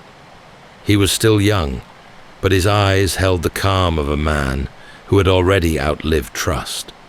The throne he claimed was not offered, it was seized. His first acts were not grand proclamations, but cold reckonings. The boyars who'd betrayed his father, was summoned to feast, fed, and judged. Some were made examples, others given mercy so rare it unsettled more than punishment. To rule here required not kindness, but control.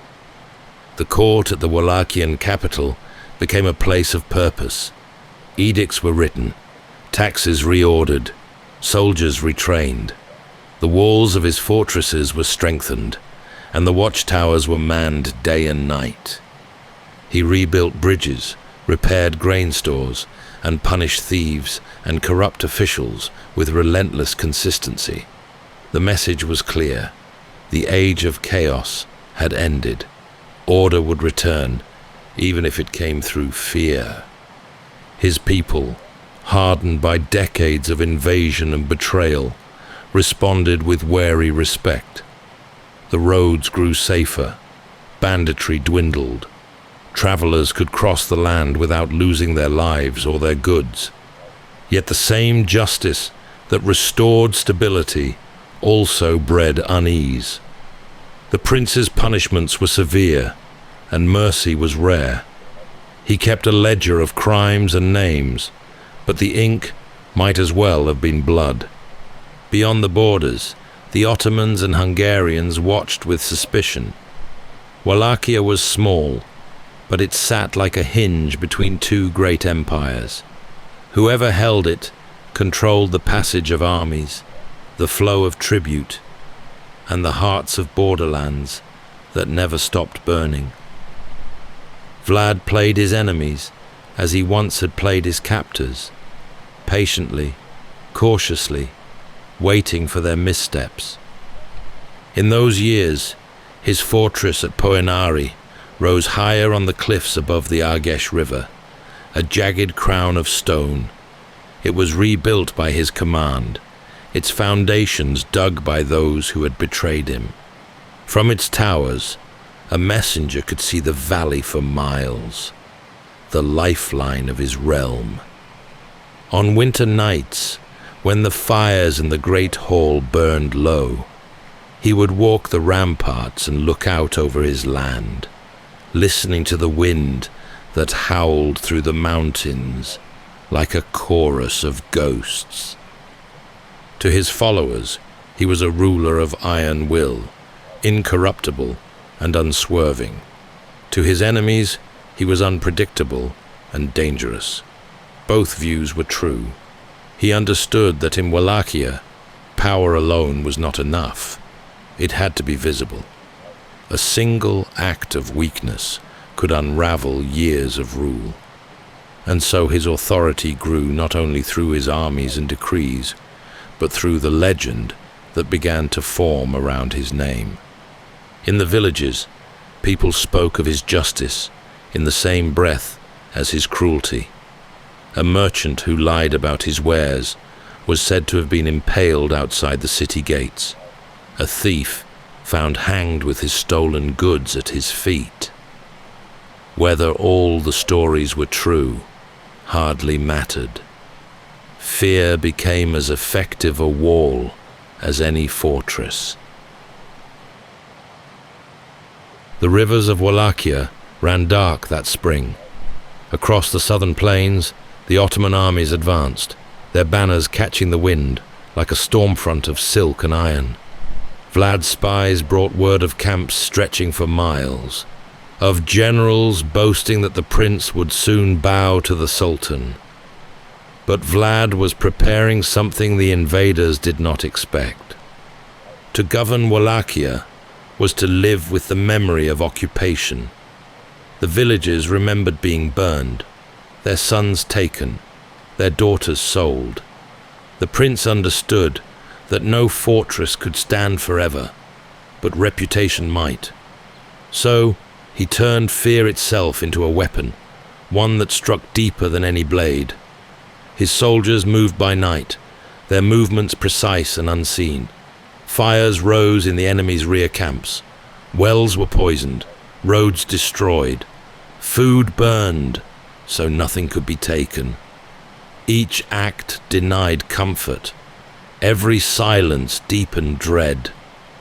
When the Ottoman vanguard crossed the Danube, they expected surrender. Instead, they found empty fields and abandoned hamlets. Only the crows remained. Those who pressed forward found what history would call the forest of the impaled. Thousands of bodies stood along the road, their shadows bending in the wind. To the soldiers who saw it, the message was unmistakable. This land would rather die than kneel. The chroniclers in distant courts later wrote of it as madness, but those who fought beside him knew it was calculation.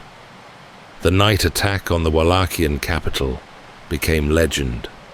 Vlad led his men through the darkness, striking deep into the Ottoman camp where the Sultan's banners flew. The attack came like a phantom wind. Torches flared, confusion reigned, and by dawn the campaign faltered and the Sultan withdrew. Within Wallachia, the same law held. Order was enforced with ruthless precision. A peasant stealing bread or a noble plotting rebellion could expect the same fate. Justice was swift and absolute, and it gave the land an uneasy peace. Muster rolls were kept to the day, watchtowers manned at dusk, patrols logged at dawn, rations measured to the last loaf. In his absence, his shadow ruled. Beyond the borders, tales of his cruelty spread as swiftly as those of his victories. In Hungary, they whispered of impalements that blotted the sky. The Prince of Wallachia was becoming more than a man. He was becoming a symbol of dread. The truth of his rule mattered less than the fear his name inspired. He rode often at dusk, his armor catching the faint light like a burnished mirror. Perhaps he understood what he had become, or perhaps he no longer cared.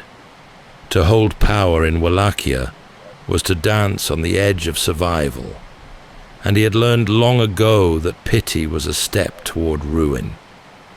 The boy who had watched the Ottomans from his captivity now ruled with their same discipline, but where they demanded loyalty, he demanded obedience. In the cold stillness of his fortress, the prince must have known that his reputation was both shield and poison. It protected his throne, but it isolated him from all else. Beyond the walls, the wind tugged at banners until they cracked like whips in the night. In the villages below, mothers told their children to behave, or the impaler would come for them. And somewhere, deep within his stronghold, the ruler who had turned terror into a language was already listening for the next threat in the wind. Power in Wallachia was never still. The prince ruled a land pressed on every side by the might of the Ottoman Empire, the ambitions of Hungary, and the envy of his own nobles. His victories had made him feared, but fear is a restless servant. It breeds obedience for a time, and treachery soon after. Even within his court, loyalty wavered like a flame in the wind. To the south, the Sultan demanded tribute once more, claiming that peace required payment. To the west, King Matthias of Hungary sent letters heavy with praise, but light with promise. Each wanted something from the man caught between them. He read every message carefully, his hand resting on the hilt of his dagger, as though habit alone kept the blade near. For Wallachia to survive, it had to serve two masters and trust neither. The true danger, though, was not beyond his borders, but within them. The boyars, whose fathers he had broken or buried, plotted in whispers. His own brother, Radu, fair-faced and beloved at the Ottoman court, emerged as a rival. The Sultan promised Radu support, promising Wallachia as reward for his obedience. To some nobles, the choice seemed clear: side with the brother who ruled through terror, or the one backed by an empire. The prince answered in the only way he knew. Spies multiplied across the land. Letters were intercepted, envoys tested. Those found wanting met their end without ceremony. Yet even the most ruthless ruler cannot strike at every shadow. Betrayal slipped through cracks in stone, and silence in the darkened hallways of his fortress. Through the winters, the burden of rule grew heavier. The fields had recovered, the roads were guarded, but the cost of vigilance never lessened.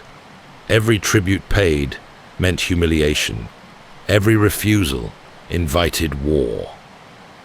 When Ottoman riders again crossed the Danube, he sent fire and ambush to meet them. When Hungarian envoys came demanding allegiance, he offered them feasts and sent them home empty-handed. Each decision bought time, never peace. The people endured it all: raids, rebuilding, and the uncertain balance of a ruler who protected them with relentless resolve. Some still prayed for him in church. Others prayed to be forgotten by him altogether. Yet none could deny that the frontiers held fast. His soldiers, once ragged and hungry, now marched in perfect lines, their discipline a reflection of their master's will. Late in his reign, stories tell of nights spent alone in the great halls of power, the fires burning low. Around him hung the banners of past victories, trophies from battles both won and survived. Perhaps he knew that no ruler of Wallachia had ever died peacefully, that his enemies outnumbered his allies 100-fold. Still, he sat upright in the carved oak chair that served as his throne, studying maps, plotting moves in a game he could never truly win. When betrayal finally came, it arrived not with armies, but with ink and seal. The Hungarian king, who had once called him ally, declared him enemy, branding him traitor to Christendom. Captured by deception, rather than defeat, the prince was taken north, imprisoned far from his land. In his absence, his brother ruled under the Sultan's hand, and Wallachia bent once more to foreign will. When the prince vanished from his throne, his story began to travel farther than he ever had in life. Across Europe, printers and scribes found a new subject for their presses. In the taverns of Saxony and the marketplaces of Nuremberg, travelers spoke of the ruler of Wallachia, whose punishments outstripped all imagination. The printing press was still young, but its hunger for sensation was endless. Pamphlets described forests of impaled enemies stretching to the horizon, rivers running red, and banquets eaten beneath the hanging bodies of the condemned. Each retelling added another layer until the prince became less a man and more a warning. To some, he was a devil cloaked in armor. To others, a grim defender of Christendom, unflinching where softer kings had failed. In the German states, woodcuts showed him seated at a feast, while victims writhed upon stakes outside his window. The text beneath claimed he took pleasure in their suffering, that his cruelty was boundless. Few who printed such tales had ever seen Wallachia, or even met a man who had. But truth mattered little. Fear sold fast, and paper carried it further than any army. Meanwhile, in the East, Ottoman chroniclers told their own versions. To them, he was not a hero of faith, but a renegade prince who betrayed treaties and mocked the Sultan's might. Hungary, too, had reason to twist the tale. From the halls of Buda to the courts of Vienna, word of his imprisonment spread faster than truth could follow. Diplomats whispered, and printers seized upon the scandal. The prince was painted as a tyrant unfit to rule, sending forged letters and accounts to foreign monarchs. Each story darkened the name further, and none dared question them. It was easier and safer to believe. As years passed, the man himself faded, but the legend flourished. The borderlands he once ruled became places of whispered caution. Travelers claimed the forests still echoed with screams, that the earth itself rejected his rest. In village tales, he was neither wholly dead nor alive, a spirit bound to the mountains, awaiting the next trespass. Such stories clung to the soil long after his bones had turned to dust. By the late 15th century, these tales had crossed languages and borders alike. German printers sold them as moral lessons. Russian scribes copied them as cautionary chronicles. The further they traveled, the less they resembled the life of any one man. A ruler who had fought to be remembered as strong and unyielding had become instead a figure of endless horror, shaped by propaganda, myth, and fascination with the monstrous. In this way, the world began to know the name that history would never shake. The details blurred, dates, battles, even motives, but the image remained. A prince of impalement, a dragon turned to shadow. Long before anyone dreamt of vampires, the myth of Dracula had already begun to breathe. Long after Vlad was gone, the lands he ruled kept his memory close. His castles fell to ruin, his banners to dust, yet his name lingered in the mouths of shepherds and villagers who spoke of him as though he had never truly died. In Wallachia and beyond, death was never the end. It was a passage uncertain and sometimes incomplete. The people of these borderlands had lived too long with war and plague to believe that the grave was final. When a body failed to decay, or when sickness swept through a family soon after a burial, they feared the restless dead. The Strigoi, they said, walked again.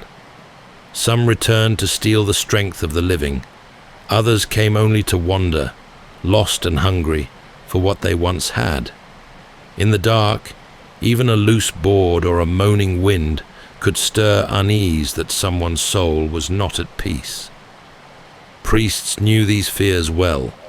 They read prayers over the dead, lit candles that burned for days, and sprinkled holy water on graves. Still, the old remedies endured. Villagers placed thorns in coffins, or drove iron through the shrouds to keep the bodies still. A few buried their dead face down, believing that if they rose, they would dig deeper into the earth instead of toward the living. Such acts were not cruelty, but caution, simple insurance in a world where life itself was uncertain.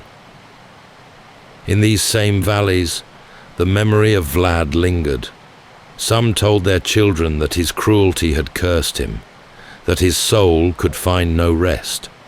Others said he watched over the land still, punishing those who broke oaths or stole from the church. The stories shifted with each generation, until it was no longer clear whether he haunted the people or protected them. His name, Dracula, became less a title and more a spell, something spoken softly, never mocked. By the 17th century, the tales of the Strigoi had spread far beyond Wallachia.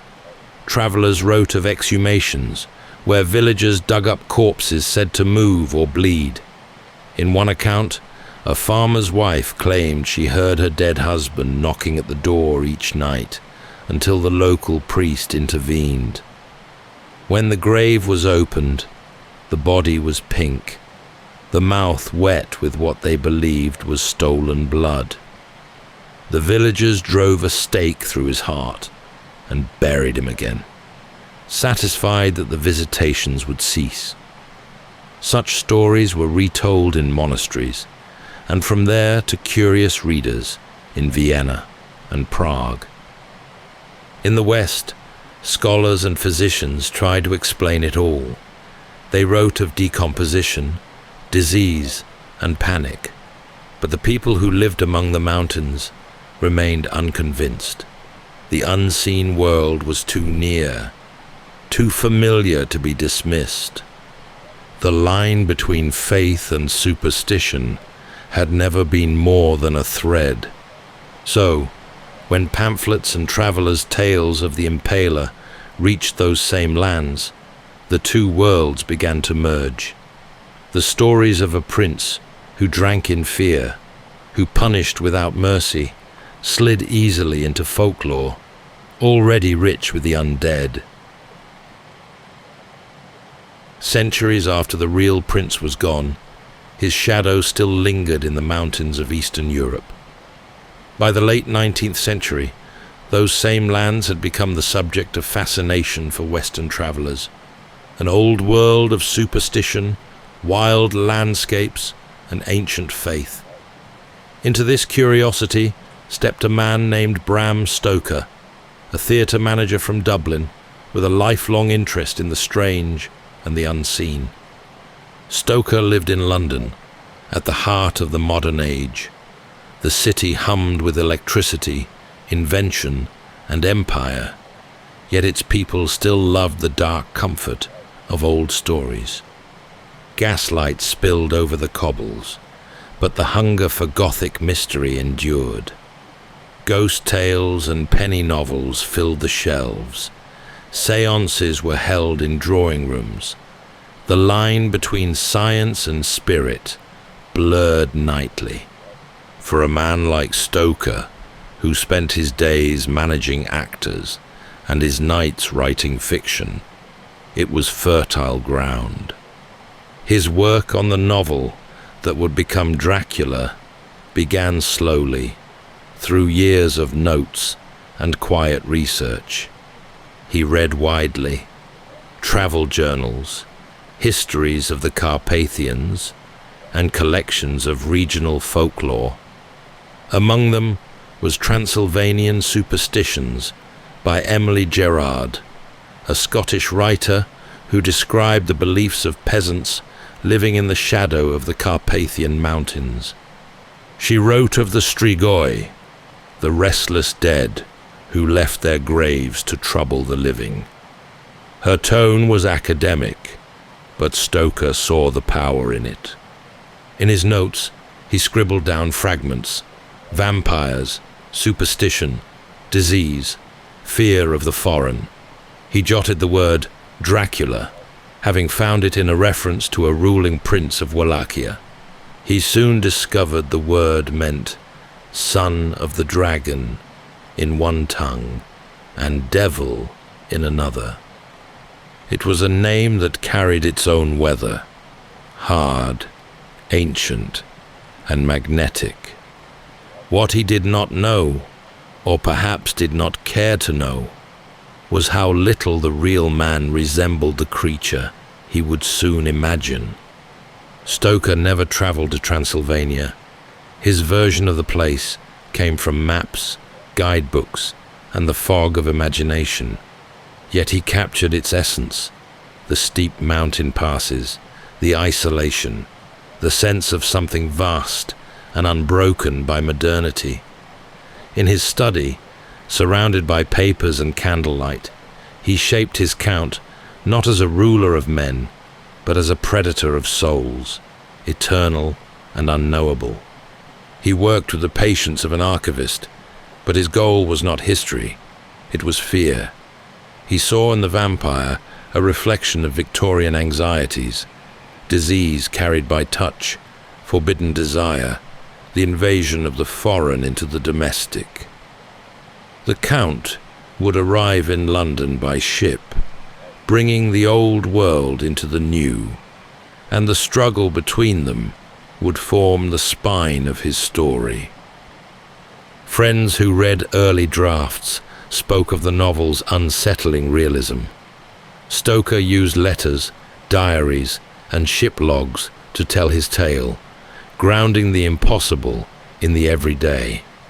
When Dracula was published in 1897, it entered a world ready to believe in it. The critics called it original, chilling, and strangely believable. The name that had once belonged to a forgotten nobleman of Wallachia now had a new life. Stoker died without ever seeing the full reach of what he had created. His count would outlive him, cross oceans, and slip into every form of storytelling that followed. Yet in that small study in London, he unknowingly bridged centuries. A medieval prince who had ruled through fear was reborn as a creature who fed upon it.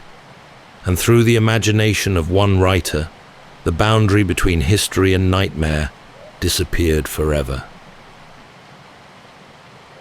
In the spring of 1897, the world met Dracula. The novel slipped into London bookshops, thick, somber, and unlike anything else. It carried readers from modern streets into the shadows of centuries past. Told through letters, diaries, and telegrams, it framed a struggle the Victorians craved. Science against superstition, day against a night that would not end. The book landed on nerves already frayed. Empire stretched wide, while certainties at home thinned. Disease, industrial change, and shifting roles made progress feel fragile. Stoker's vampire was more than a monster. He was an idea, invasion, temptation, and the fear that civilization could be undone from within. Reviews called it morbid, extraordinary, disturbingly plausible. Few knew the name came from a Wallachian ruler. Fewer cared. The Count had slipped his origins. He did not remain on the page. Within a generation, the vampire returned on film, most famously in 1922, when a German director recast the tale as a silent nightmare. Rights were challenged. Prints were ordered destroyed. A few survived, as if refusal to die were baked into the reel. Soon after, audiences heard the voice. Bela Lugosi on stage and screen, elegant and hypnotic, turning a cloak into a spell. The role passed through eras: Christopher Lee, Gary Oldman, and many more, each face reflecting the age's anxieties: invasion, desire, contagion, power. The Count stayed the same and always changed. The legend seeped into place as well as page. In Romania, visitors traced the story's edges. Bran Castle, often marketed as Dracula's, and Poenari, the real cliff fortress of the prince behind the name. Guides braid history and folklore. Souvenirs gleam where soldiers once stood. The man who fought to hold a borderland became a symbol of something larger: our appetite for fear and the wish to outlast time. Books, films, and songs kept beating the same dark pulse. Dracula became a figure of longing as much as terror, the dream of permanence when everything else decays. He outlived the superstition that birthed him and the modernity that mocked it. A dragon's son remade into a myth without an ending. And the landscape endures. Forests still rise deep and dark. Rivers still cut stone. Villages light their evening candles. If the old ruler could see the reach of his borrowed name, he might recognize the victory he sought. In life, he sought to be remembered through fear. In death, he succeeded beyond measure. That's all for tonight's journey through history. Whether you're fast asleep or still drifting there, thank you for listening. And until next time, rest well.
Welcome to Sleepytime History.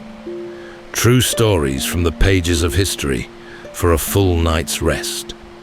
If this is your first time listening, let us know where you're tuning in from.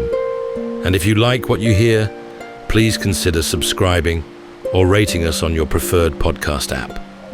You can also help us choose an upcoming feature by voting in our Spotify poll. Thank you for your support. It helps us immensely. All right, it's time to settle in, relax, and take a wander through the pages of history and storytelling. Tonight, we're going to be exploring the remarkable true story of the infamous and inescapable prison of Alcatraz Island and the 3 inmates who just might have made it to freedom. Standing alone in the yawning mouth of the frigid San Francisco Bay and perched atop a barren rocky jut, Alcatraz was built like a great fortress turned inward. Bleak and isolated, this monument to finality made manifest Dante's solemn warning at the gates of the Inferno. Abandon all hope, ye who enter here. The prison guards at Alcatraz were meticulous about rules and routine, but routines turn into patterns, and patterns can be exploited. For 3 inmates in particular, these patterns became their doctrine, patience, their religion. Weeks turned into months as they sketched detailed maps and gathered their materials, dining utensils, life jackets, paper mache, and hair swept up from the prison barbershop floor. Every day they charted their progress, telling no one, and concealing their contraband from the guards, even during surprise shakedowns. Resourceful and discreet, they accumulated every small advantage, quietly preparing for one moonless summer night when they would hazard everything to reach the water's edge. But this is where the facts end and speculation begins. Is it possible the battling currents bore them all the way to safety? Or did the odds dogging their escape plan from the outset finally hasten the end that Alcatraz was always meant to deliver? Tonight, as we drift into sleep, we'll trace this story from cell to shoreline and scale the walls that divide certainty from conjecture. So settle in, take a deep breath, and let's journey alongside these daring figures into the space between safety and freedom.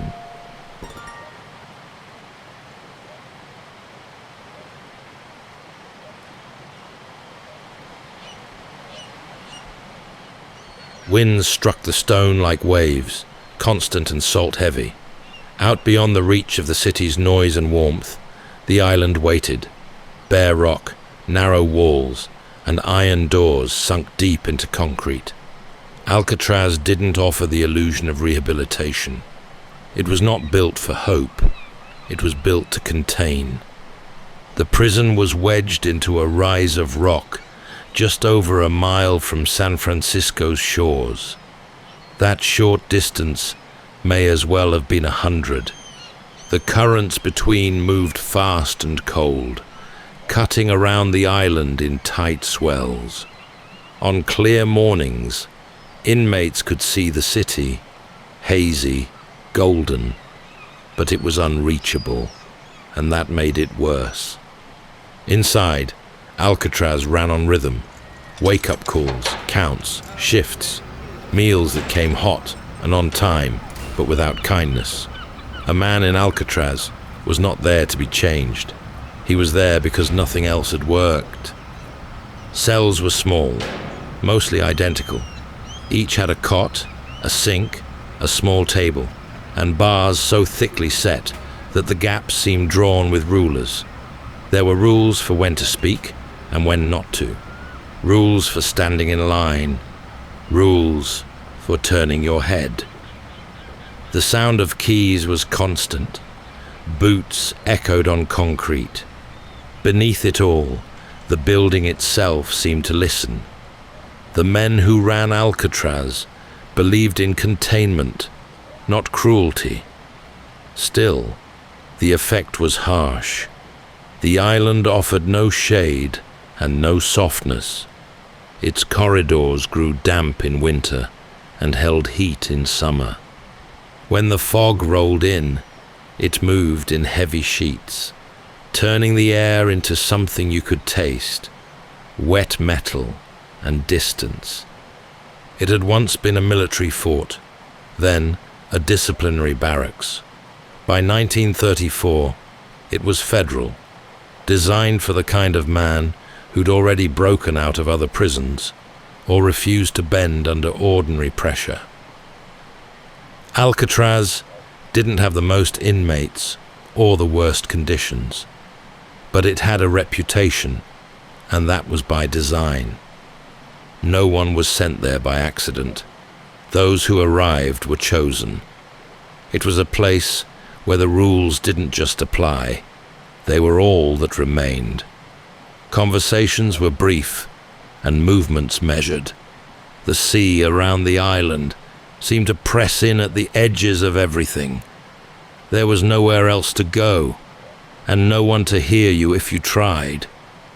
Visitors came by ferry, then passed through gates and inspections to reach the cell blocks.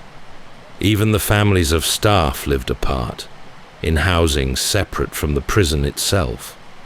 Those who respected Alcatraz often did so, not because it was cruel, but because it was clean, controlled. Disturbances were rare.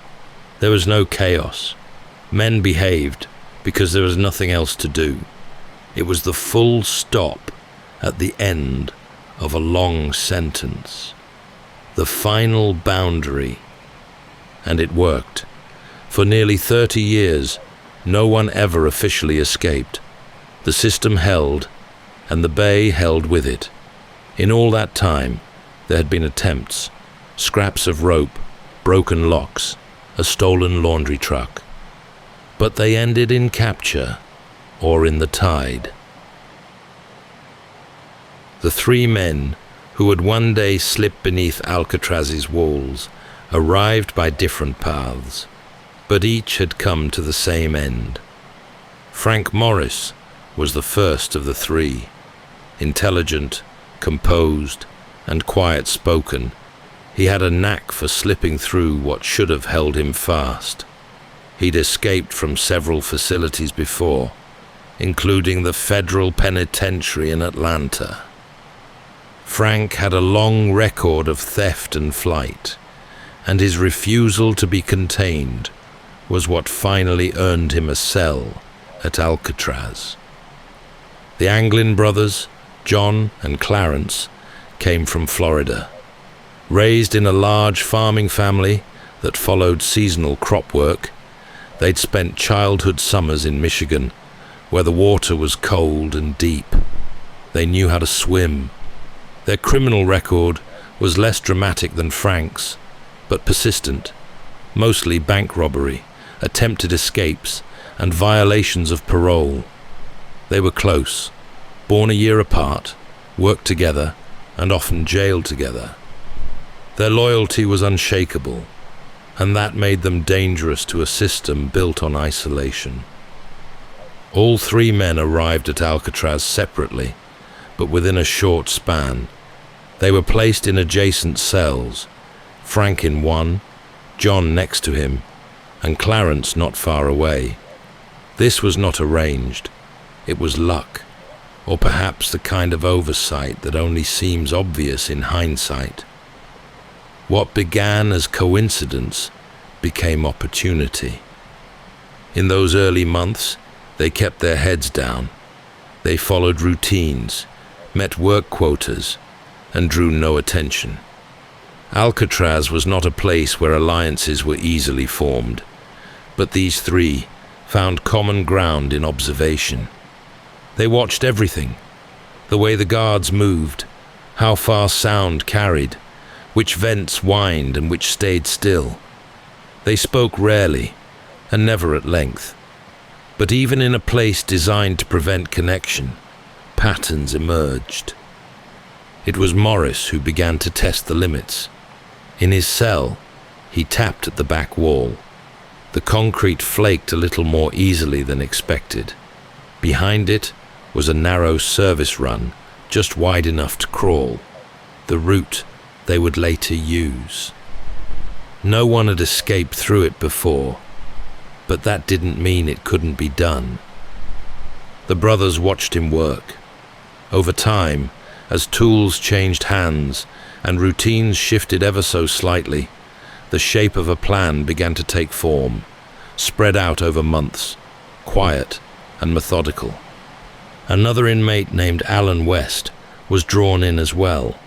His cell was near theirs, and he was willing to help, though not all would go according to plan. In those early stages, the four worked in parallel, carving into their walls a little each day. They stored dust in pockets and dumped it in the yard.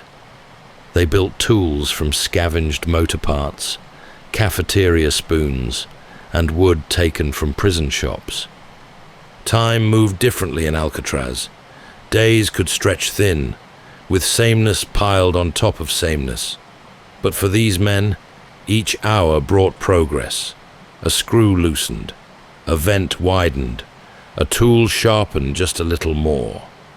They lived like the others, rising to bells, working assignments, enduring head counts. But beneath the surface, something shifted. They were no longer just surviving time. They were shaping it. They knew they might fail, that the attempt could cost them their lives. But they also knew this: there was no second plan, no other door. If they were to leave, it would be through this, through the holes they made with stolen tools and steady hands, through the crawl space no one thought to guard, and out into the black water waiting beyond the fence. In Alcatraz, every day unfolded the same way. That was the point. Routines created order, and order dulled the edges of defiance. The bells rang at set hours.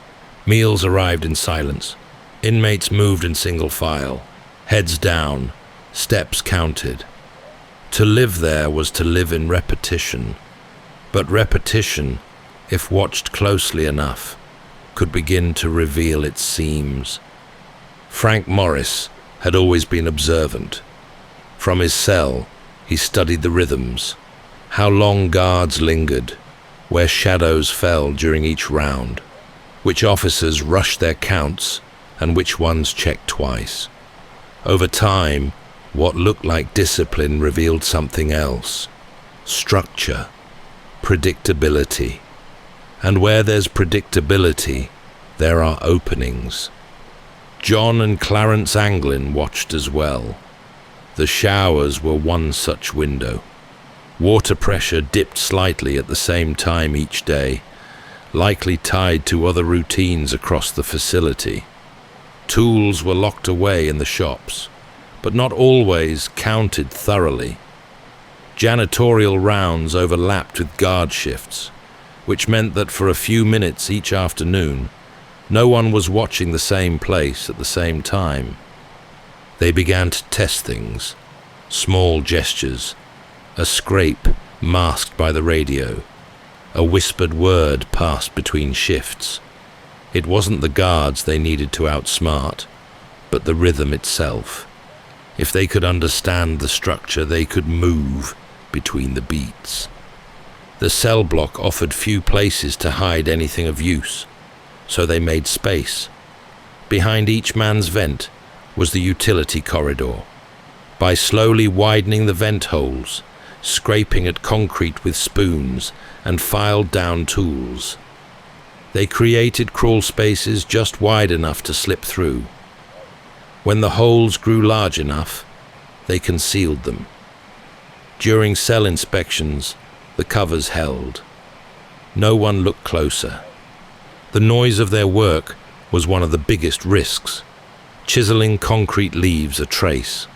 But the prison had a detail that worked in their favor: a daily music hour.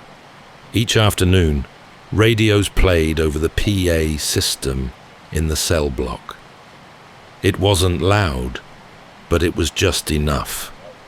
They timed their loudest work to the music, chipping away beneath the sound of saxophones and violins. As the plan took shape, they began moving materials in small, careful quantities: stolen spoons, motor parts, glue, pieces of wood smuggled from workshops, raincoats taken one at a time from the laundry detail. To keep track of progress, they etched marks into the back walls, hidden where no guard would ever think to check. Over time, the three men, along with Alan West, developed a shared understanding. They didn't speak about the plan aloud. They didn't write anything down, but each knew the tasks ahead: widen the hole, build the tools, shape the raft. Piece by piece, hour by hour, it came together. Evenings were the most dangerous. At night, the prison settled into itself, and every sound felt exposed. But that was also when the plan advanced the most, when head counts were complete, lights dimmed, and the guards settled into their rounds. Then came the chiseling, the fitting, the slow shaping of escape. The concrete at Alcatraz was supposed to last the test of time, thick, reinforced, and unyielding. Yet even the strongest walls can soften under time and salt air. Behind the paint and steel of each cell vent lay a thin skin of cement, poured years before and never meant to be inspected closely. Frank Morris discovered this first: a tentative scrape with a spoon that flaked off more than he expected. Beneath it, a narrow shaft ran up the length of the block, a hidden artery of pipes and cables. It wasn't wide enough to stand in, but it was wide enough to hope. From that first discovery came the slowest work of all. Each night, after head counts and lights dimmed, they chipped at the openings. Tiny movements, calculated strokes. Dust and concrete shards were emptied into their pockets, then sprinkled out in the yard during exercise periods. Every fragment removed was another step closer to freedom, and yet also another chance for discovery. They could not afford even one mistake. To disguise the holes, they fashioned false vent grills from cardboard, soap, and paint. Each cover was hand-shaped to match the wall, with shadows drawn in pencil to mimic depth. From a guard's vantage point on the catwalk, the difference was invisible. By day, the covers sat in place as though nothing had changed. By night, they came away, revealing a gap that grew imperceptibly larger with each week. Tools multiplied in secret. Spoons taken from the mess hall were filed into chisels. They needed a drill as well. A ladder was planned too, to reach the upper plumbing once they broke through to the utility corridor. Everything had to be made from scraps. Wood lifted from workshops, bits of wire tucked into sleeves, glue mixed from whatever adhesives they could find. Their work became a kind of ritual. Each man took his turn, scraping until his hands cramped, then sliding the tools to the next cell through holes drilled between the walls. Alan West was part of it as well, working on his own vent while the others moved ahead. At the end of each session, the cardboard covers went back up, the dust vanished, and the cells looked untouched. The corridor behind the cells became their secret storehouse. It was narrow, filled with pipes and stale air, but it was out of sight. They stashed tools there, along with raincoats, glue, and bits of wood for the ladder. No guard had reason to go inside. In a place built on constant watch, they had found a pocket of darkness no one bothered to see. Meanwhile, the wall gave slowly, but it gave. Each man measured progress, not in inches, but in handfuls of dust, in the way his shoulders could slide a little further through the opening. Every flake of cement was an act of defiance. Each breath in that cramped corridor behind the cell was a taste of possibility. The rock was built to be permanent, but permanence was an illusion. The men had found the seam in the stone, and now they were prying it open. For all its restrictions, Alcatraz had one flaw its designers never accounted for. The prison needed to function. That meant movement. Workers, supplies, tools, and movement meant opportunity. The inmates learned quickly that control didn't mean perfection. It simply meant paying close attention. The idea of using raincoats came from a sliver of practicality. The prison-issued coats were made of thick rubberized material, watertight, durable, and anonymous. The men gathered them one at a time, stolen from laundry bins or claimed during detail assignments, always careful to replace what they took so as not to trigger suspicion. Over weeks and months, they amassed more than 50. These were stitched into a raft, and life vests using needles, carved from metal scraps, and thread pulled from seams. Paste, heat, and pressure sealed the joins. To test for leaks, they inflated the vest bladders by mouth and watched for sag. When one held its shape overnight, it was judged ready. The raft was folded flat and hidden with the rest of their stash. There would be no practice run. The first attempt had to work. Tools were harder. They fashioned a drill from a vacuum cleaner motor, discarded from maintenance, mounted onto a wooden frame and spun with a handle from an old metal spoon. It was enough to bore holes through steel plates.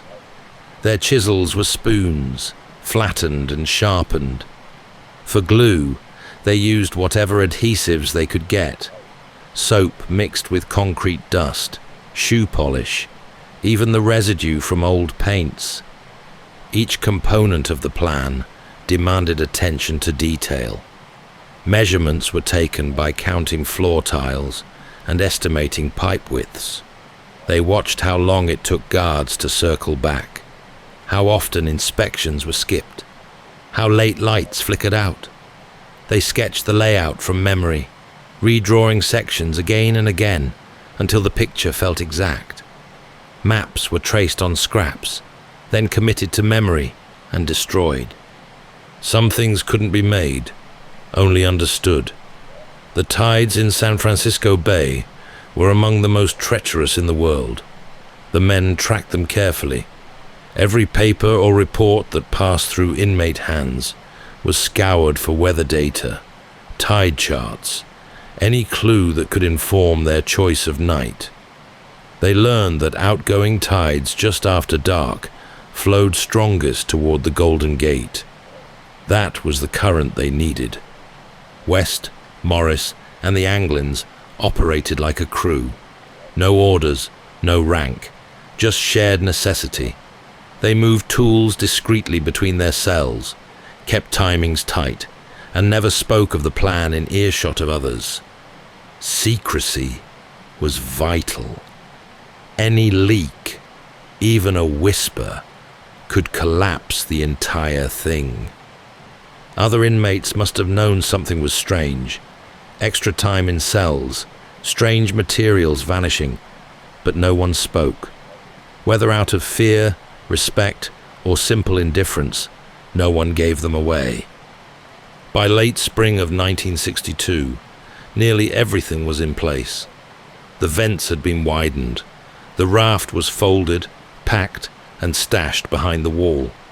The ladder for the final roof climb sat disassembled in the corridor.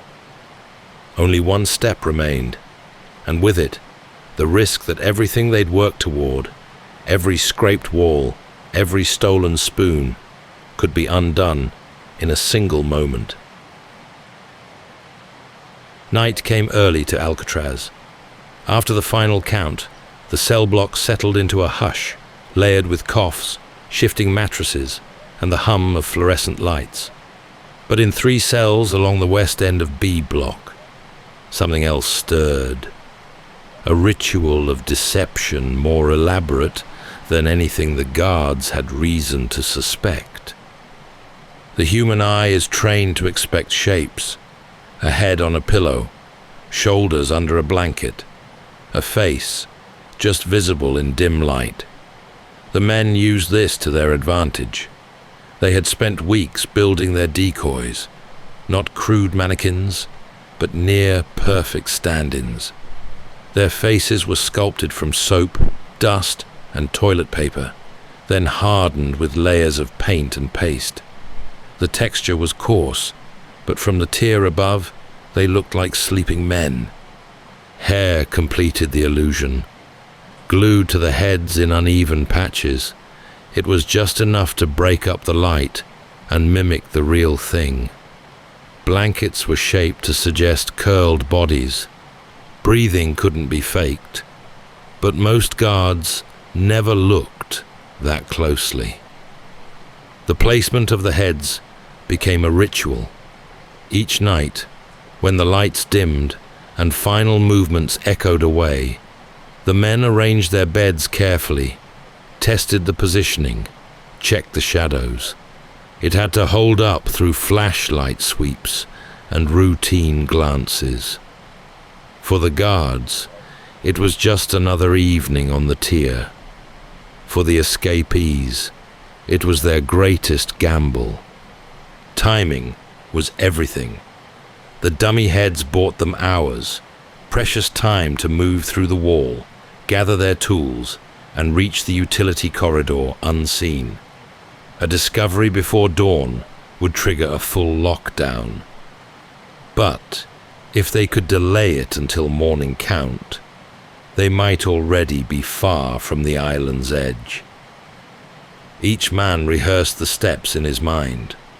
Remove the vent, slip through the opening, reassemble the cover, enter the corridor, collect the raft, the life vests, the ladder, crawl past pipes, climb to the roof, and disappear into the night. Every link in the chain had to hold. The psychological weight was considerable. There could be no wavering, no second thoughts. To make it work, they had to trust the decoys completely. There would be no going back once they left the tier behind. Others on the block heard sounds from time to time, metal tapping, muffled scraping. One or two might have suspected something, but no one ever said a word. Whether out of loyalty, caution, or simple resignation, the tier remained silent. As the plan neared its final stage, the tension grew. West was struggling in his efforts to widen the vent in his cell. Whether he misjudged the time or underestimated the task, he fell behind, and with each day, the stakes grew sharper. The dummy heads became a strange comfort. Night after night, they lay in place like masks, fooling those paid to notice. It was a trick, but a trick grounded in patience and nerve, and it worked. By early June, the raft had been stitched, the tide chart studied, and the final plan etched into their minds. Soon, it would be time to use it. They slipped back into the same utility run and followed it to the fan shaft they'd already loosened. It wasn't on any prisoner's route. It wasn't meant to be accessed without keys and supervision. But for the three men planning their escape, this narrow service passage was the spine of their route, the artery that ran between confinement and open air. Accessing it required more than just breaking through the wall. They had to move without being seen, without triggering motion or noise that would carry through the steel and stone. Every inch of progress had to be earned slowly. They crawled through jagged openings behind their cells, squeezing into crawl spaces designed for maintenance, not people. Once inside, the ceiling closed in low and close. They moved on elbows and forearms, dragging tools behind them, brushing past hot pipes and loose grit. Each movement was pre-mapped. One wrong turn could land them in view of a guard's patrol or trap them in a dead end. But they had studied the space for months, charting from overheard conversations, glimpses through grates, and the rare chance to peek through supply hatches. They learned which pipes connected where, how far to the hatch above the cell block, and the dimensions of the ventilation shafts that might lead further still. The corridor ended near a fan shaft, sealed with a heavy steel grille bolted to the wall. It had been built to keep men like them in, to stop even the thought of escape before it could take hold. But the bolts were old, and the frame had corroded in places. Bit by bit, they loosened the fittings, hiding their work under grime and dust to avoid detection. The drill they had made helped carve through the metal plates. Once it gave way, the last physical barrier between them and the rooftop was gone. To climb the final wall, they would need a ladder. No one could carry such a thing openly, so they built one in sections. Wooden slats stolen from work duty, broom handles, bits of metal, each part concealed in the corridor behind their cells, awaiting assembly. It was makeshift and crude, but it only had to hold their weight long enough to clear the fence and reach the roof. Above them, the rooftop lay exposed to the elements and watched by guard towers. They couldn't linger.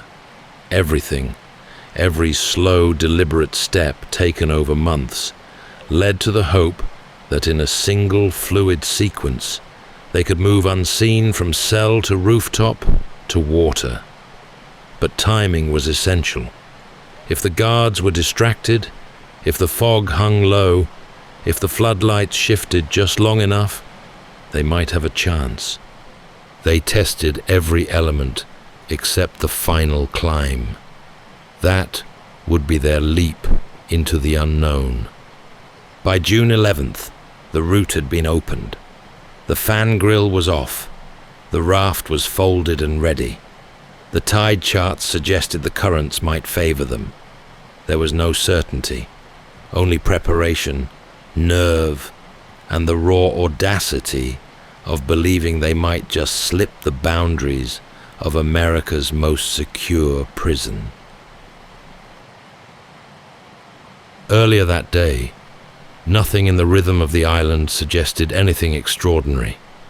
Wind swept across the parade ground, gulls hovered near the chow hall, and the guards walked their patrols with the usual clipped precision. The cells were counted, meals served, and chores assigned. Within the rigid patterns of Alcatraz, normalcy was its own camouflage. For the three men preparing to vanish, it was a day of stillness and exacting focus. They said nothing. They behaved as always. There could be no deviations, no nervous glances, no rush of motion to betray what was coming. They folded sheets, scrubbed trays, and reported for duty like any other Monday. Even West, who had fallen behind in his preparations, gave no sign of desperation. But beneath that still surface, the day carried a strange weight. Every moment became a final one. Last meal in the mess hall, last glance down the tier, last chance to test the weather. The sky was favorable. The fog had settled low over the bay, dulling the lights from the city and muffling the noise that drifted across the water.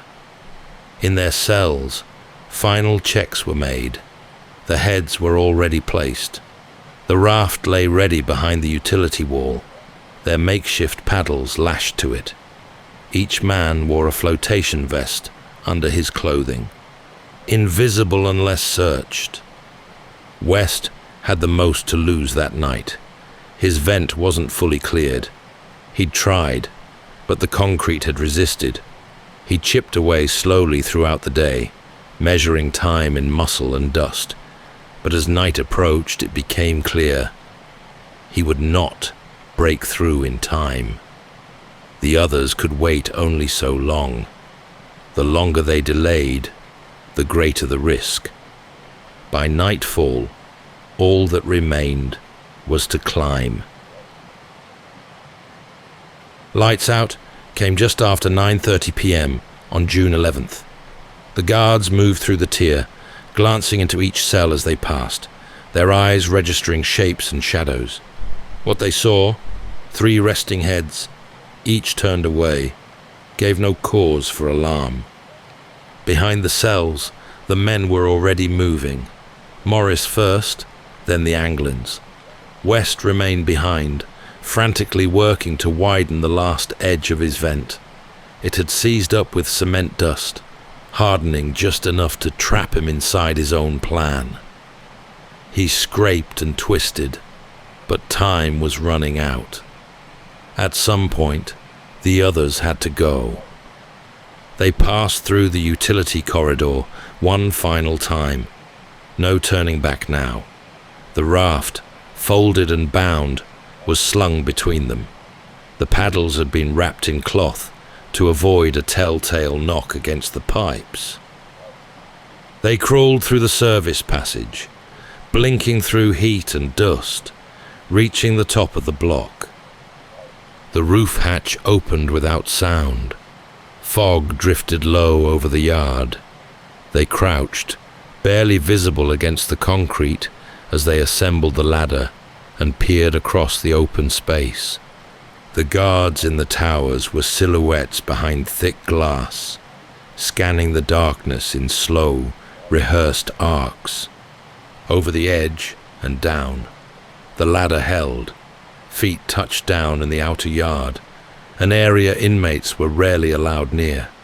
They made for the fence, dropped to their bellies, then climbed. A final sprint to the shoreline. The wind was up, pushing the brackish air inland.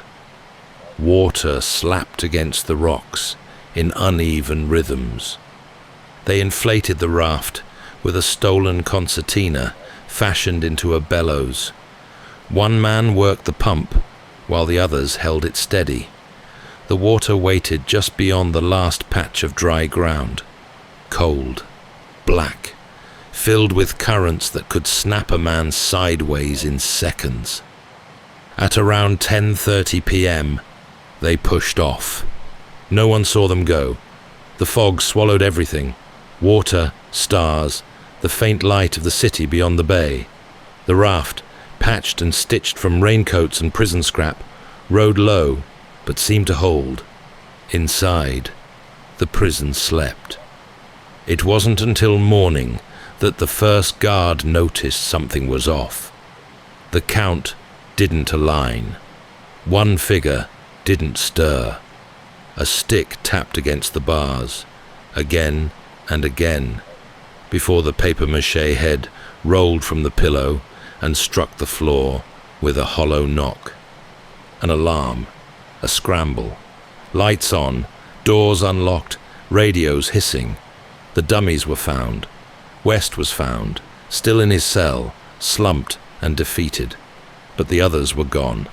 A hole behind the wall, a passage to the roof, a ladder near the yard. At the shoreline, the guards found footprints, 3 sets, leading into the rocks. Then, nothing. For the first time in its history, Alcatraz had failed to hold its men. By dawn on June 12, 1962, Alcatraz was no longer the fortress it claimed to be. Guards swept the prison, alarms blared, and search boats skimmed the waters between the island and the mainland. Helicopters traced the coastline, while search parties fanned out across Angel Island and the edges of Marin County.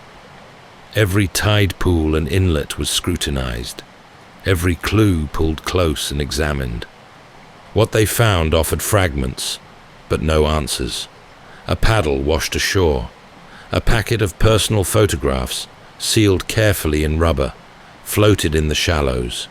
Near Angel Island, scraps of raincoat material were recovered, possibly parts of the raft, but no bodies were ever discovered, and that, more than anything, kept the door to speculation wedged open. Frank Morris and brothers John and Clarence Anglin had disappeared without a trace. Officially, they were listed as missing, presumed drowned. The currents of the San Francisco Bay were known to be cold and violent. The swim alone was perilous, roughly 1.25 miles to the nearest shoreline, across churning tides and swirling undertows. No confirmed escapee had ever made it alive. The odds were, by any measure, brutal. But there were doubts. Even within the FBI, whispers persisted. The Anglins were strong swimmers, raised on the rivers of Florida. The raft, for all its crude materials, had been cleverly engineered. The tide charts suggested that, if launched at the right moment, their path could have led them to Horseshoe Bay. Some even believed they had inside help, unproven, but not impossible. Their family held to that hope. Over the years, the Anglins' relatives claimed to have received unsigned postcards phone calls with no voice on the line, even blurry photographs showing two men in Brazil. Some dismissed these as hoaxes, others believed them signs of something more. The FBI kept the case open for 17 years. In 1979, it was passed to the U.S. Marshals Service, which still considers it active. By now, the three men would be over 90 years of age if they survived at all. No death certificates have ever been issued, no bones found, just rumors, theories, and an enduring question.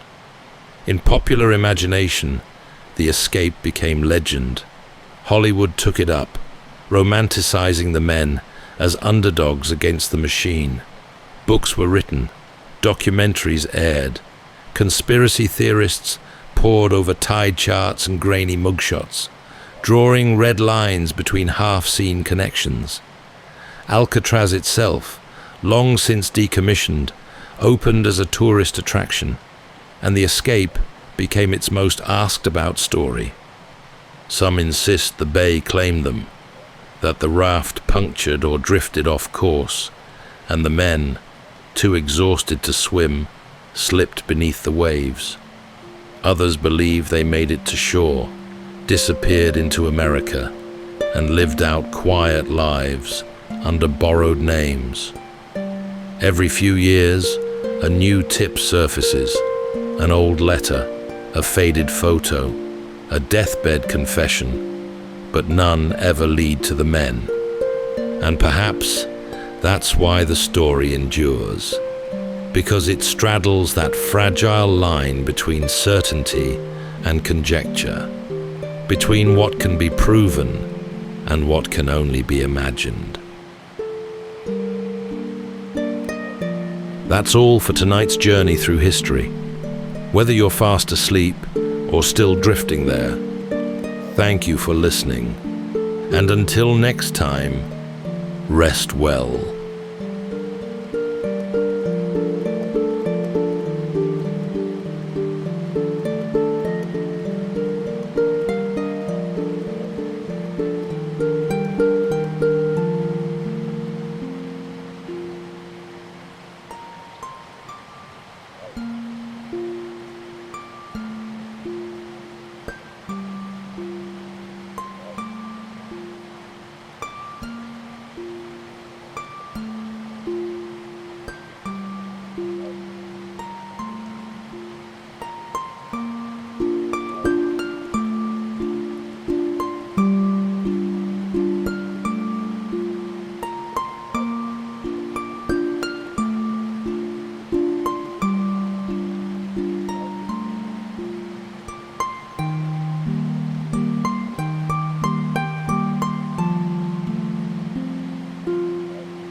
Welcome to Sleepytime History. True stories from the pages of history for a full night's rest. If this is your first time listening, let us know where you're tuning in from. And if you like what you hear, please consider subscribing or rating us on your preferred podcast app. You can also help us choose an upcoming feature by voting in our Spotify poll. Thank you for your support. It helps us immensely. All right, it's time to settle in, relax, and take a wander through the pages of history and storytelling. Tonight, we're going to be exploring the remarkable true story of Yaskay, a once enslaved African man who was bestowed with the noble title of samurai and rose into the inner circle of feudal Japan's most ruthless and powerful warlord.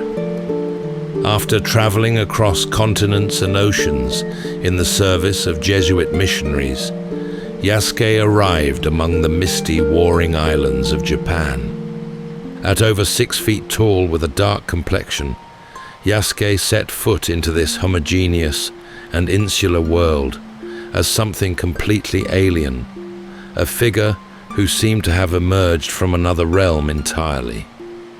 This enigmatic visitor soon beheld towering castles rising from the hilltops, their colorful banners snapping in the wind. He witnessed armies clashing in battle, each warrior bound to an immutable code of courage, honor, and loyalty to his daimyo. This was feudal Japan in the late 1500s, a land fractured by shifting alliances and rival warlords. Yet alongside the seemingly endless violence was ceremony and grace, a world of order woven into the chaos. In this delicate balance of battle and beauty, Yaskay would somehow navigate its unfamiliar and unforgiving culture and customs, eventually securing his place in legend as Japan's first foreign-born samurai, and a powerful one at that. But in a world where jealousies ran deep, ambition burned hot, and even the most discerning warriors could fall victim to treachery, Yaskay's meteoric rise placed him in an increasingly perilous position, one from which few could hope to emerge unscathed. Tonight, as we drift into sleep, we'll wander through the courts and military campaigns of a turbulent age. So settle in, take a deep breath, and let's journey alongside Yaskay into the shifting tides of a realm divided.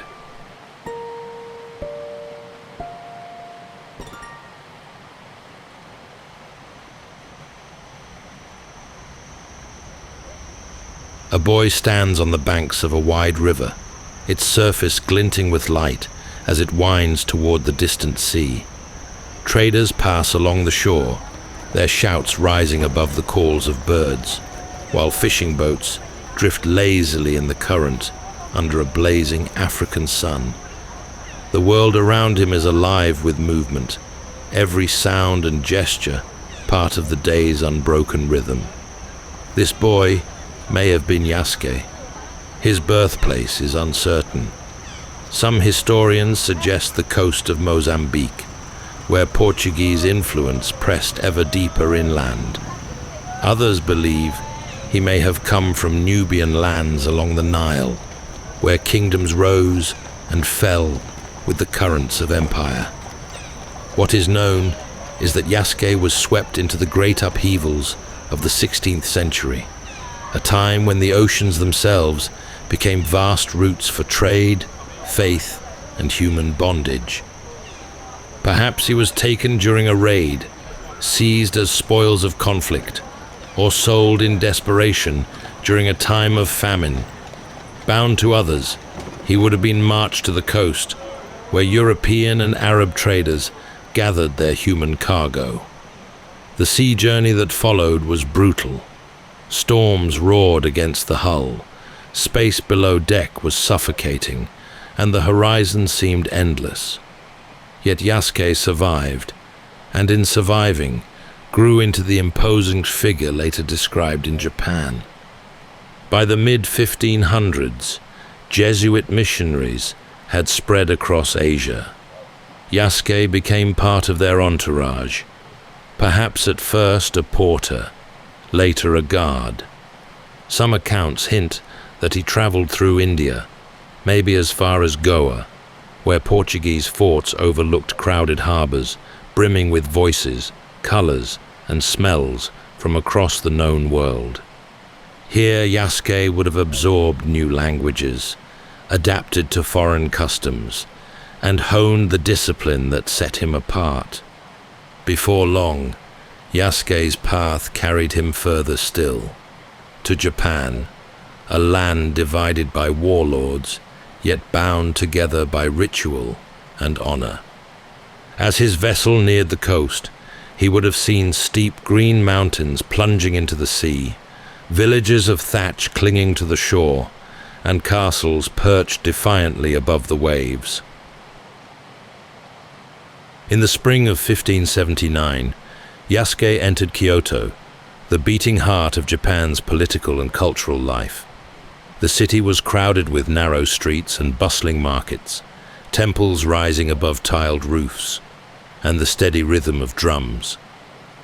Into this world of lacquered gates and carefully ordered ritual came a figure so unusual that the city itself seemed to pause. At over 6 feet tall, Yasuke towered above the throngs. His dark complexion stood out in a society where almost every face was pale, his stature magnified by years of travel and hardship. The Jesuits who accompanied him moved through the streets with measured dignity, but their African companion drew all eyes. Crowds pressed forward to catch sight of him, murmurs turning to shouts, until the crush of bodies caused walls to collapse and roofs to cave beneath the weight of those desperate for a view. To the people of Kyoto, Yasuke was a marvel. Japan in the late 16th century was not an isolated land, yet most had never seen anyone from beyond Asia. Here, suddenly, was living proof of a wider world.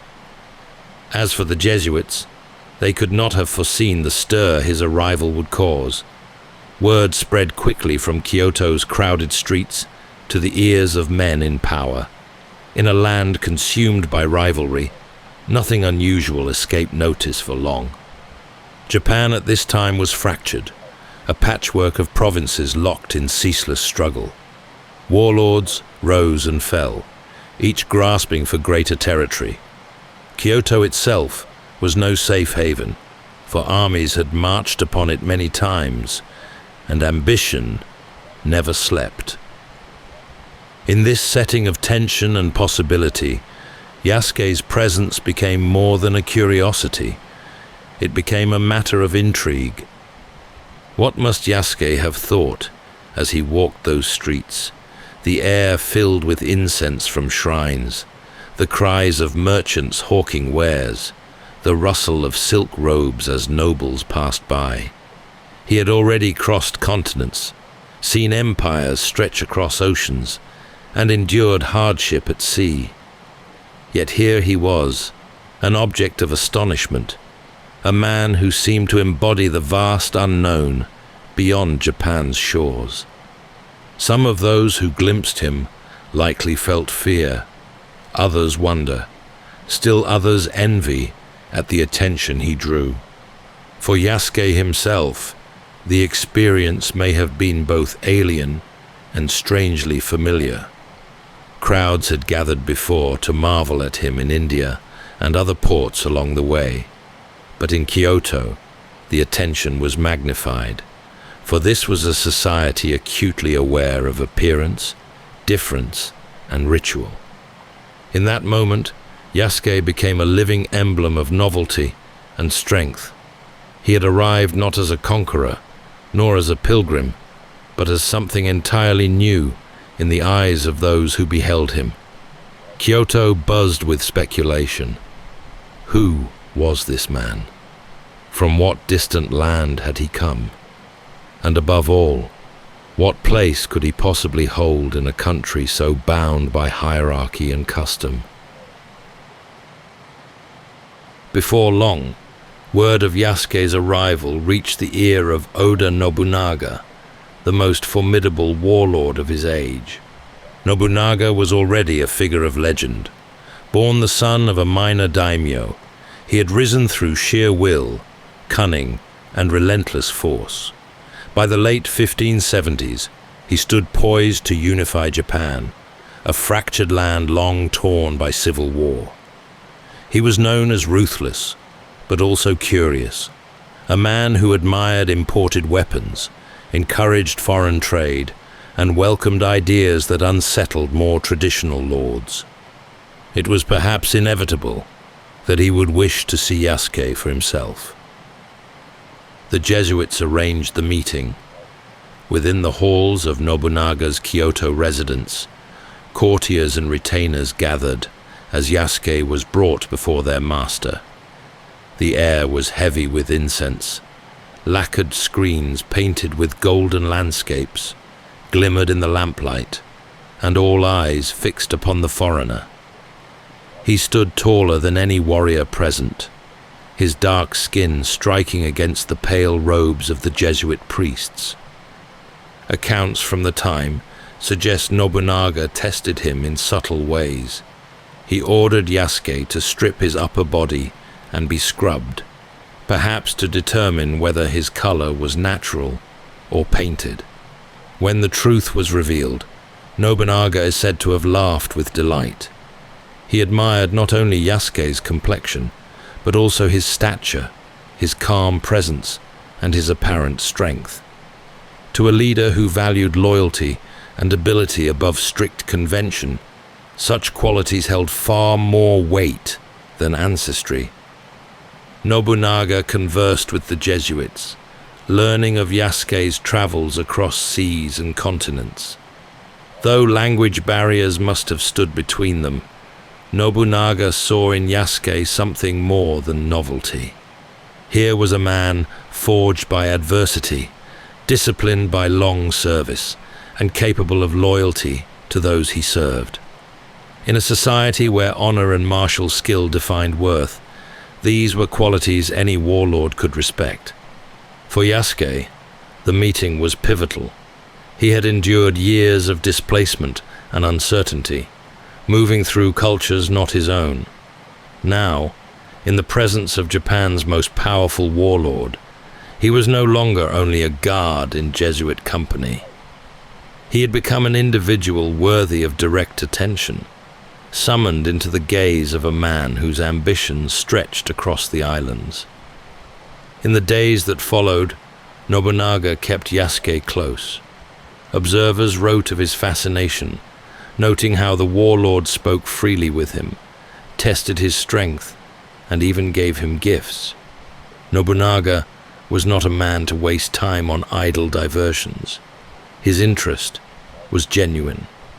For Yasuke, the moment marked the first step toward acceptance in a world that, on the surface, seemed closed to foreigners. This meeting set in motion a transformation. Yasuke had arrived in Japan as a companion to missionaries, admired and gawked at by crowds. Now he stood in the inner circle of one who would shape the nation's destiny. Within the guarded halls of Kyoto, amid the banners and armor of Nobunaga's retainers, Yasuke's journey took a turn that would carry him far beyond anything his earlier life could have foretold. In the months that followed, Yasuke's presence at Nobunaga's side became more than spectacle. He attended councils of war, dined within the castle walls, and moved with a freedom few outsiders had ever known. Nobunaga's curiosity had shifted into recognition, and soon into something rarer still, formal acknowledgement. Granting samurai status to a foreigner was unprecedented. The warrior class was tightly woven into Japan's fabric, each bound by duty to a lord, lineage tracing back through generations. Yet Nobunaga had never been a respecter of old rules. He had opened his courts to Portuguese firearms, studied foreign maps, and surrounded himself with men chosen for ability rather than noble birth. Yasuke fit this pattern perfectly. His strength was obvious, his bearing disciplined, and his loyalty proven in years of service with the Jesuits. Contemporary accounts describe how Nobunaga delighted in Yasuke's presence. He ordered a residence prepared for him, complete with servants, clothing, and provisions. He gave Yasuke fine robes suited to the court, and later armor and weapons befitting a warrior. These were not gestures of amusement. They signaled something far deeper: acceptance into the military household of Japan's most powerful warlord. Why did Nobunaga grant such extraordinary honor? Some suggest he saw Yasuke as a symbol of his own openness to the wider world. Just as the Portuguese matchlock had transformed warfare, Yasuke stood as proof of the unknown, brought into Nobunaga's circle and turned to advantage. Others believe Nobunaga was drawn to him as an individual. His composure, his readiness to serve, his sheer presence. In either case, it reflected Nobunaga's willingness to cross lines others dared not. Yasuke himself must have felt the weight of this transformation. Only months earlier, he had been regarded as a curiosity by the crowds of Kyoto. Now, he was bound to a daimyo of immense power, entrusted with weapons, honored with rank, and placed in the heart of Japan's struggles. To be given a katana, the very soul of a samurai, was to be admitted into a brotherhood defined by honor, courage, and service unto death. Within Nobunaga's court, Yasuke's acceptance caused astonishment. Retainers who had inherited their places by birth watched as a man from beyond the seas was welcomed beside them. Some may have bristled at the breach of order. Others marveled at the boldness of it. Nobunaga did not care.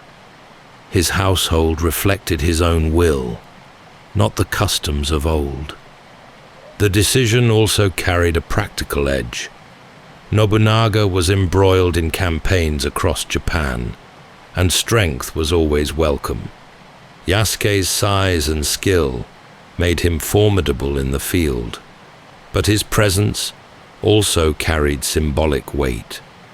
To have a foreign-born warrior at his side demonstrated Nobunaga's reach, his cosmopolitan authority, his defiance of tradition. It was as if he declared that no boundary of class, of race, of origin could limit his vision. From this moment forward, Yasuke ceased to be merely a servant or bodyguard. He became samurai. He walked among men of rank, ate at their side, and bore the armor that marked him as part of their order. In a land where birth was destiny, his rise was nothing short of extraordinary. Life within Nobunaga's castles was a study in contrast. Behind high stone walls and timber gates, order prevailed, even as the provinces beyond seethed with unrest. For Yasuke, now a member of the household, daily life revealed a rhythm of ceremony, strategy, and preparation for war. The great fortress at Azuchi, built upon the shores of Lake Biwa, embodied Nobunaga's ambition. Rising tier upon tier, its walls painted in brilliant colors, it was both a military stronghold and a display of splendor. Courtiers moved through corridors of polished wood, monks debated matters of faith in lofty chambers, and soldiers drilled in the courtyards. Here Yasuke found himself immersed in the daily workings of one of the most powerful centers in Japan. His duties varied. At times he stood among Nobunaga's personal guards, a visible presence whose height and bearing marked him apart. At others, he joined feasts in great halls lit by lanterns, where lords from across the provinces gathered to pledge loyalty or seek favor. Musicians played flutes and drums, Dancers moved with deliberate grace, and food was served in abundance. The Jesuits who visited Nobunaga's court recorded their astonishment. Louis Froys, a missionary chronicler, wrote of the African samurai with admiration, noting his strength and discipline. Foreign envoys, too, marveled at him, for his very presence reflected the scope of Nobunaga's rule. Within the warlord's circle, Yasuke became more than a warrior. He was a symbol of Nobunaga's openness to the wider world. Amid splendor, the reality of war was never far. Nobunaga held councils of strategy, maps spread before him, messengers bringing word of shifting alliances and rival armies. Yasuke would have seen the precision with which plans were laid, the stern discipline expected of every commander. He witnessed the energy of a man determined to break centuries of division and bring the nation under one hand. Castle life also exposed Yasuke to the codes of etiquette and ceremony that underpinned samurai society. Bowing at the correct angle, addressing lords with the proper words, observing rituals at shrines, each detail mattered. For a foreigner, mastering these customs was no small task, yet Yasuke adapted. His discipline, already proven through years of service, now served him in navigating the subtleties of a culture vastly different from his own. Nobunaga, though ruthless in battle, valued refinement. He collected art, hosted tea ceremonies, and engaged in discussions of poetry and philosophy. Yasuke, standing at the edge of such gatherings, absorbed a world in which elegance and violence coexisted. In the same halls where poems were recited, armor was polished for the next campaign.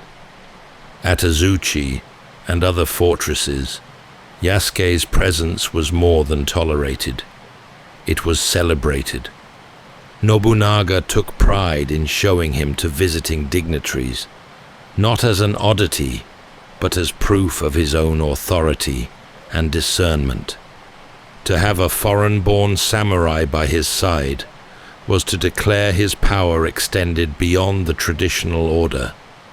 For Yasuke, life in the castle must have carried both wonder and burden. He had traveled further than most men could imagine, and now he stood at the center of a court where splendor and strategy intertwined. The red glow of torches against painted walls, the sound of armor clattering in the courtyards, the faint scent of incense drifting through corridors. These became the texture of his days. Life at court was only one side of a samurai's duty. For Yasuke, the other side came with the clash of weapons, the smoke of burning villages, and the weight of armor carried into battle. Nobunaga was constantly on campaign, striking at rival warlords who contested his rise, and Yasuke marched with him into the fractured provinces of Japan.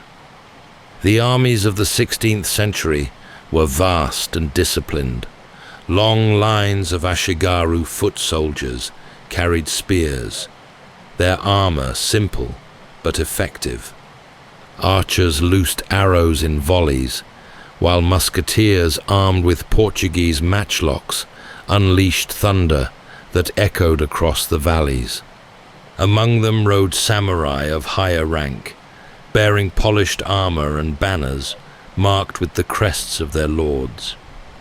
Yasuke, dressed now in lacquered iron plates and carrying his own katana, became one among these warriors. Accounts do not detail every battle he fought, yet they speak of his presence in the field. To fight beside him would have been a reassurance. To face him, a daunting prospect. On horseback or on foot, Yasuke's strength and discipline were said to shine in the chaos of combat.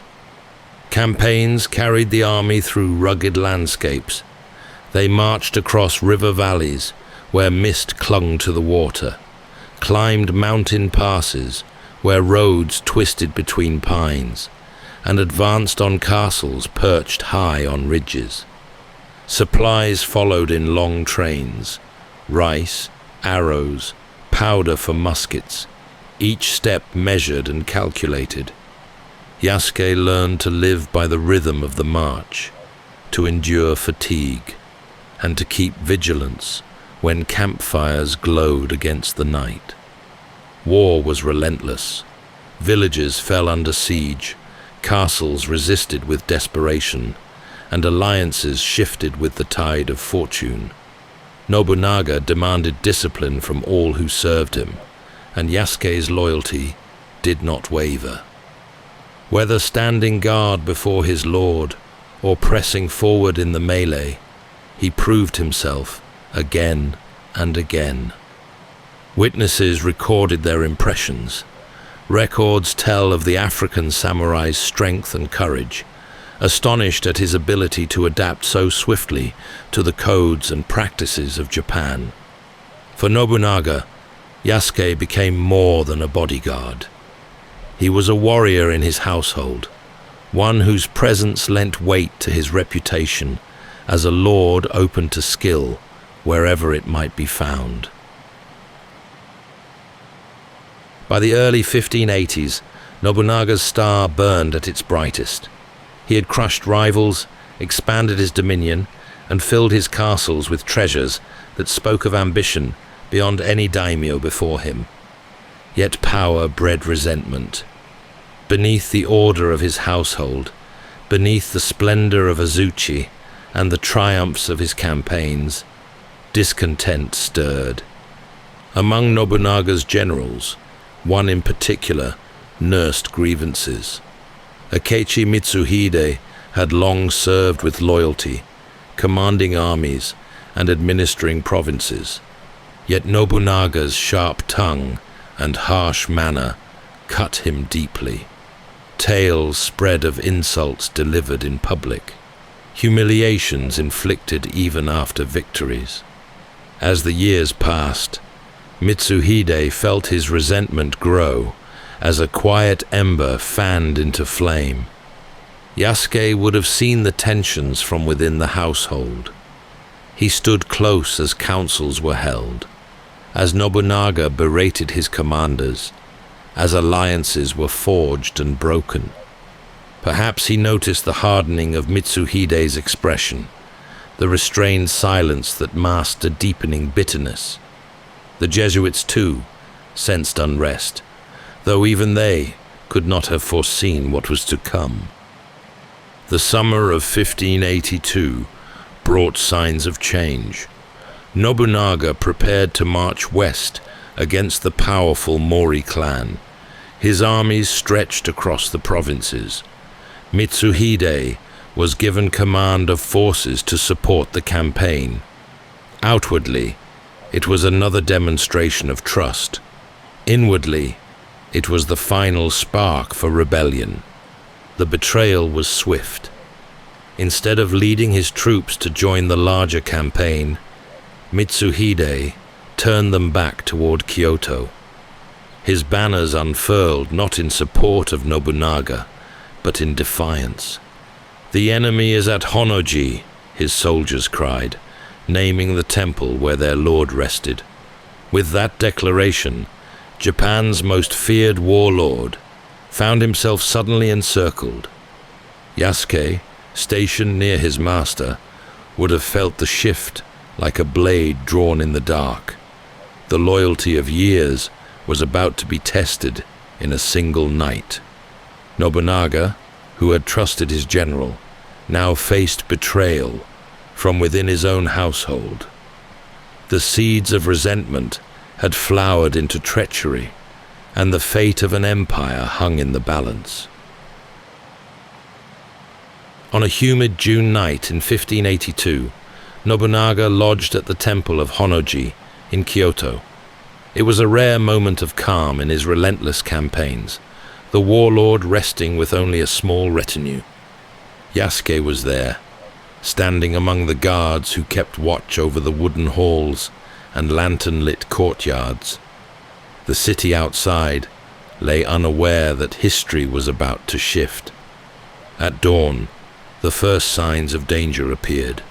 Shouts rose in the streets, the distant thud of marching feet grew louder, and soon the banners of Akechi Mitsuhide's troops came into view. Thousands advanced on the temple, their spears and matchlocks bristling. Inside, confusion turned quickly to grim resolve.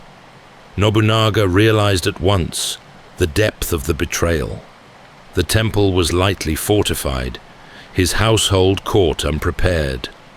Yasuke and the guards scrambled to meet the assault, but the sheer scale of Mitsuhide's force left little hope. Arrows rained down, muskets cracked, and the temple walls shuddered as flames took hold. The wooden beams of Honnoji groaned as fire spread. Smoke filled the corridors, choking the air. Yasuke fought fiercely in the chaos, his armor glinting in the firelight as he tried to hold back the attackers. Yet even his strength could not stem the tide. Nobunaga, refusing the dishonor of capture, chose the path of seppuku, the ritual death of a samurai. Within those burning halls, one of Japan's greatest figures ended his life by his own hand. For Yasuke, the moment must have been shattering. The Lord who had lifted him from obscurity, who had granted him the honor of samurai, was gone in an instant. Around him the household fell, retainers cut down, the temple consumed. Still he fought, not for victory, but for loyalty, until the last hope of defense was gone. Mitsuhide's men pressed into the smoldering ruins, seizing those who survived. Yasuke was among them, captured but not killed. Perhaps they hesitated at his stature, or perhaps they saw little point in executing a foreigner. Unlike many of Nobunaga's household, he was spared, though stripped of his place and his arms. The fall of Honnoji marked the end of Nobunaga's meteoric rise and the beginning of chaos that would sweep Japan. For Yasuke, it was the breaking of the world he had known. The man who had trusted him, who had crossed the boundaries of tradition to welcome him as a samurai, lay dead amid the ashes. The household that had given him belonging was scattered. The temple smoldered long after dawn, blackened beams jutting against the sky, the air heavy with the smell of fire and death. Kyoto reeled from the shock. Nobunaga's enemies rejoiced, his allies scrambled, and the future of the nation shifted on its axis. Yasuke, the African warrior who had stood at the heart of it, now faced an uncertain fate. When the flames of Honnoji faded and Nobunaga lay dead, the victors turned their attention to those who had survived. Yasuke, battered and exhausted, was taken into custody by Mitsuhide's soldiers. For many of Nobunaga's retainers, capture meant death, executions carried out swiftly to erase loyalty to the fallen lord. Yet Yasuke's fate diverged from theirs. Some chronicles suggest that Mitsuhide dismissed him, remarking that the African warrior was a man of little consequence. Others claim he was delivered back into the hands of the Jesuits, his sword stripped away, but his life spared. Whatever the case, Yasuke did not meet the fate of so many others in Nobunaga's service. He disappeared from the battlefield of history almost as abruptly as he had entered it. What happened to him afterward is unknown. Some scholars believe he returned to the Jesuit mission, resuming the role of bodyguard and companion, as he had before his rise to samurai. Perhaps he once again stood watch at the doors of churches, protecting the priests who debated faith in distant halls. Others wonder if he lingered in Kyoto, living quietly in obscurity, his brief blaze of renown fading into the background of a country in turmoil.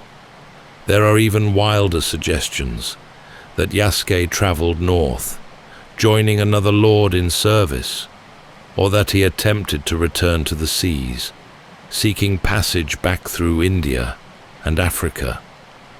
None of these stories are supported by firm evidence, but each reflects the allure of his mystery. A man who had stood at the right hand of Nobunaga could hardly vanish without leaving echoes. What is certain is that Mitsuhide's triumph was short-lived. Within weeks, he was defeated by Toyotomi Hideyoshi, another of Nobunaga's brilliant generals. The flames that consumed Honnoji ignited a struggle that would carry on until Japan was finally unified under Tokugawa Ieyasu. Yasuke, however, left no trace in this new order. His name is absent from records of the later campaigns, as though history closed its ledger upon him the moment Nobunaga fell. For listeners centuries later, this absence is part of his enduring fascination. A boy taken from Africa, carried across seas, elevated to the highest rank available to a foreigner in Japan, and then suddenly gone. Did he die in obscurity, remembered only by a handful of missionaries? Did he live long years unknown, perhaps still carrying the katana once entrusted to him, though never again wielded in battle? We cannot know. The threads of his life dissolve into speculation, leaving us only the fragments of Jesuit writings and Japanese chronicles. Yet sometimes the power of a story lies not in its certainty, but in its mystery. Yasuke's disappearance reminds us how easily a life can be lost to history, even those that once burned brightly in the courts of kings and warlords. From the ashes of Honnoji, Japan's destiny marched onward.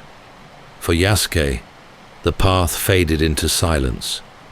The African samurai, who had risen from bondage to stand beside one of history's most formidable warlords, left behind questions that still stir the imagination today.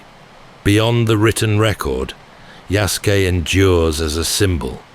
For some, he represents the global exchanges of the 16th century, when oceans connected continents in ways both violent and transformative. For others, he is a figure of resilience, a man who endured loss and dislocation, yet carved a place for himself in one of the most closed and hierarchical societies in the world. His story whispers of possibility, that even in the harshest of circumstances, dignity and courage can find recognition. Legends have grown around him. In later centuries, plays and tales embroidered his life, casting him as a warrior of almost mythical power. Modern retellings have made him a hero in novels, films, and art. Each reinvention speaks less to what can be proven, and more to the enduring allure of a man whose life seems too improbable to be forgotten. The truth, stripped of embellishment, is enough. Yasuke was real. He stood at Nobunaga's side, was granted the weapons and rank of a samurai, and fought in the defining conflicts of his time. His disappearance from record does not erase the fact that for a brief, brilliant span, he lived a life that crossed the boundaries of continents and cultures, leaving a story still told centuries later. That's all for tonight's journey through history. Whether you're fast asleep or still drifting there, thank you for listening. And until next time, rest well.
Welcome to Sleepytime History. True stories from the pages of history for a full night's rest. If this is your first time listening, let us know where you're tuning in from. And if you like what you hear, please consider subscribing or rating us on your preferred podcast app. You can also help us choose an upcoming feature by voting in our Spotify poll. Thank you for your support. It helps us immensely. All right, it's time to settle in, relax, and take a wander through the pages of history and storytelling. Tonight, we're going to be exploring the remarkable true story of Boudica, the Celtic warrior queen who openly defied a once invincible empire that dominated the length and breadth of the known world. Picture the misty hills of ancient Britannia. The air is alive with the scent of damp earth and wood smoke.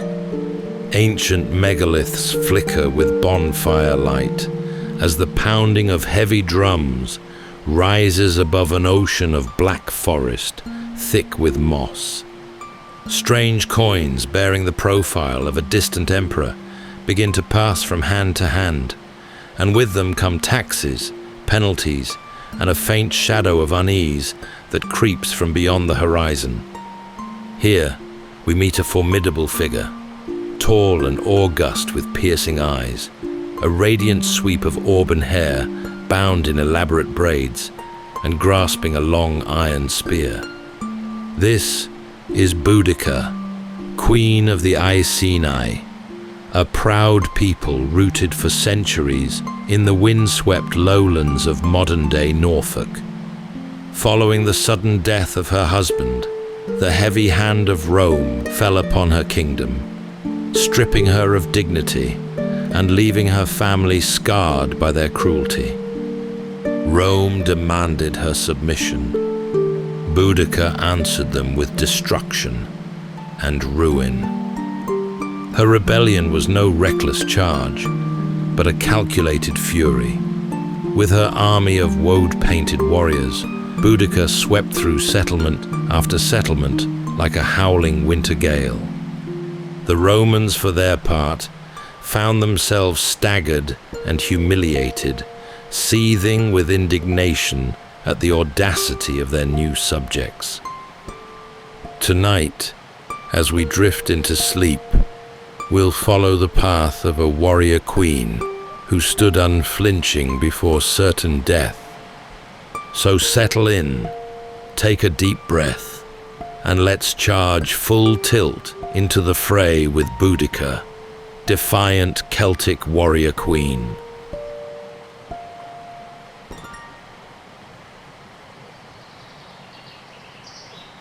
The Britain of the 1st century was a land of mist, marsh, and deep green forests, where rivers cut through the earth like silver ribbons, and the sky seemed always in motion.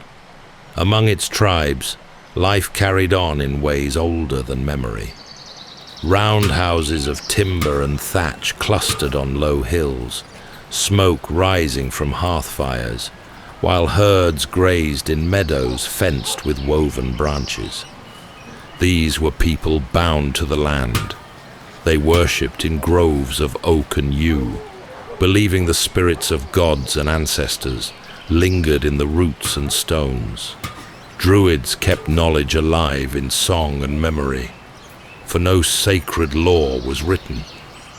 The tribes were proud and varied, each with their own customs, sometimes allies, sometimes enemies. They raided one another as they had for centuries, but nothing in their past rivaled the power that had begun to press from the south.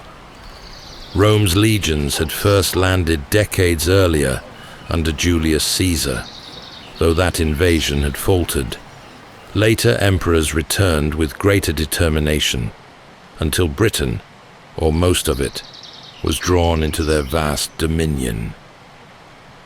Across the island, the marks of empire spread.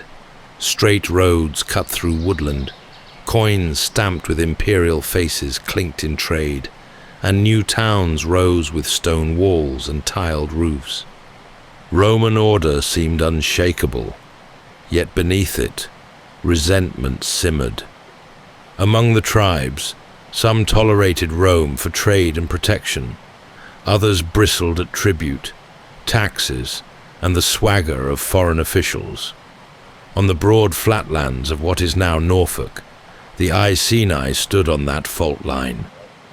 Their chariots rattled over open fields, horses bright with bronze fittings, and warriors stepped out with skins stained with blue swirls of woad. It was into this world that a tall, striking woman came to prominence. She carried herself with dignity, her presence commanding, her gaze direct, and her bearing regal. She was queen beside her husband, Praesatagus, who ruled the Iceni through an arrangement with Rome. For a time, this arrangement seemed to work. Praesatagus retained his lands and was allowed to govern his people, so long as he acknowledged Rome's supremacy and paid the expected tribute. The Iceni prospered in relative peace. Trade goods flowed from the continent in abundance. Yet even in those years, mistrust lingered. The tribes understood that Rome gave only with one hand, while taking far more with the other. Life in these years was filled with both beauty and tension. Children chased each other through reed beds, while elders told stories around fires. Markets bustled with the sounds of barter, yet in the distance, marching feet on Roman roads echoed like a warning. Soldiers in segmented armor passed through, their eagle standards gleaming, their discipline unbending. They were a reminder that sovereignty was tolerated, not guaranteed. As the seasons turned, the people of Britain could not have known that their land would soon tremble. Their hills and fields, their rivers and towns, all would be swept into a storm, born not in Rome, but among themselves. At the heart of it would stand the woman whose defiance would make her name endure for nearly 2,000 years. In the flat, windswept lowlands of eastern Britain lay the lands of the Iceni. Their fields stretched wide beneath a restless sky. Their rivers wound slowly to the sea. It was here that a queen came to stand tall, both in stature and in spirit, alongside her husband the king.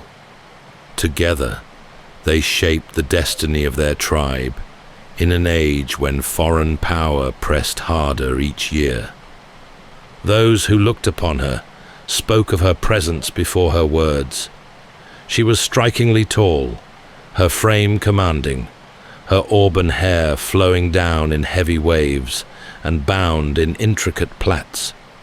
She was not a figure hidden in the background, but one who walked at the front of processions, her spear a symbol of authority as much as of war. The people saw in her both the dignity of lineage and the fierce pride of a leader unwilling to shrink beneath the gaze of Rome. Praesatagus himself was no fool. He recognized the strength of the empire to the south and understood that open defiance too early would spell destruction. Mindful of Rome's habits, he set his affairs to protect his line, naming the emperor alongside his daughters in his will. It was a careful hedge that would soon be swept aside. This peace, uneasy though it was, brought some prosperity. The Iceni shaped fine talks of gold and bronze. Trade flowed through markets where local produce mixed with Roman imports. Chariots rattled across the countryside, carrying warriors whose horses were adorned with shining harness. Yet behind these scenes of daily life lay a deeper tension. Rome was patient, but its patience was rarely endless.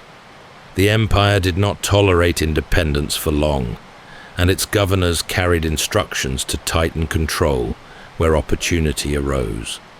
For the people, Rome was both an opportunity and a shadow.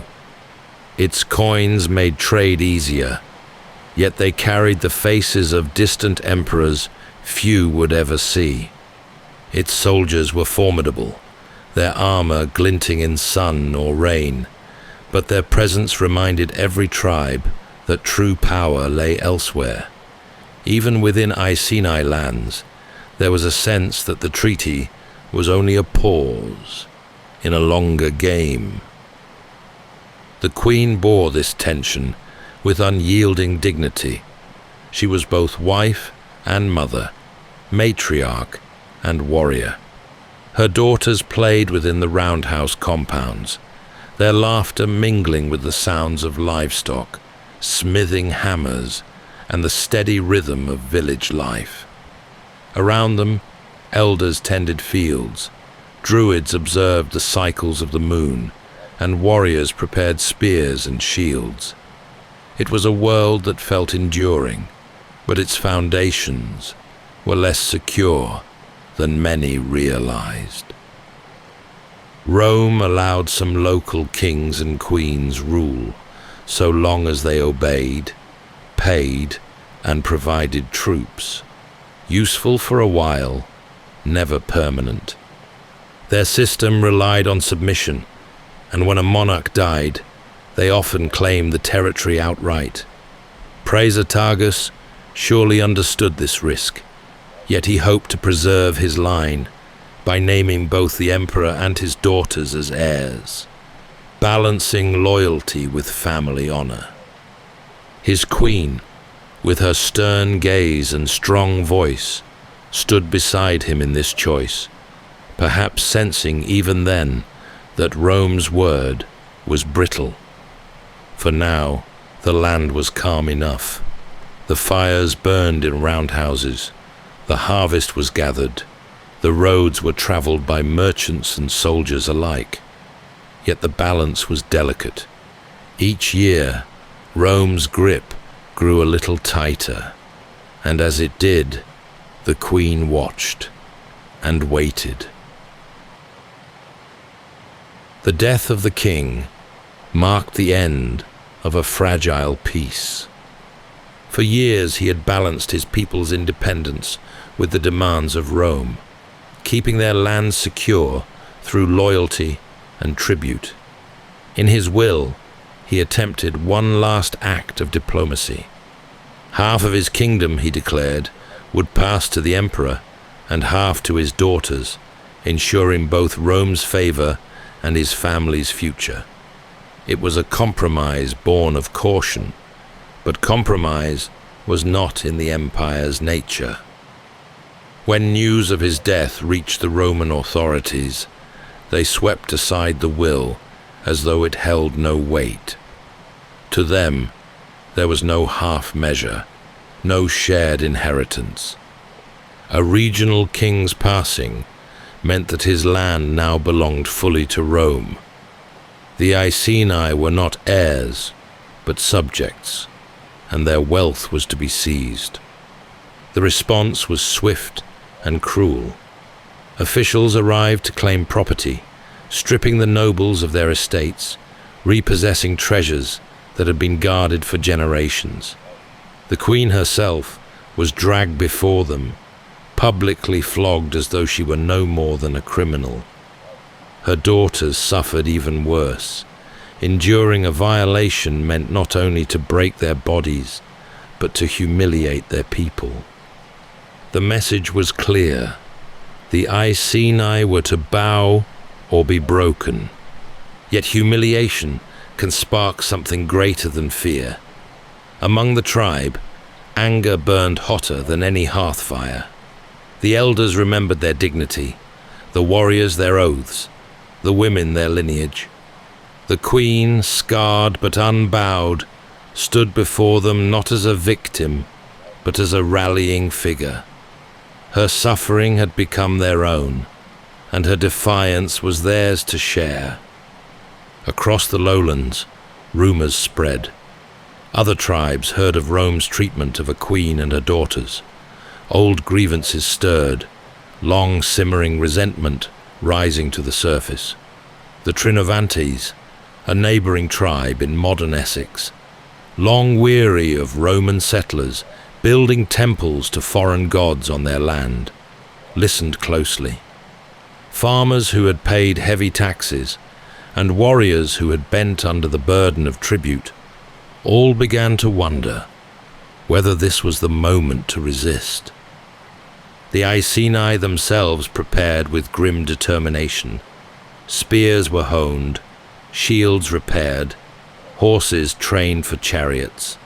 In the roundhouses, druids spoke of omens, women crying out that destruction was near, waters turning red, statues of Roman gods toppling. These signs were read as the will of the divine, proof that rebellion was not only justified, but sanctified. For the Romans, it was business as usual. Governors and financiers counted their profits. Veterans settled on seized land. Merchants carried on trade. Few suspected the storm gathering beyond the forests and marshes. They underestimated the strength of memory, the depth of pride, and the fury of a people whose honor had been so callously trampled. The queen, once forced to endure the lash, now stood taller than ever in the eyes of her people. She had become more than a monarch. She was the living embodiment of their defiance. Where Rome had sought to humiliate, they had instead forged a symbol too powerful to ignore. The death of the king opened to them a new path. It was not the one he had envisioned, nor the peace he had tried to preserve. It was harsher, darker, but also inevitable. The empire had broken its promise, and in doing so had awoken a rebellion that would shake Britain to its core. In the wake of Rome's cruelty, the Iceni did not stand alone. Across the fields and forests, word travelled swiftly, carried on the lips of traders, travellers, and discontented farmers.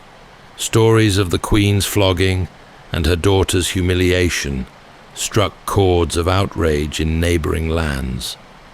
The Trinovantes, already resentful of Roman settlers who had taken their fertile ground and raised a grand temple to the emperor at Camulodunum, were the first to respond.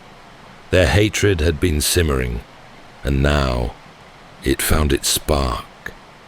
Around the campfires, leaders spoke of old grievances, taxes that drained harvests, land confiscations that pushed families from their homes, and the endless arrogance of Roman officials who dismissed Celtic laws as if they were nothing. The Queen's defiance became a rallying cry, her suffering proof of Rome's contempt. In villages from the eastern coast to the wooded valleys, chiefs listened to envoys from the Iceni and weighed their choices. Some feared Rome's retribution, yet others saw a chance to reclaim freedom. Preparations began quietly, but with determination. Chariots were pulled from storage, their wooden frames strengthened, their wheels bound with iron. Spears were sharpened, shields repaired with new hides. Warriors readied themselves for battle.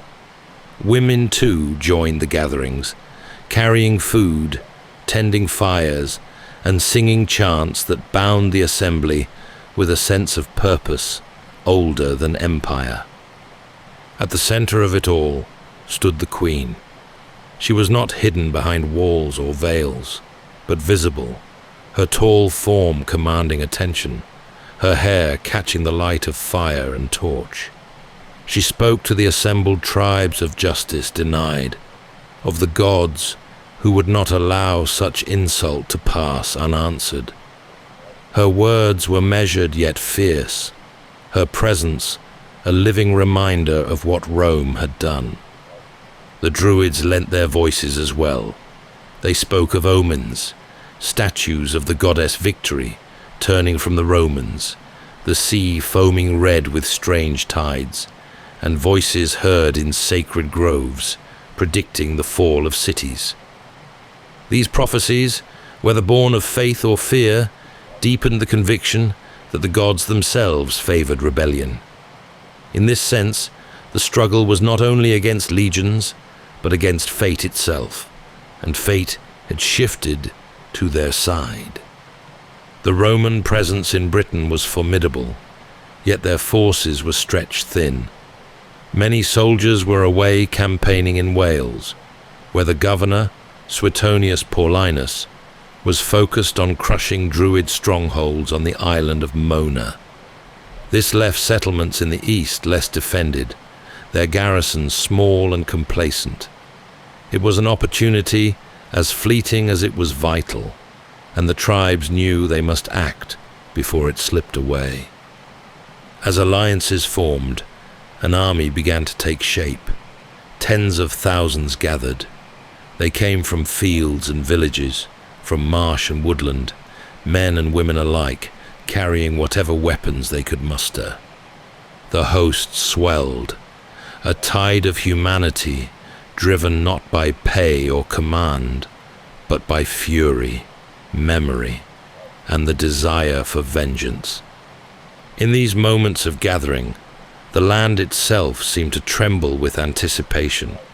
Fires burned through the night, drums sounded across hills, and the breath of countless horses steamed in the cool air. For generations the tribes had lived with rivalry and division, yet now they were bound together by something greater than old disputes.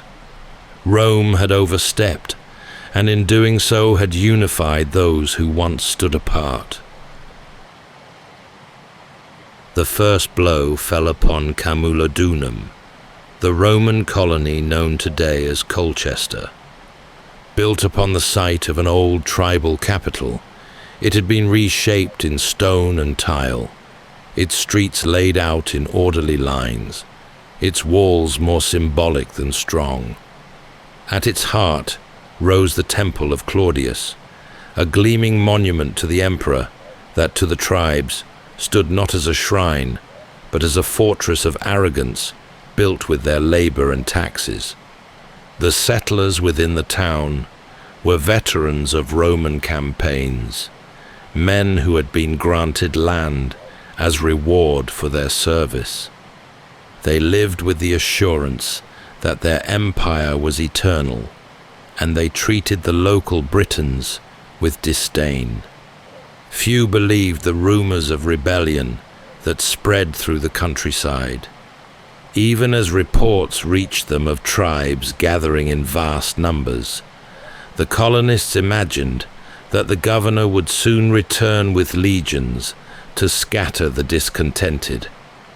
But when the host arrived, the iron-bound wheels rattled the field strips and hedge banks for miles. Iceni chariots rolled across the fields. Warriors daubed in blue swept through the outskirts, and the cries of the advancing horde rose above the smoke of burning farmsteads.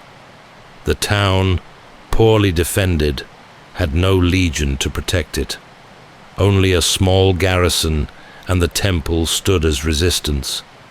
The defenders fell back into the temple, barricading doors, rationing scant stores, and sending runners for help. The garrison had no engines and few missiles. For 2 days they held out, while flames consumed the streets outside, and the tribes dismantled what little fortification the colony had. On the 3rd day, the doors gave under fire-hardened rams. Ladders went up, the inner court was taken room by room, and the last defenders were cut down among toppled columns. The destruction of Camulodunum was complete. Houses and villas crumbled into ash, fields were stripped bare, and the colony that had been Rome's proud foothold in the east was swept from the map. Ancient accounts speak of the rage of the tribes, sparing little in their fury.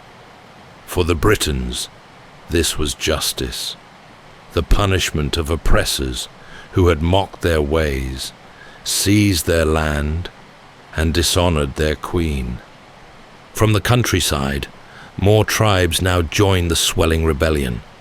The victory at Camulodunum proved that Rome was not invincible, that the legions could be humbled, their towns burned. The news traveled fast, carried by survivors and witnesses, reaching London and beyond. Panic spread among settlers and officials, many of whom began to flee south in hopes of finding protection. For the Queen, this first triumph was both vengeance and beginning. She had shown her people that Rome could be defied, that humiliation could be answered with fire. Yet she knew too that Rome's response would come. Suetonius Paulinus still commanded legions in Britain, and when he returned from Wales, he would bring the discipline and cruelty for which Rome was feared. For now, though, the tide was with the tribes. Fires smouldered across Camulodunum's ruins, smoke drifting into the sky as a signal to all Britain. The temple was gone, the colony erased, and the uprising had taken its first city. As the warriors rested, sharpening their spears and tending to their wounded, their eyes turned southwards. There, along the Thames, lay Londinium, young, prosperous, and utterly unprepared. South along the Thames lay Londinium, a settlement still young but thriving. Traders from across the empire filled its markets with goods from Gaul, Spain, and the Mediterranean. Its streets hummed with the movement of merchants, soldiers, and families who had come to build new lives under Roman protection. Unlike Camulodunum, it had no grand temple to an emperor, but it was the beating heart of commerce in Roman Britain. Its timber bridges spanned the river, and its warehouses overflowed with grain, hides, and imported luxuries. Yet behind this prosperity lay fragility. Londinium had no strong walls, no legion posted for its defense. When word arrived of the destruction at Colchester, fear spread quickly through its streets. Rumors of slaughter, temples torn down, and colonies erased unsettled even the most confident settlers. Some gathered possessions, preparing to flee. Others begged for protection from the governor. But Suetonius Paulinus was far to the west, marching his legions back from Wales. He paused briefly at Londinium, weighing the city's fate. The settlement was prosperous, but militarily worthless. He judged it indefensible with the forces at hand, and marched on, leaving its people to their fate. Into this vacuum swept the rebel host. From the north and east, warriors advanced in a surge of chariots, horses, and marching feet. Their numbers had grown with each victory, swelling into the tens of thousands. At their head rode the queen, her tall frame rising above the throng, auburn hair catching the sun, spear gleaming. To the tribes, Londinium was a symbol of Rome's wealth, and to see it fall would be to prove their uprising unstoppable. The attack came swiftly. Fires were set to the thatched roofs, flames leaping from one timber building to the next. Markets and storehouses collapsed in roaring heat, their contents lost to the blaze. Smoke poured into the sky, darkening the horizon, as the city's people tried in vain to flee. For many, escape was impossible. The bridges clogged with desperate crowds, boats overturned in the river, and the streets became choking channels of fire and panic. Ancient writers described the devastation with awe and horror. To them, Londinium's destruction was a catastrophe, a wound to the empire itself. Yet to the tribes, it was justice, swift and cleansing. The warehouses that had stored their tribute were reduced to ash, the houses of Roman merchants leveled, their wealth scattered. For the first time, Rome's proud claim to permanence in Britain seemed fragile. When the flames at last subsided, Londinium was no more than smouldering timbers and blackened earth. Survivors crept southward, carrying tales of fire and ruin. To the Britons who had taken part, it was a triumph, proof that the gods favored their cause. But in the back of every mind lay the question of how long such fortune could last. For now, however, the Queen's revolt seemed unstoppable. Colchester lay in ruins, London burned, and the road ahead was open. Another Roman settlement, Verulamium, lay just beyond, and the tribes moved towards it with the same fire in their hearts. Each step forward carried them deeper into defiance, their victories mounting, their resolve hardening. The land of Britain shook with their passage, and the empire itself, far away across the sea, began to feel the tremors.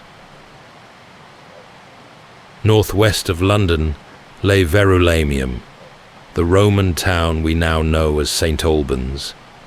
It was smaller than Londinium, but still prosperous, its streets lined with workshops, villas, and market stalls.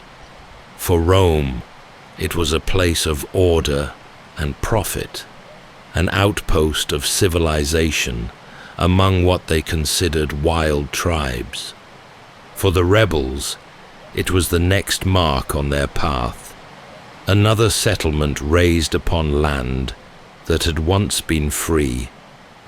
By the time the host approached, the smoke of London still lingered on the wind. Survivors who had fled spread word of fire and destruction, their stories thick with fear. Some at Verulamium tried to flee, while others stayed, trusting that Rome would not abandon them as it had London. Yet the legions were still far off, and the town lay exposed. The rebels advanced with the confidence of triumph. Their chariots thundered over fields, horses snorting in the cold morning air, wheels flashing with bronze. Warriors marched in swelling ranks, their voices raised in chants that echoed across the hills. At their center rode their queen, fearless and unflinching. To the Britons, she was no longer only a monarch, but the living emblem of their struggle. Verulamium's defenses could not withstand such numbers. Fires were set swiftly, flames leaping from roof to roof, turning the timber town into a furnace. Workshops collapsed, markets vanished in smoke, and the cries of the desperate rose with the roar of fire. Ancient writers tell us that tens of thousands perished, their accounts heavy with the horror of what unfolded. To the Romans, it was massacre. To the tribes, it was vengeance long denied. For the Britons, this third victory carried enormous weight. In less than a season, 3 major Roman centers had been destroyed. Camulodunum had fallen, Londinium burned, and now Verulamium lay in ashes. The uprising had grown beyond anything the empire expected. Britain's tribes, once divided by rivalries, were united by triumph. The land rang with the sound of drums, and the smoke of conquest carried far into the distance. Yet in the embers of victory, a shadow loomed. Each settlement destroyed brought the Romans closer to a reckoning. Suetonius Paulinus, governor of Britain, was no ordinary commander. Hardened by campaigns in Africa and Gaul, he was ruthless, patient, and disciplined. Even as the towns burned, he was gathering what remained of the legions, drawing soldiers back from scattered posts, concentrating his force for one decisive clash. Among the rebels, there was both exultation and uncertainty. Some believed Rome could never recover from such blows, that Britain might finally be free of the invader. Others sensed the danger ahead. As Verulamium's ruins smoldered, the tribes celebrated in the fields. Horses stamped and whinnied, drums pounded, and warriors raised spears to the sky.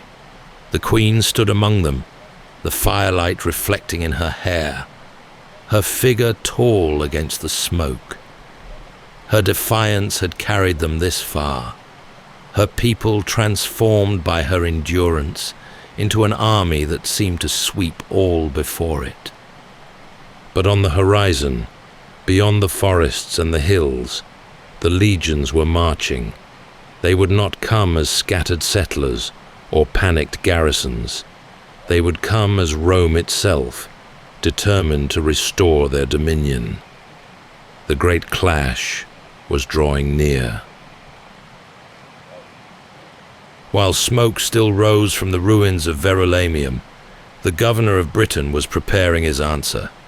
Suetonius Paulinus had been far away when the revolt began, driving his legions through the mountains of Wales to destroy the Druids on the island of Mona. It was a brutal campaign, meant to break the spiritual heart of the tribes, but the rebellion forced his hand. He marched back east with grim purpose, gathering every soldier he could along the way. The rebellion had burned with terrifying speed, but Rome was patient. Suetonius understood that one defeat could mean the loss of the whole province, and so he refused to waste men in reckless defense. He had abandoned Londinium because it could not be held. He had allowed Verulamium to fall because he needed time. While the tribes exhausted themselves in fire and fury, he drew his legions together, forging them into a single, unbreakable spear. His forces were still small compared to the mass of rebels. Ancient accounts say perhaps 10,000 soldiers, hardened legionaries, auxiliaries, and cavalry, against a host that may have numbered in the hundreds of thousands.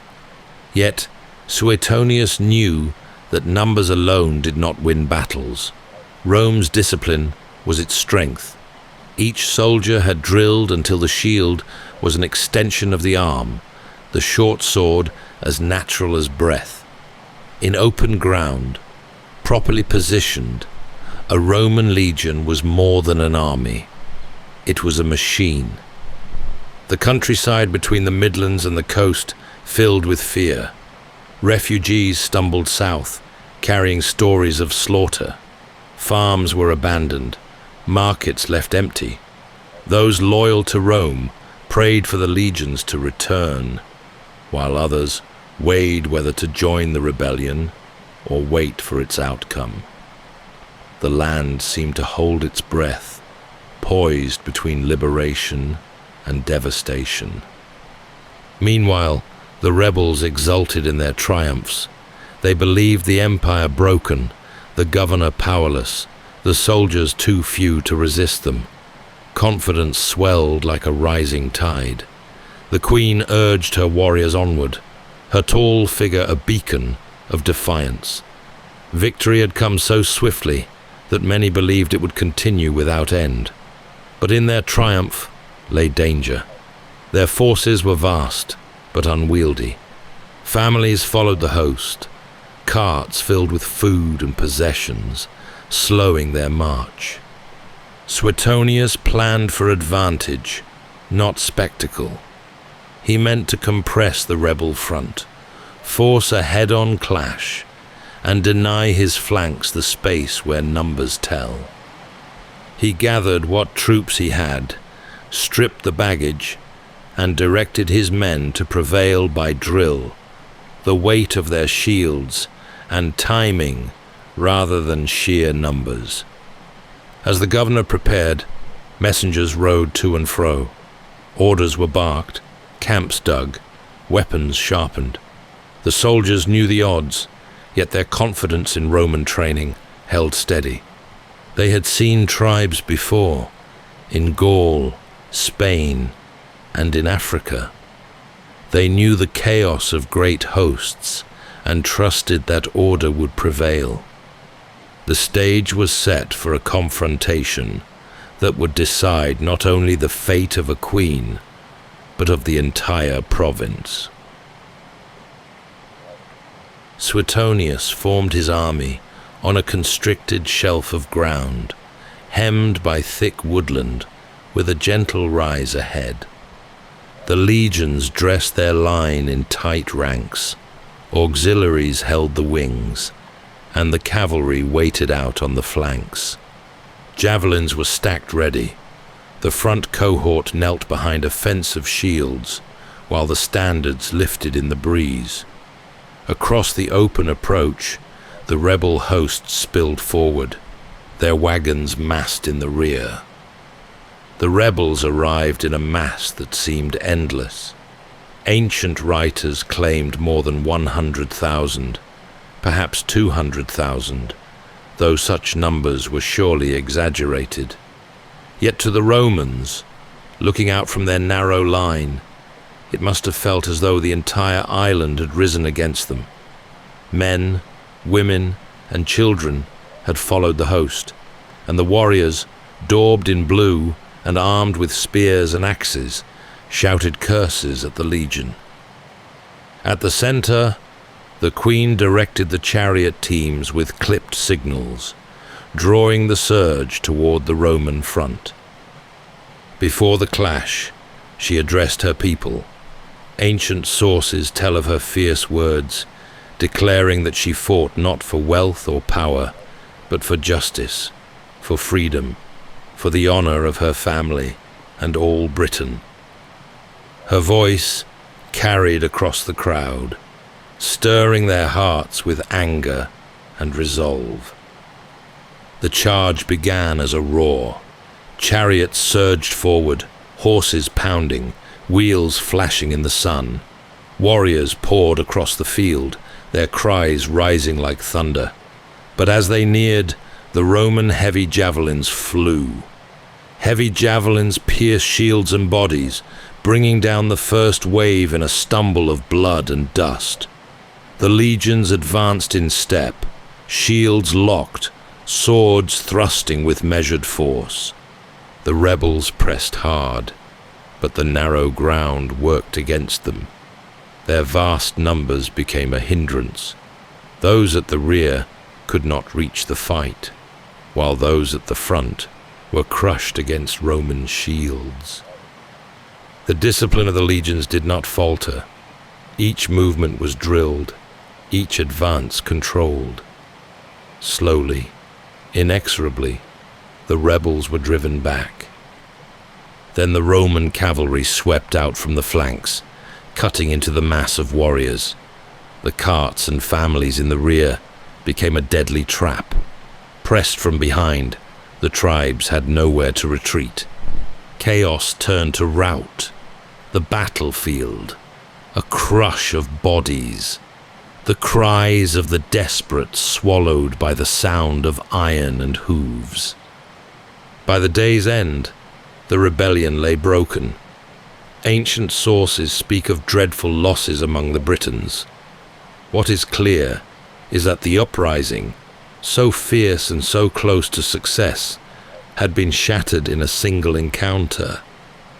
The legions stood bloodied, but intact. Suetonius had gambled everything on this ground, and his decision had saved the province. For the queen, it was the end of her defiance in the field.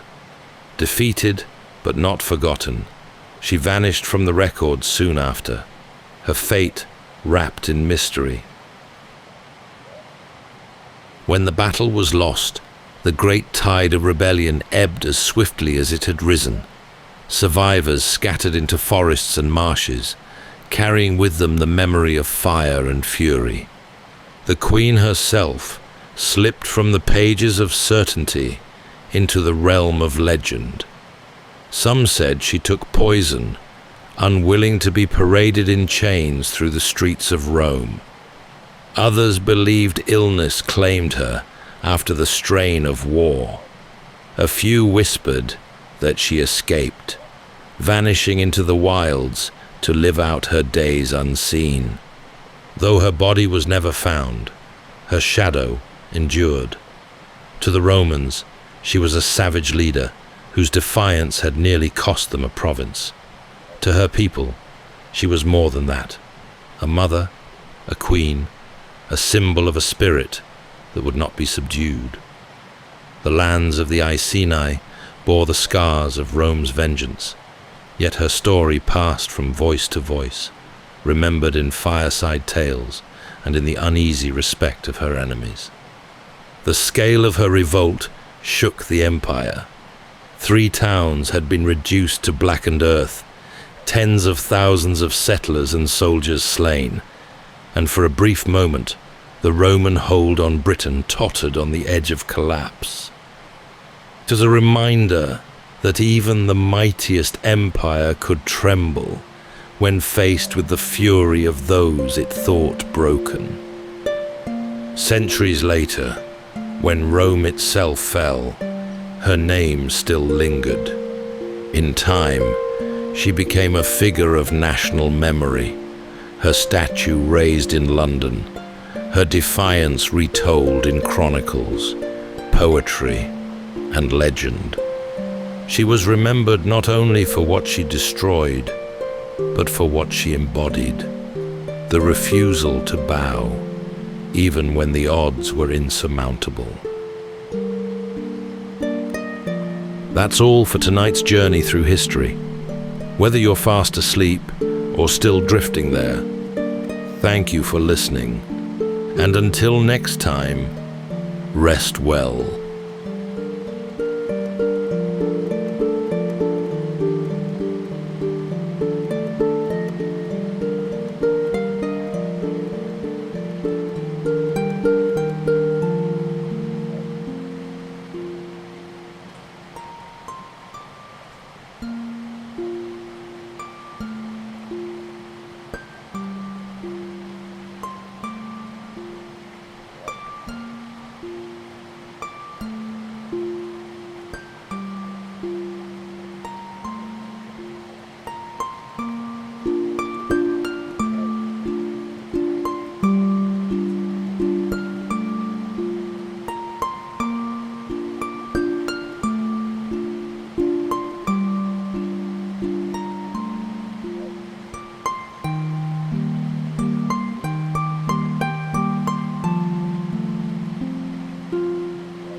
Welcome to Sleepytime History.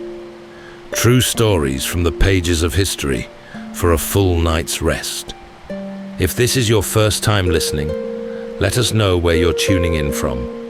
And if you like what you hear, please consider subscribing or rating us on your preferred podcast app. You can also help us choose an upcoming feature by voting in our Spotify poll. Thank you for your support. It helps us immensely. All right, it's time to settle in, relax, and take a wander through the pages of history and storytelling. Tonight, we're going to be exploring the remarkable true story of D.B. Cooper, the infamous and elusive skyjacker who vanished into the clouds from a jetliner over the Pacific Northwest with over $200,000 in cash. The story begins with a nondescript figure standing in a queue on the tarmac, waiting to board a flight to Seattle. His description is largely unremarkable. A man of average height, with a dark suit and carrying a briefcase, blending seamlessly with the other passengers. He ordered a drink and watched the rain slide across the window as the aircraft taxied toward takeoff. It had all the makings of an ordinary flight, or so it seemed, until Cooper calmly handed a note to a flight attendant detailing his demands. What soon followed was a carefully executed plan, unmatched in forethought or precision. Cooper demanded parachutes and a ransom. Upon landing, he released the passengers and instructed the pilots to take off again. The jet flew low and slow through choppy weather, with only radar and instruments to guide them. Before the night was over, D.B. Cooper would leap from the plane and be the first skyjacker in history to collect a ransom and remain at large. Who was this mysterious man? What became of him? And where did he gain the skills and experience needed to orchestrate such an operation? Tonight, as we drift into sleep, we'll examine what's known and many of the more intriguing theories that continue to spark debate.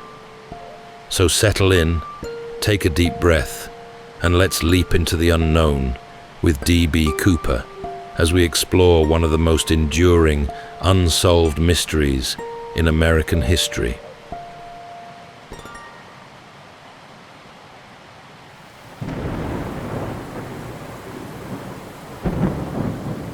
It was the afternoon of the 24th of November, 1971, the day before Thanksgiving, when a man joined the queue to board Northwest Orient Flight 305 in Portland. The weather was damp and unsettled, rain streaking across the tarmac and collecting in shallow pools beneath the wing of the aircraft. Travelers shuffled forward, coats buttoned, bags clutched. Among them was a figure in a dark business suit with a black tie and a long overcoat, carrying only a briefcase. He was in his mid-40s, of average height, with neatly combed hair. Nothing about him drew attention. He purchased his ticket with cash at the counter, just $20 for the short hop to Seattle. Once aboard, he moved down the narrow aisle and settled into seat 18C, near the rear of the aircraft. He placed the briefcase beside him and ordered a bourbon and soda. The flight was only 30 minutes long, yet he appeared unhurried and oddly comfortable in the close space of the cabin. Witnesses later remembered his dark sunglasses, which he wore even inside. To those nearby, he seemed like a businessman heading home for the holiday, passing unnoticed among the other travelers. The crew prepared for takeoff. The engines roared, and the plane began its roll down the wet runway. As the wheels lifted from the ground and Portland fell away beneath them, the man reclined slightly and sipped his drink. For the flight attendants, it was another routine leg, a short shuttle that carried commuters and holiday travelers alike. Nothing about this passenger hinted at what was to come. Florence Schaffner, one of the flight attendants, passed through the aisle as she had done countless times before. The man in 18C handed her a folded note. She tucked it unopened into her pocket, assuming it was a telephone number, as many flight attendants received from traveling men. But a moment later, he leaned towards her and said in a calm voice that she should read it. She unfolded the paper and read the following: "Miss, I have a bomb in my briefcase and want you to sit by me." When asked discreetly what he meant, he opened his briefcase just enough for her to glimpse a bundle of red cylinders connected by wires. He then gave instructions. She was to deliver his demands to the cockpit. He wanted $200,000 in $20 bills, 4 parachutes, and a fuel truck waiting in Seattle. He spoke without panic or aggression, more like a man negotiating terms than making threats. In the cockpit, the captain and his crew received the message with a mix of disbelief and urgency. Protocol was clear. They informed air traffic control, which in turn contacted the FBI. For the passengers seated toward the front, nothing seemed unusual. The flight continued smoothly through the gray skies of the Pacific Northwest. Drinks were served, magazines opened, briefcases set on knees. Only the crew knew that the course of events had shifted. Behind the calm exterior of the cabin, a hijacking was underway. The man remained composed, watching the attendants with a steady gaze.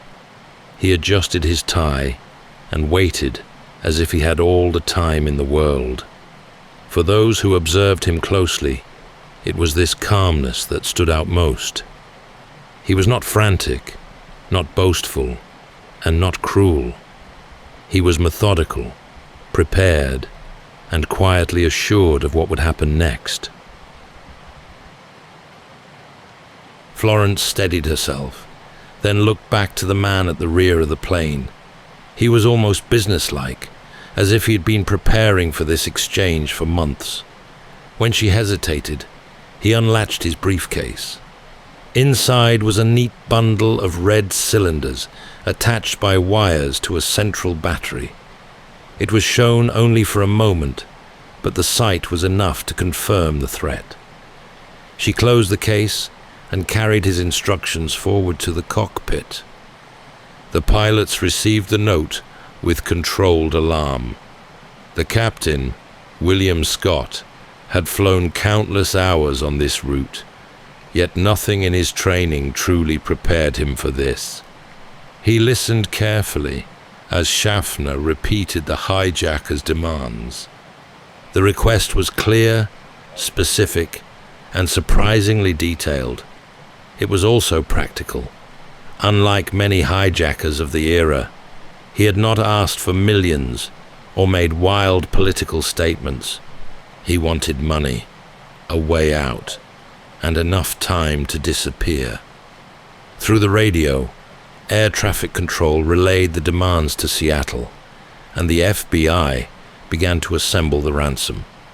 Banks were contacted, bills were gathered, serial numbers were recorded. Time was short, and yet the instructions were carried out efficiently.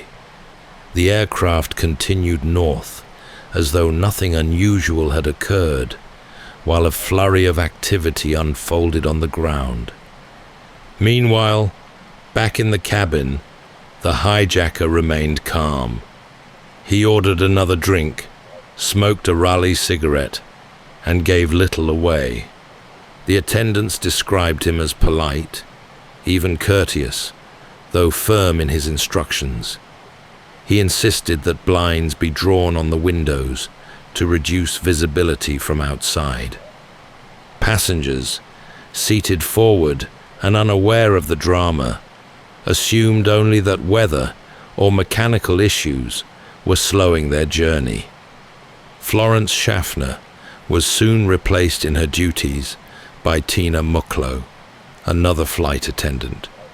She sat near the hijacker for most of the journey, relaying his instructions and answering his questions. The minutes stretched on as the aircraft drew closer to Seattle. Fuel burned steadily, gauges ticked forward, and dusk began to settle across the Pacific Northwest.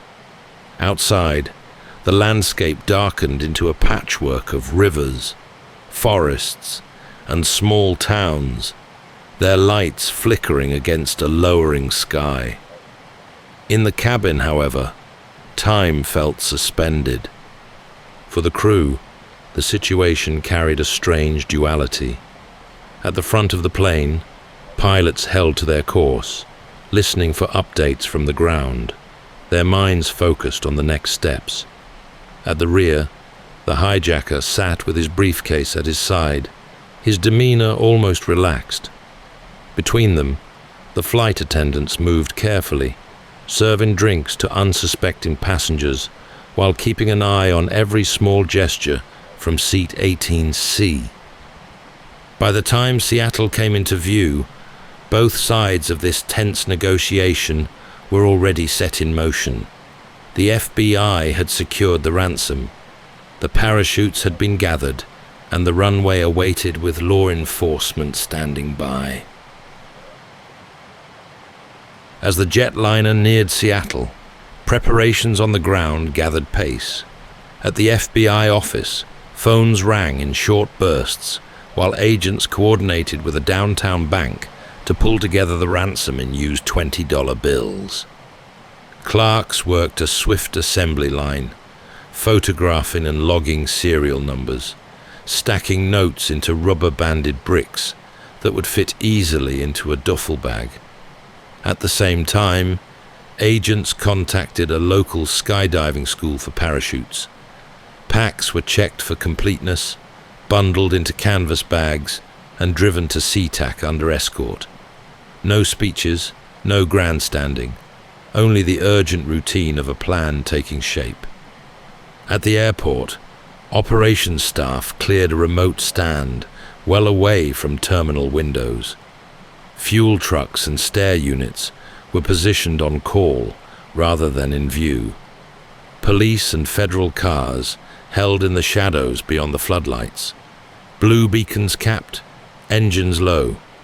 Controllers reserved a taxi route that would keep the aircraft out of public sight as soon as it landed. The aim was simple: reduce opportunities for panic, contain risk, and keep options open.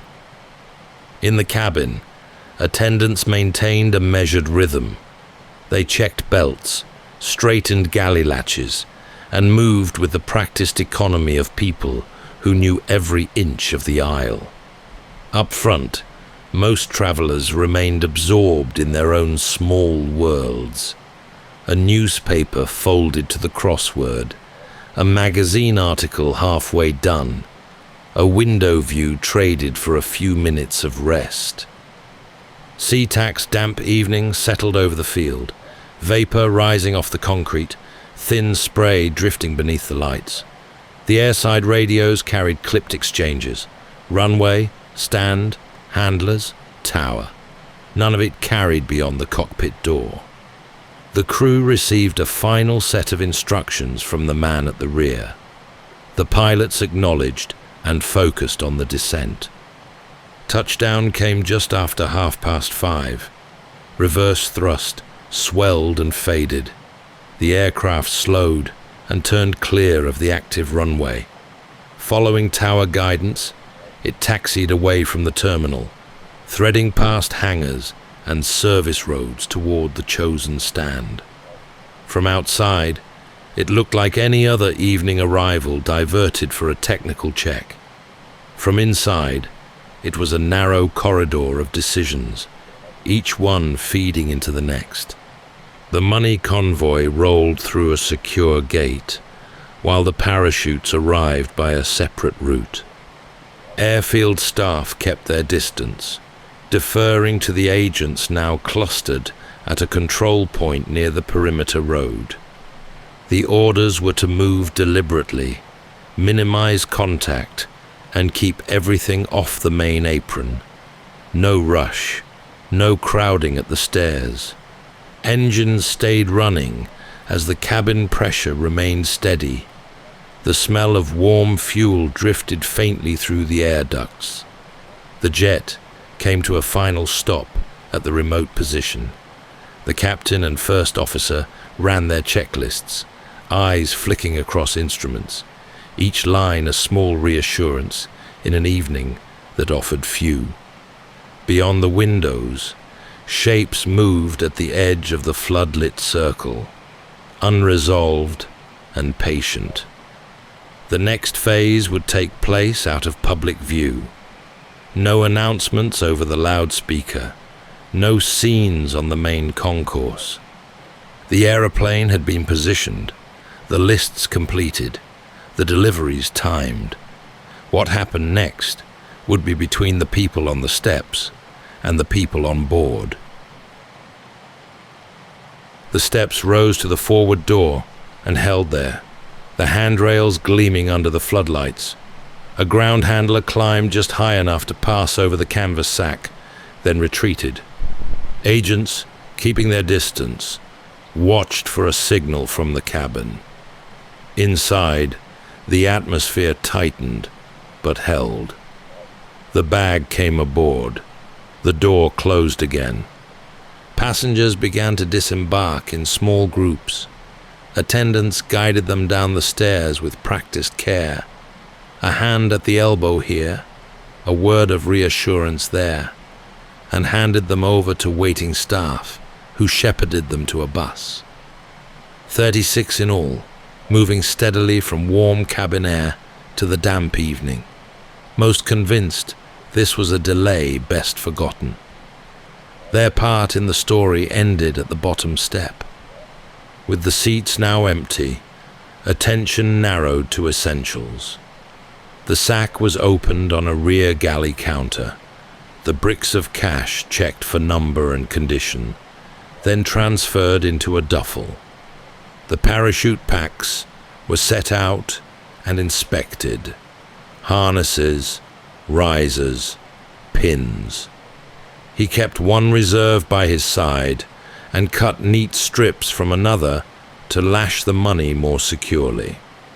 When preparations were complete, he set out the plan for departure. The aircraft would head south, refueling in Reno before continuing toward Mexico City. The flight would depart under reduced altitude and speed, with the rear air stairs available for use after takeoff. Lighting would be kept low, and the cabin managed to avoid drawing attention to the back of the aeroplane. The instructions were crisp and left little room for debate.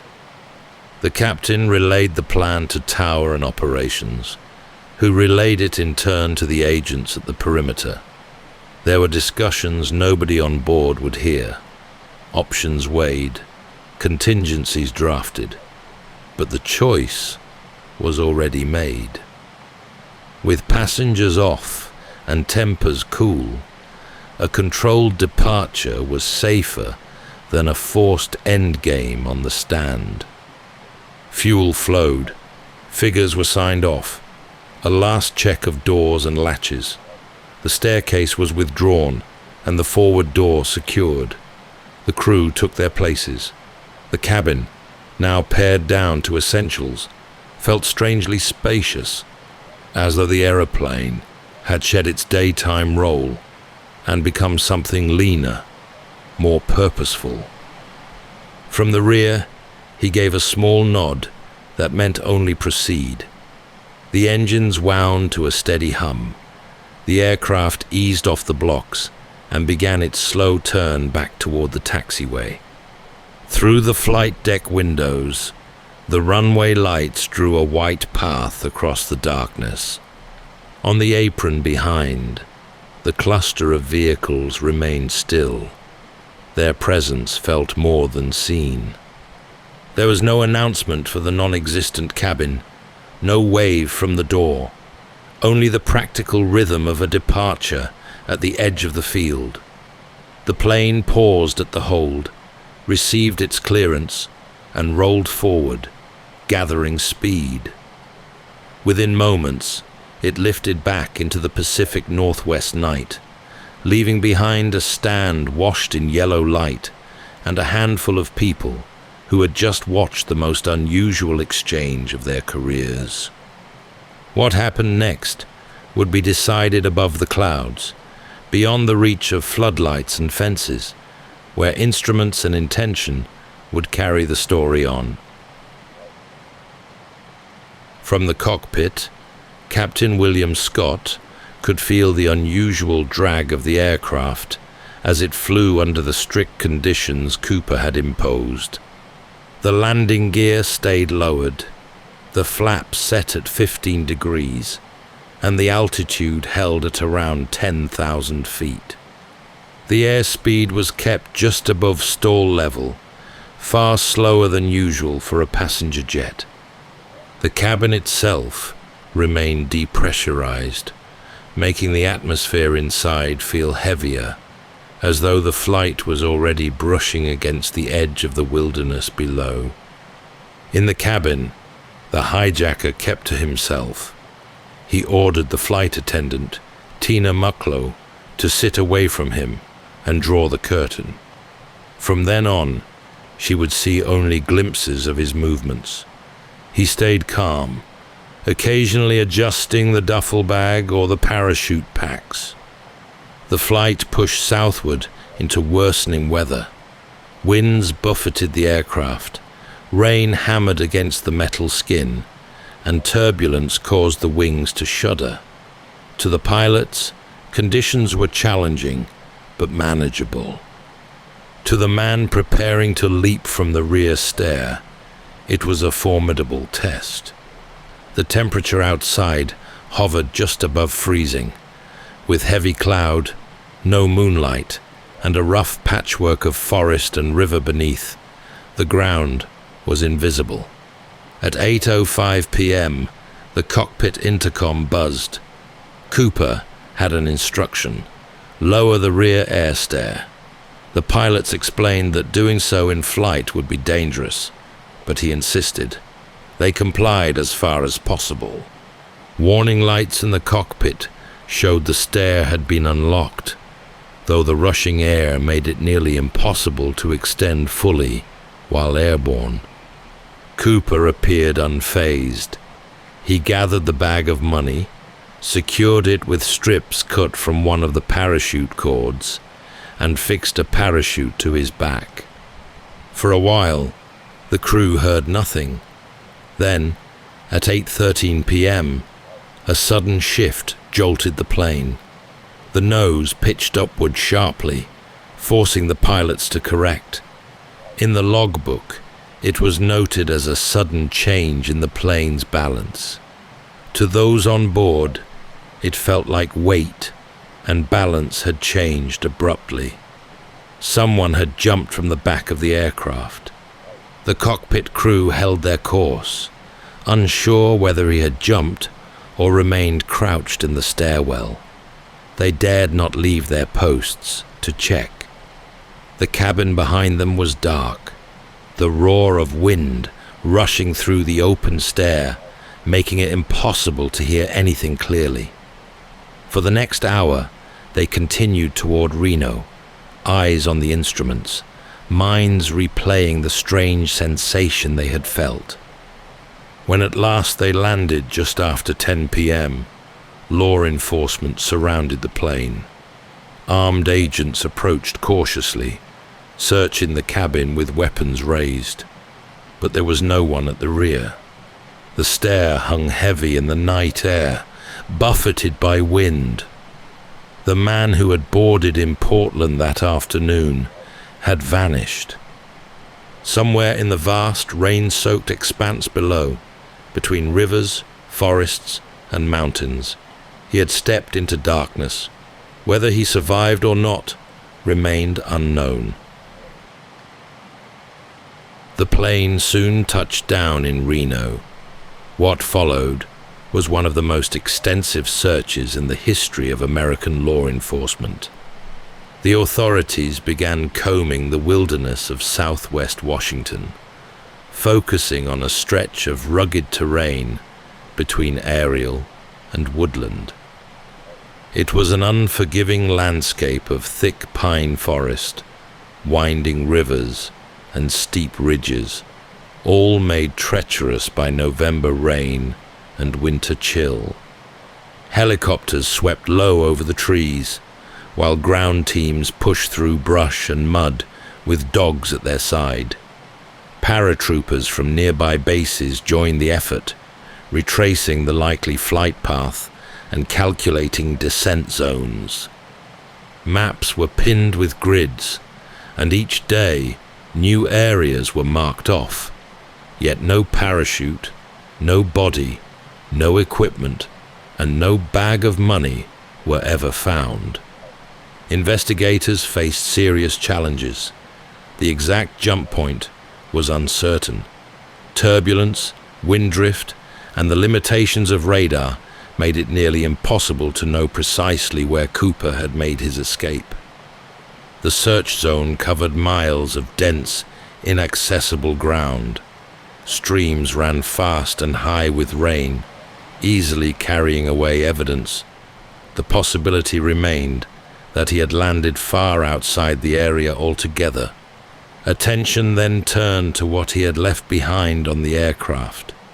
On seat 18C lay a black clip-on tie, its cheap fabric pinched with use. In later years, scientists analyzing it under powerful microscopes found traces of rare metals, titanium, stainless steel, and aluminium, particles associated with advanced manufacturing industries. This raised the possibility that Cooper had worked in or around aerospace facilities, giving him both the knowledge and confidence to attempt such a jump. The crew also recalled that he had smoked several Raleigh cigarettes during the flight. 8 butts were collected from the armrest ashtray, bagged as evidence, but in time they were misplaced, a costly loss.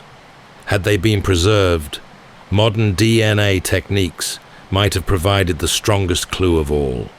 Fingerprints lifted from the seat and from a few items were inconclusive, matching no one with certainty.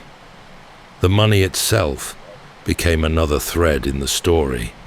Banks across the country were alerted to check incoming notes for the serial numbers documented by the FBI, but none of the bills appeared in normal commerce. It was as though the cash had vanished with the man. Then, in 1980, nearly a decade after the hijacking, a boy digging a fire pit along the Columbia River uncovered 3 bundles of bills buried in the sand.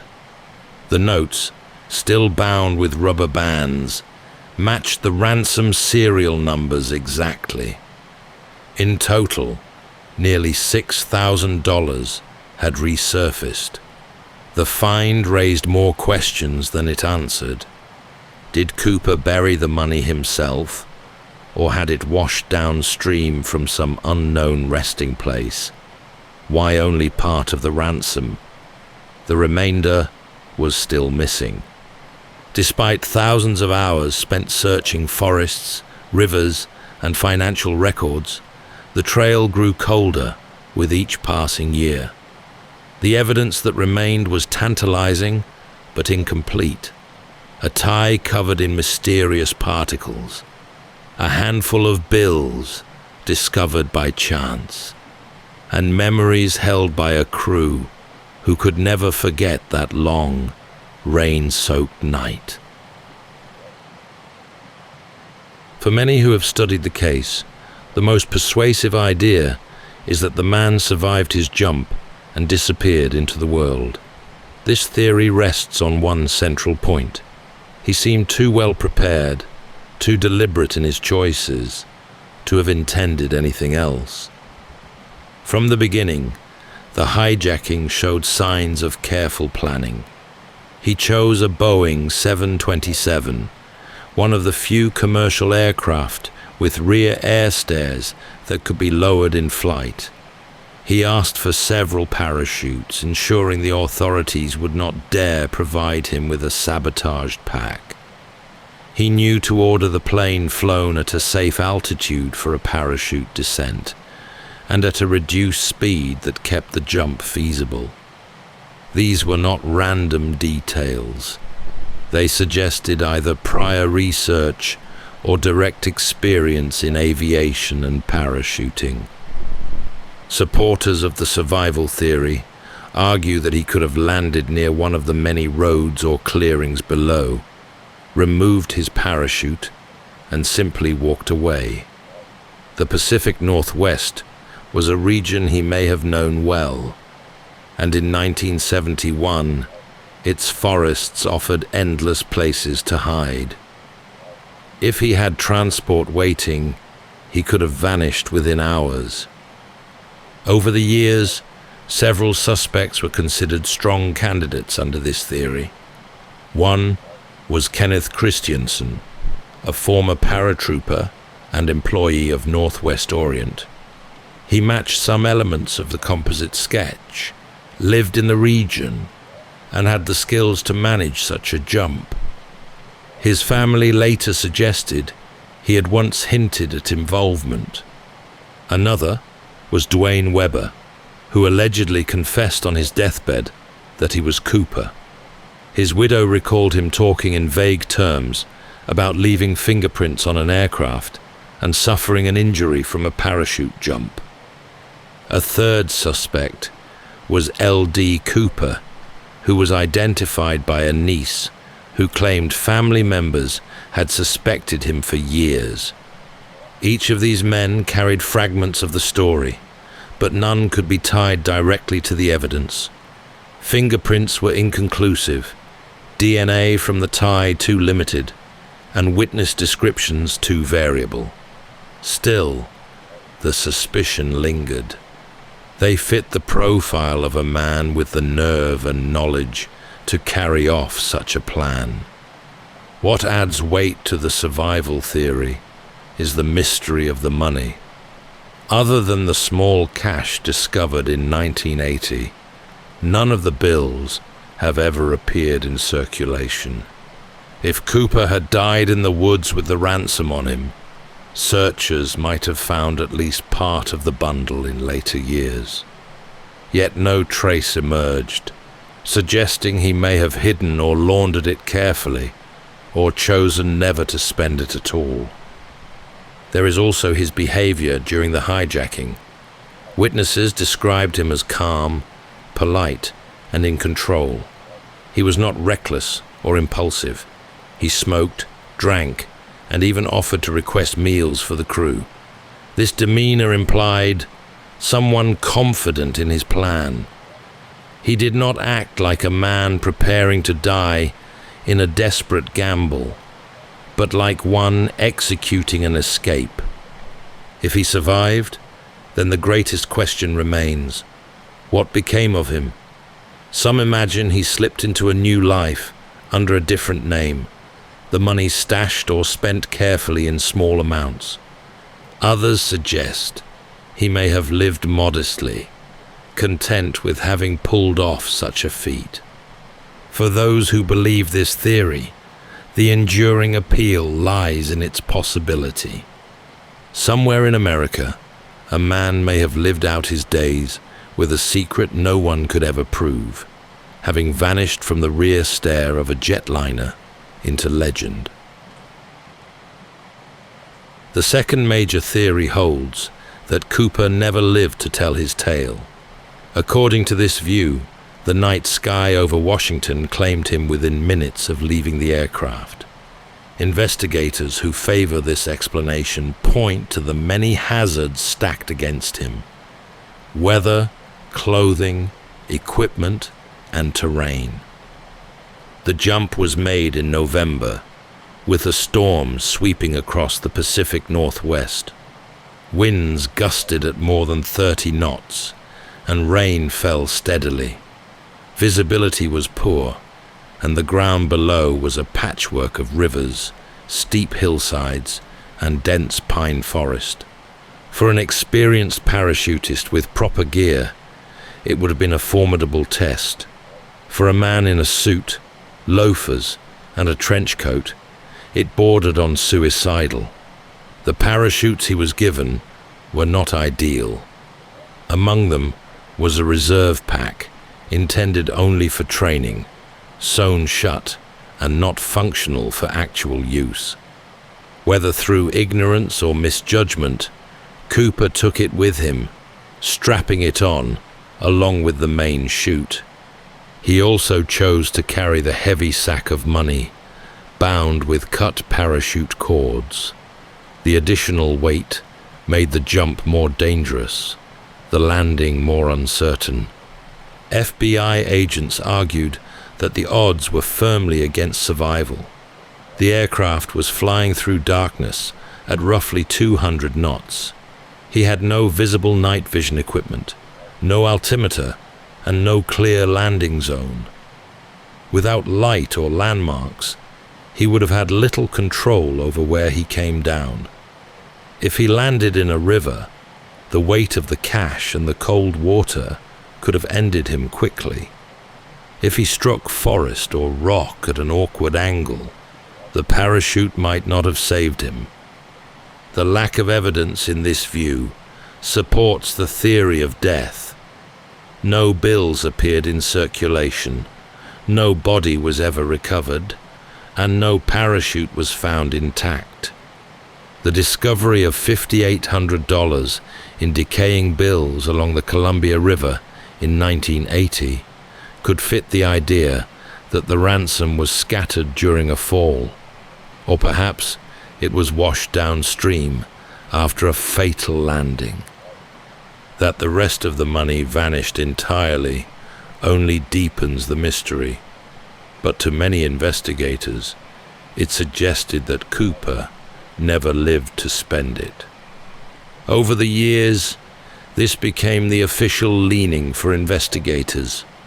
They argued that while his plan showed some forethought, he lacked the equipment and conditions needed to succeed. He may have known how to exit a plane, but he had not chosen the night well.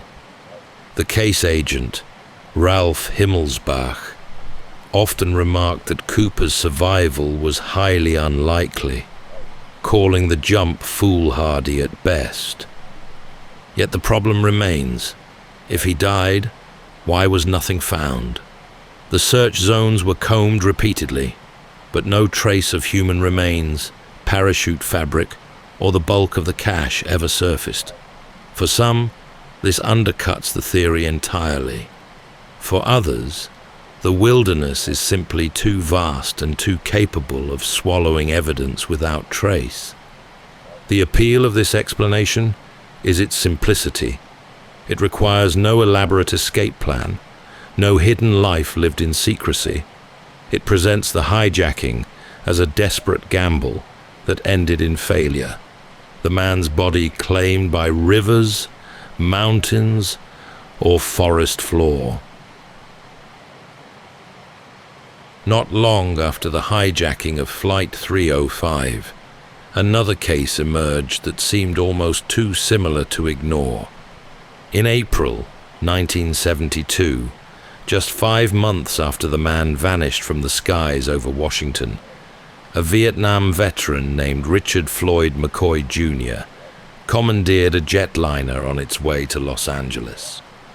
His method mirrored Cooper's in striking detail. He demanded money, ordered parachutes, and escaped through the aircraft's rear stairway. For many observers, the resemblance raised an immediate question. Had Cooper struck again? McCoy was 30 years old, a decorated helicopter pilot with the Utah National Guard. He had combat experience, knew how to parachute, and was comfortable with aircraft. His crime followed a similar pattern. He secured a ransom of $500,000 in cash, forced the crew to fly at low altitude and speed, and leapt from the plane into the night. But unlike Cooper, McCoy did not vanish. Within 2 days, he was identified and arrested after leaving behind clear evidence, including fingerprints and handwriting that matched a note passed to the crew. Those who believe Cooper and McCoy were the same person point to the uncanny parallels. Both selected the Boeing 727 for its rear stair feature. Both requested parachutes and ransom money in smaller bills. Both instructed pilots to maintain a low, slow flight profile suitable for jumping. To some, McCoy seemed to be refining the method Cooper had pioneered. Even his physical appearance bore similarities to sketches drawn from eyewitnesses in 1971. Yet the FBI ultimately dismissed the idea. The differences between the two men were significant. Cooper was described as being in his mid-40s, calm, polite, and reserved.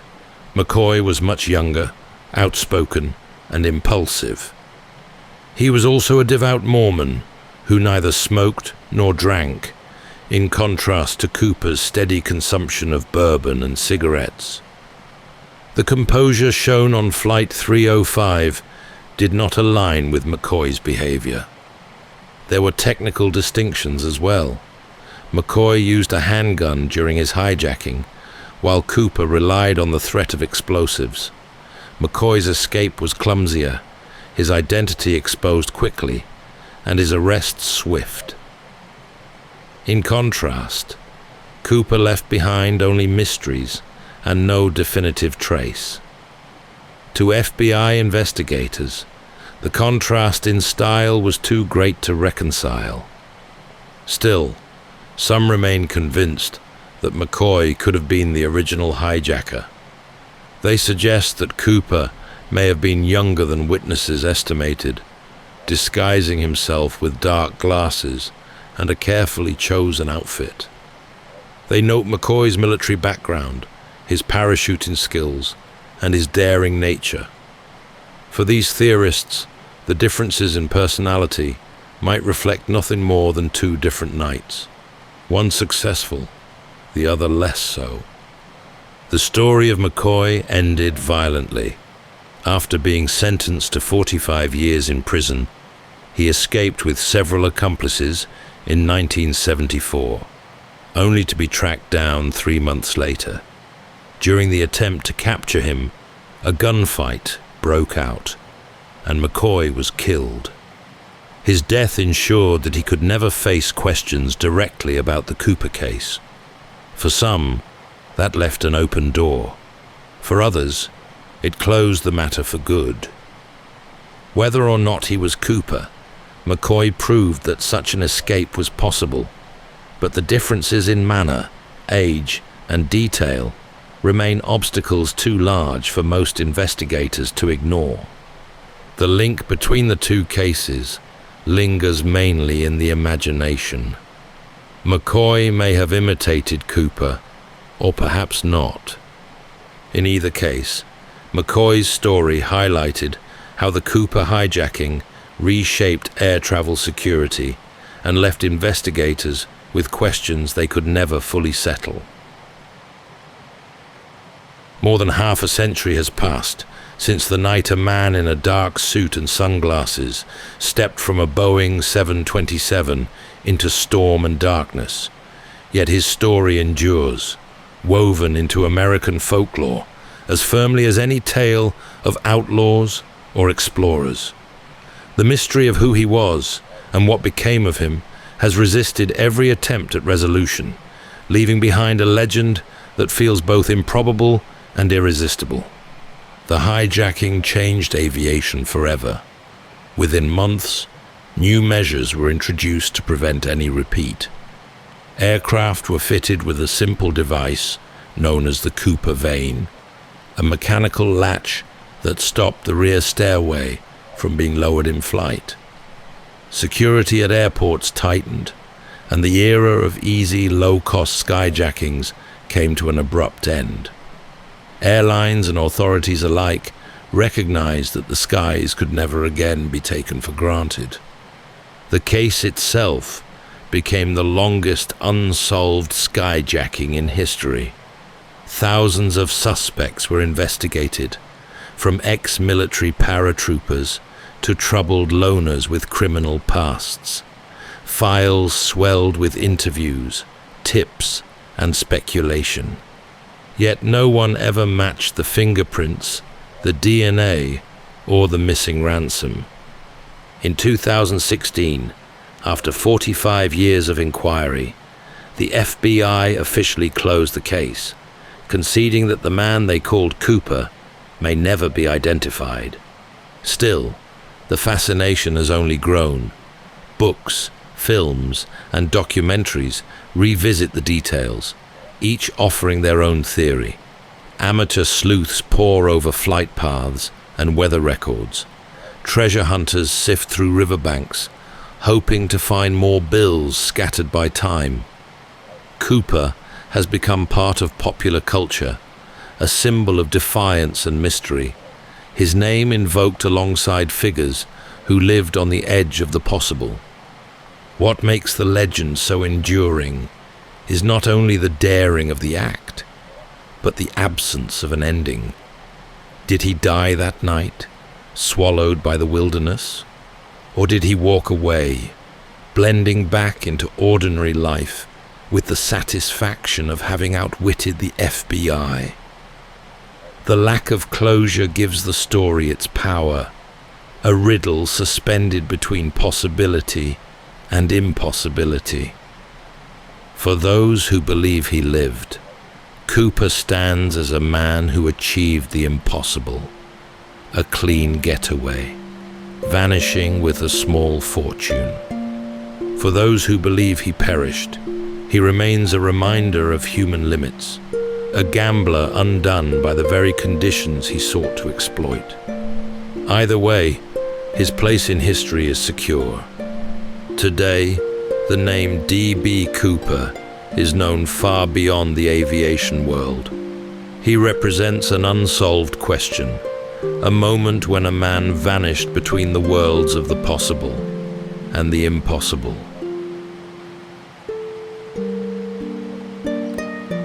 That's all for tonight's journey through history. Whether you're fast asleep or still drifting there, thank you for listening. And until next time, rest well.